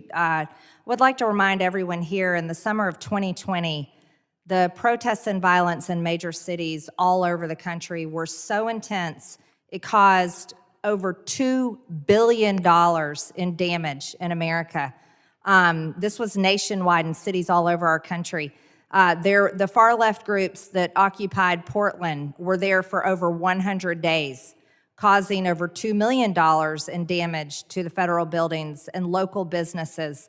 Seattle, protesters claimed several blocks, literally took it over in a neighborhood that they called Capitol Hill Autonomous Zones, or CHAZ, which is something that no one can comprehend. How an Antifa group and left-wing extremist group can come in and literally take over city blocks. And I just wonder, Ms. Spitalnik, I'm sorry, as Senior Advisor on Extremism at Human Rights First, which is a nonpartisan organization, nonpartisan. Have you studied Antifa?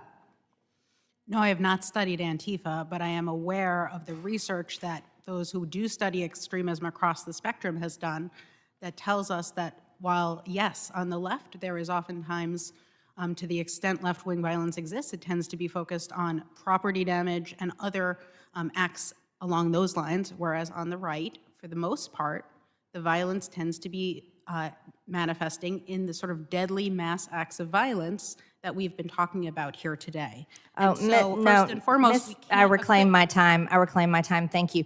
You're with a nonpartisan organization, nonprofit, which means you raise money in a nonpartisan fashion for extremism and human rights. And so you don't consider property damage for the American people. By the way, I'm a business owner. It's really hard to run a business, especially if the entire neighborhoods and area get set on fire night after night. The police officers are attacked. They're attacking federal courthouses and making the entire community literally unlivable. It's hard to have customers come in your store, especially when you own a store or maybe you have a Wendy's franchise that gets burned to the ground. So you don't consider that worth studying, the property damage and all of the violence that happens to the American people? I would think that you consider that something worth studying and caring about, especially in a nonpartisan organization. Again, absolutely, there is left-wing violence that does exist in certain ways. But the point that I am making is that we cannot draw false equivalencies between property damage and the death of people by mass shooters who are targeting them based on their race, their religion, or other characteristics. Well, what about their job or their profession, like being a police officer? We could talk about the city of Atlanta. That's the state I'm from. I'm from Georgia, as a matter of fact. And there's an Atlanta Public Safety Training Center in Atlanta. The Atlanta City Council has proposed a $90 million, that's taxpayer funded, by the way, $90 million from the taxpayers for the protection and the safety of the city of Atlanta.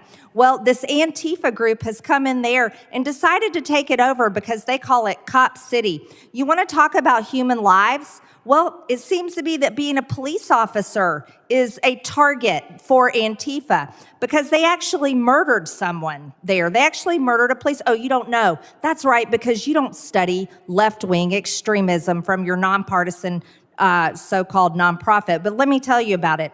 There was a 26-year-old activist, Manuel Tehran, shot and killed Georgia State Patrol trooper there. That was this year, you're right, not last year, it was this year. So left-wing extremism is definitely on the rise, and murder is a big part of it. I yield back, thank you. Gentlelady yields back, and I recognize Mr. Crane for his 5 minutes of questioning.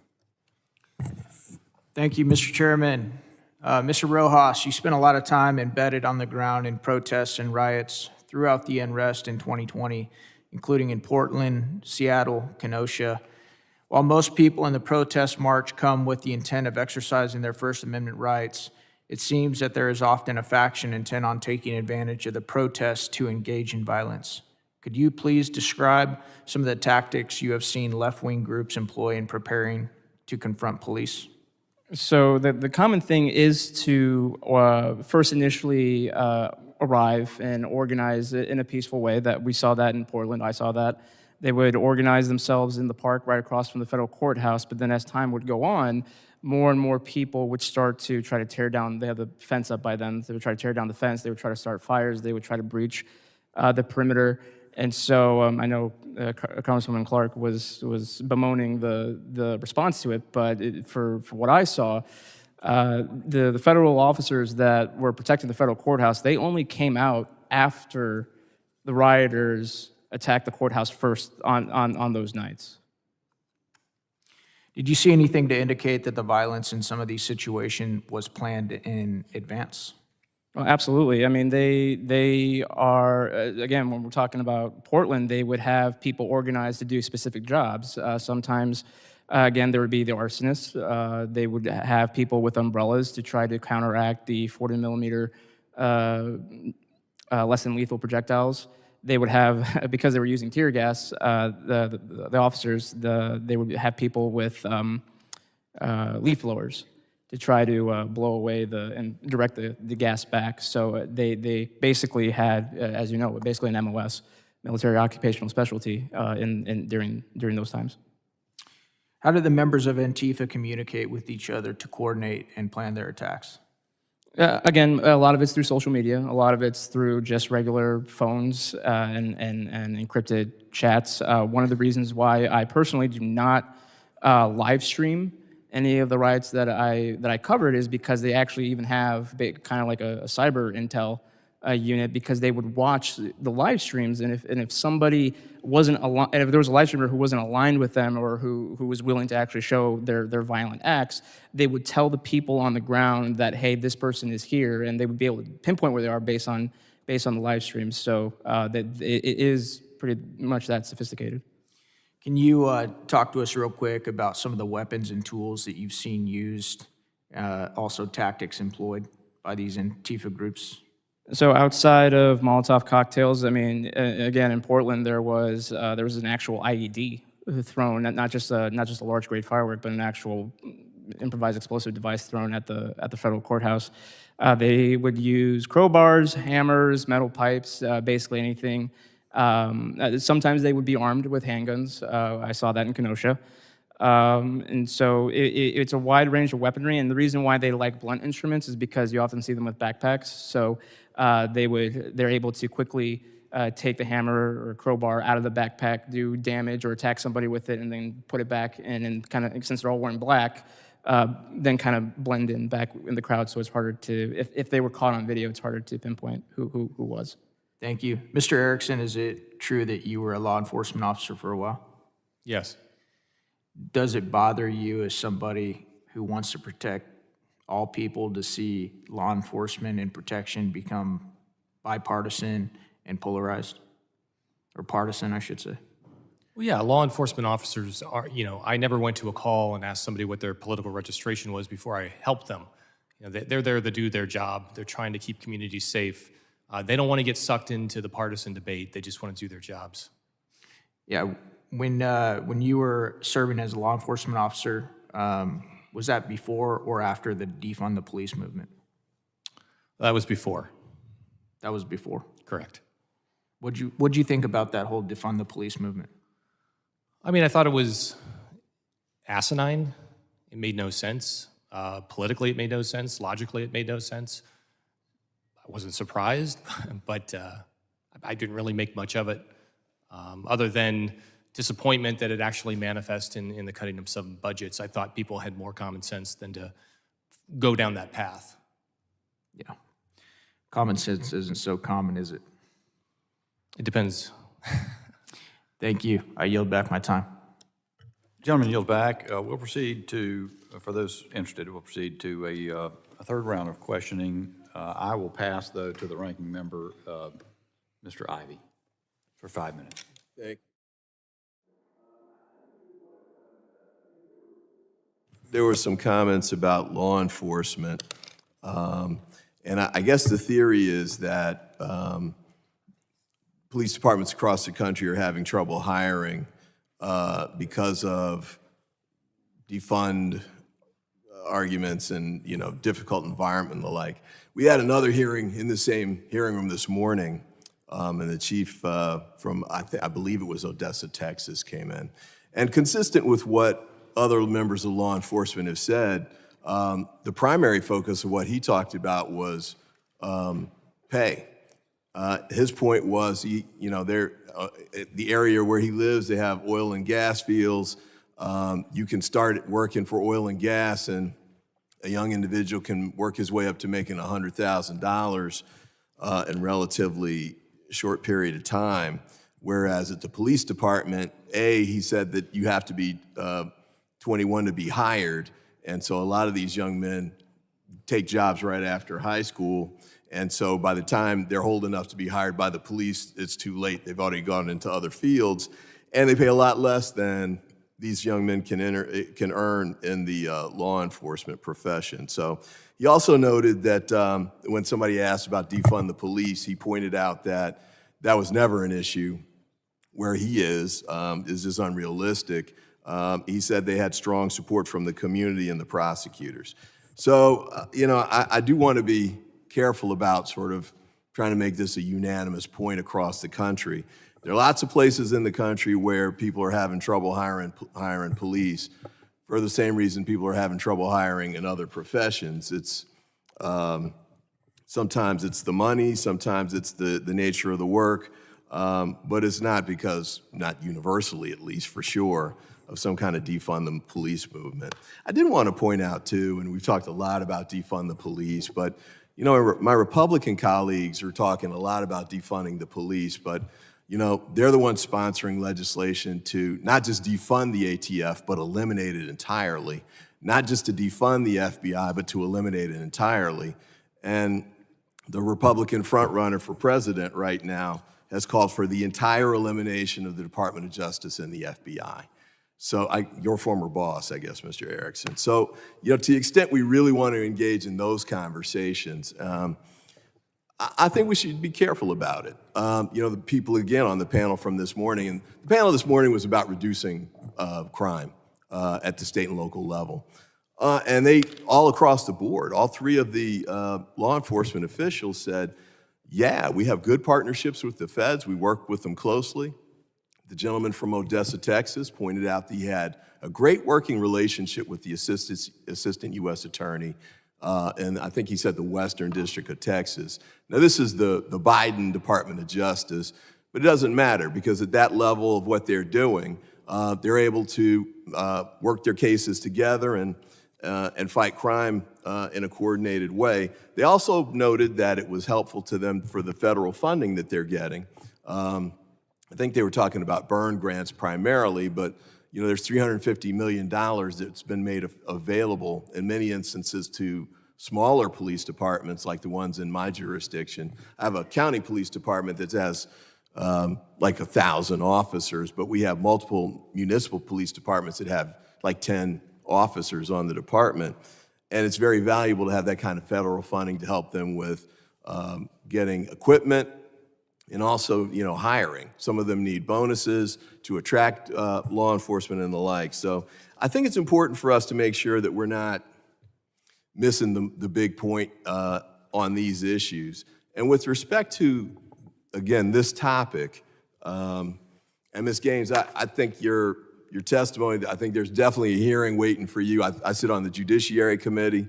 That's probably where it should be because the issues you're raising tend to be addressed by those types of laws that are fall in the jurisdiction of that committee. So maybe you'll pass that along to Mr. Jordan and he'll have a hearing to that effect. But to the other issues, I think it's pretty clear that, yes, it's clear that we have violent extremism in the United States. There are ideological roots for that we need to address. And I think that to some extent, it's on the left. It's sort of a different set of roots to those problems.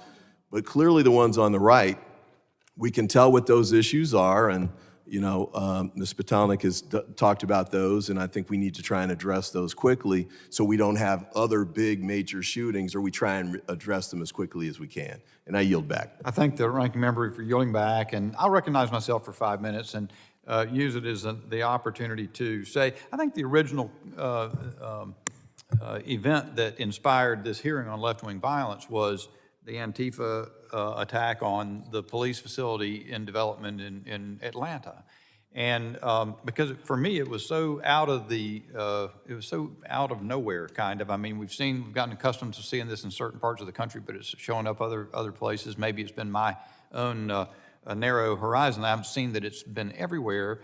But I noticed Mr. Goldman said earlier when he was here that it was I think he sort of denigrated what happened down there, saying charges range from something to assault. I don't remember what he said, but actually I turned around to staff because what I remembered and what staff then confirmed is that all 23 people arrested there were charged with domestic terrorism. They got domestic terror charges.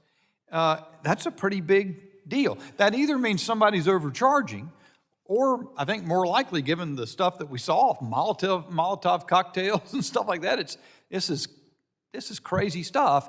And again, I don't think, and I appreciate, Mr. Ivey, some of the comments you've had, but the tenor, of course, a number of comments on the other side, people outraged that we're looking at this, and it can always question about whether it's worth a hearing or not, but it doesn't denigrate the idea, Mr. Crane, to your point, that there is this crazy white supremacy sort of motivated violence out there that has cost lives. I don't denigrate that in any respect.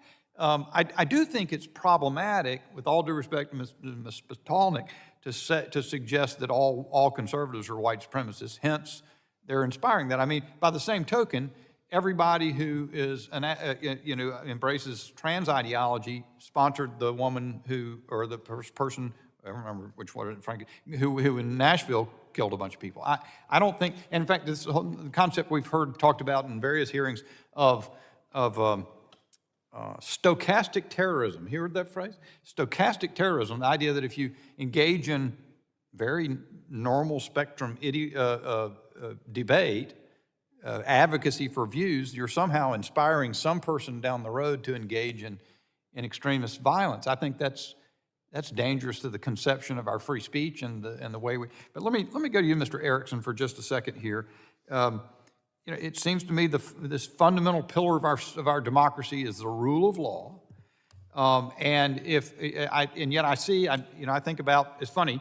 The Trump administration has always taken to task. In fact, Trump himself is called a white supremacist by my colleagues on the other side. And yet they also say it was Trump's Department of Homeland Security that identified right-wing or white supremacist extremists as and I always got to formulate this right, as you say, it's the most lethal domestic terror threat to the homeland, I think is how they put it. But that doesn't ever get credited for some reason. But what do you see the long-term consequences if we can't even have a hearing to examine this type of violence and that, so that the country will be aware of the challenges we face? Well, I mean, I think the long-term implications of a lack of candor in this topic could be very disastrous. I mean, our democracy is predicated upon us being able to discuss difficult issues and do so in a respectful way, acknowledging that there are two sides to a coin, or acknowledging that the spectrum of an issue can be broad and wide. And a lot of what I saw today was, folks mentioning one side of the violence. I think the point of this hearing, and I applaud the majority for doing this, is that we have to acknowledge all sides. And for the past couple of years, there's been scant conversation about left-wing violence coming at least from the federal government. Left-wing violence is not just vandalism. I was in Portland every single night, as Mr. Rosas alluded to. These domestic terrorists were not just destroying the Hatfield Federal Courthouse, but our federal law enforcement who were in the courthouse were literally attempted to light them on fire and to burn the building down with them in it. It is only at that time that they would leave the building to try and apprehend the people that were doing that.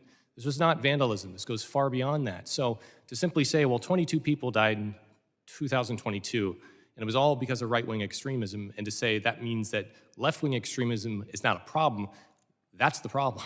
That's the problem here that we're facing right now in Congress. We have to talk about this holistically.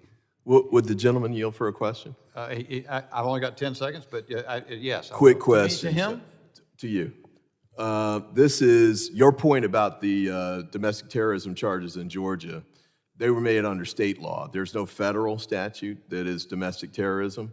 Would you consider working with me to put together a domestic terrorism bill that we could pass that would apply at the federal level on both sides and would focus primarily on the more serious crimes? Minor stuff could be left at the state level. Yeah. Would you be open to that? Mr. Ivey, I would be willing to work with you on anything. I think you're a very great gentleman, and I think that topic is worth consideration. One concern I have and I think one reason we haven't gotten there is for the phenomenon that I see here, which is to the extent the phrase terrorism, or the word terrorism, is used as a tool to smear or paint half of the polity, half of the American people, as though they're somehow complicit in it, is problematic.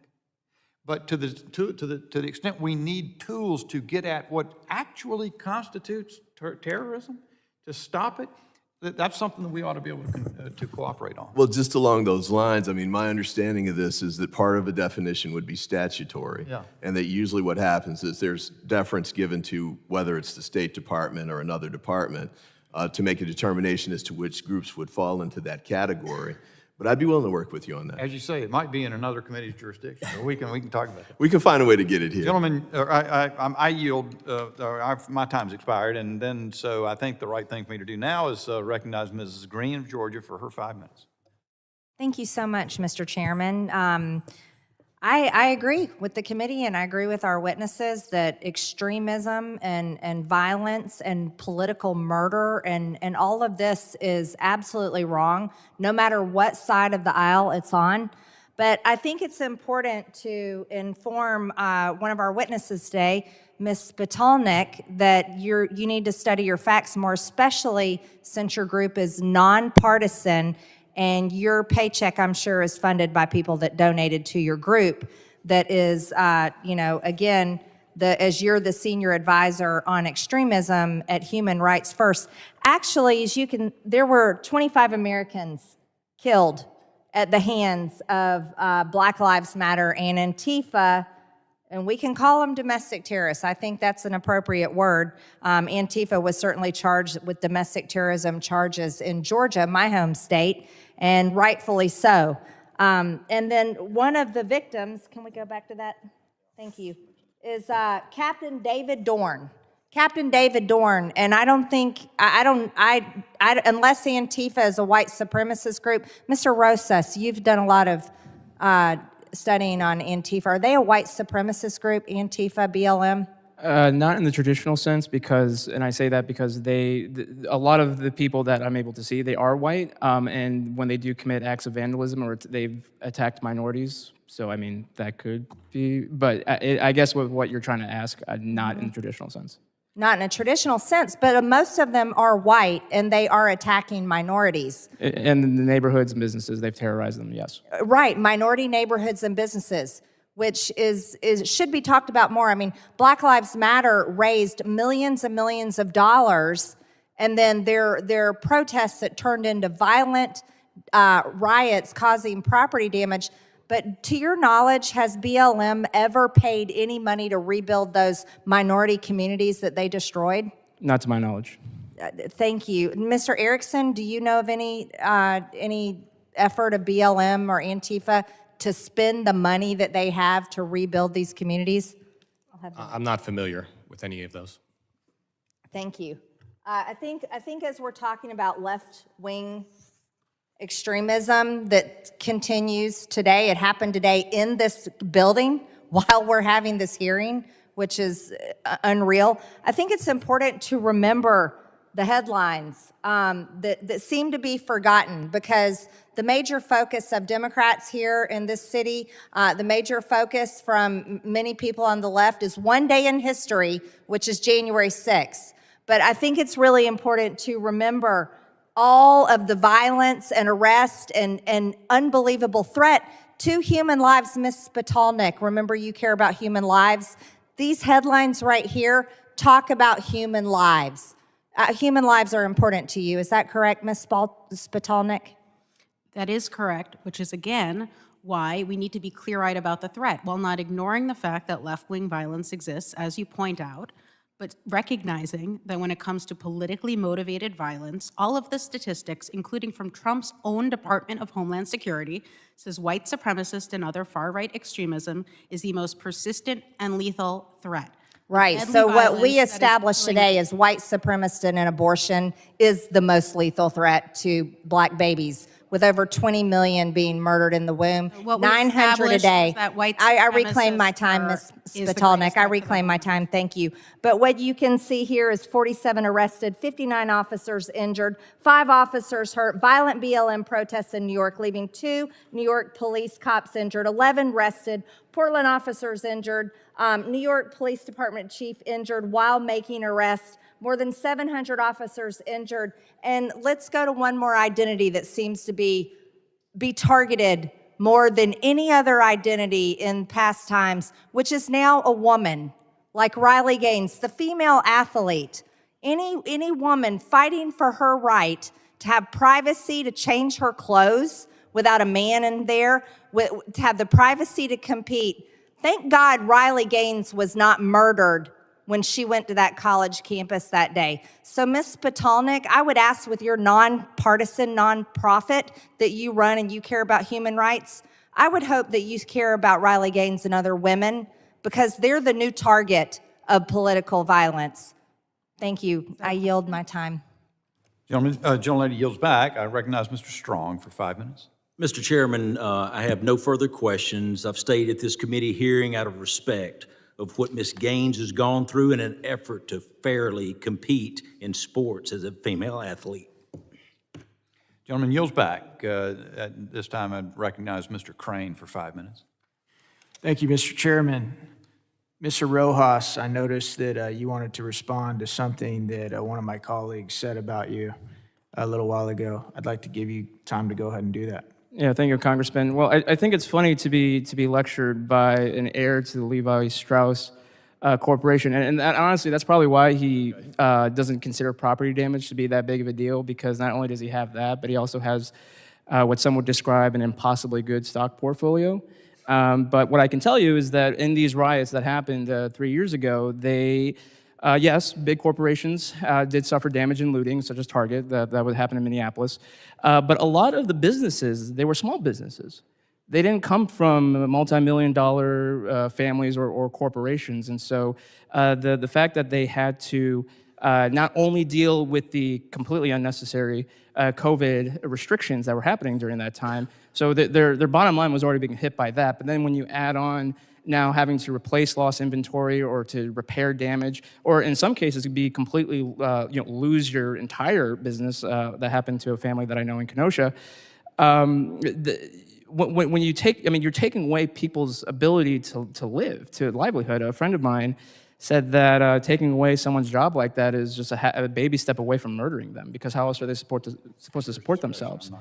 So I think it was absolutely disgraceful for Congressman Goldman to try to just denigrate my title, because it's not just a title. I've earned it because I was there chewing the dirt in these dangerous situations. I didn't see him in any of those places. I was there in New York covering, New York City covering some pretty violent protests there. And I'm also not just a writer, but I served honorably in the Marine Corps Reserves, and I was very proud of that. And so that's just typical elitist thinking, and that's why a lot of people hate Washington, D.C., and honestly, I don't blame them.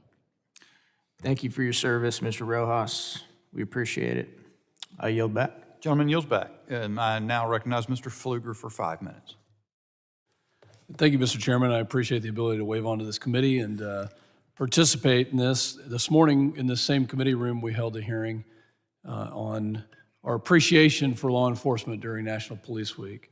It was very disturbing to hear colleagues on the other side of the aisle saying that this was not going to be something that was politicized, and immediately hearing them launch into attacks on one type of violence, but not on all types of violence. I'd like to submit for the record, Mr. Chairman, a document here which goes into the discussions of colleagues on the other side of the aisle, including Representative Maxine Waters, who said, let's make sure we show up wherever we have to show up. And if you see anybody from that cabinet in a restaurant, in a department store, at a gasoline station, you get out and you create a crowd and you push back on them and you tell them they're not welcome here anymore. Another state senator from Missouri saying, I hope Trump is assassinated, and on and on and on. But these are elected officials. I'd like to submit this for the record. Without objection, so ordered. Let me start by saying that any type of violence is absolutely horrible, should not go 1 second without people on both sides of this dais condemning it. Does not matter what the reason is. It doesn't matter who the person is. It should be condemned. And unfortunately, we're here in this hearing because that has not happened. We have seen firsthand the devastation that violence has caused in this country on any side of the political spectrum, and it's not okay. But specifically, I've been disappointed to not see left-wing extremist groups who have not been condemned by my colleagues on the other side of the aisle in some cases. And instead of prosecuting or holding violent criminals and individuals accountable, some within our society have made excuses for this, and it's unacceptable. And I want to say to our witnesses, thank you for being here, for standing up and showing us your courage. I'd like to focus a couple of questions and ask Ms. Gaines to respond. You know, the evening that the attack on you happened, I mean, I think the whole country thought, how is this possible? You've had the courage to speak out on an issue that is very personal to you. I have 3 daughters, and to think about the issue that you're talking about and standing up for what you believe in, the freedom of speech, the First Amendment protects your ability to do that. And yet, San Francisco State University President Lynn Mahoney wrote a letter sympathizing those who attacked you. And I can't imagine how that has made you feel. I know how it's made me feel. No, it's, we've used the term domestic terrorists a lot in this hearing, and that's constantly something I get called by these same left-leaning protesters who, again, for simply saying women deserve fairness, we deserve safety, and we deserve privacy, and we deserve respect. And I get called a domestic terrorist all the time. So this term for me, maybe I have a skewed perception of what it means. But yes, it's been, I don't know, again, it's just disheartening to be in the position I'm in, feeling like I'm asking for the bare minimum, feeling like I'm asking for something that is so simple that we all are entitled to, yet I'm being, held hostage. And there's one more piece I wanted to mention about this night that I haven't really touched on. I briefly touched on it in my testimony, but the verbiage outside the room, when I was still giving my speech, these protesters, the video doesn't do a good job showing of just how many were in these stairways. I mean, it was hundreds of people. But these people, they were outside the rooms, and one side of the hallway would yell, "Trans rights are under attack," and the other side would yell back, "What do? We fight back." And they kept using the term, "we fight back." And so after I'd finally been barricaded and I was in this room for a couple hours and they kept saying it, I'm like, why do they keep saying "we fight back"? And we've talked a lot about this stemming from the top in regards to Trump and January 6th and Tucker Carlson giving the license to people to basically do whatever they want but we're not talking about this on this side of it, because the day before this incident at San Francisco State, the Biden administration press secretary had a press release, a press conference where she says word for word, our trans community is resilient and they fight back. And I find it so ironic they were using the exact same verbiage, "we fight back." They kept saying it continuously. And so I wanted to put that on the record because we've talked about it a lot stemming from the top on the other side, but I think it's crucial to understand that goes both ways. Well, Ms. Gaines, thank you for your courage. Thank you for standing up for what you believe in. Any sort of threats or violence or intimidation is despicable. It has no place in our society. And to my colleagues on the other side of the aisle, real courage lies in being able to stand up even when it's not popular, and even when you may not agree with it, but being able to stand up to a bully, and that's what this is. This is about a bully in our society for a narrative that some don't agree with, and it doesn't matter which side you stand on, but you have stood up to that bully, and I applaud you for doing that. And the country is watching you and your leadership, and we appreciate what you're doing. Mr. Chairman, thank you for holding this hearing and standing up to a bully. We should all condemn any violence that happens, and I think that that's exactly what this hearing is about, and I yield back. Well done, Mr. Pfluger. The gentleman yields back. I thank the witnesses for their valuable testimony and the members for their questions. The members of the subcommittee may have some additional questions for the witnesses, and we would ask the witnesses to respond to these in writing if asked. Pursuant to Committee Rule 7D, the hearing record will be open for 10 business days. Again, with my thanks, the committee is adjourned.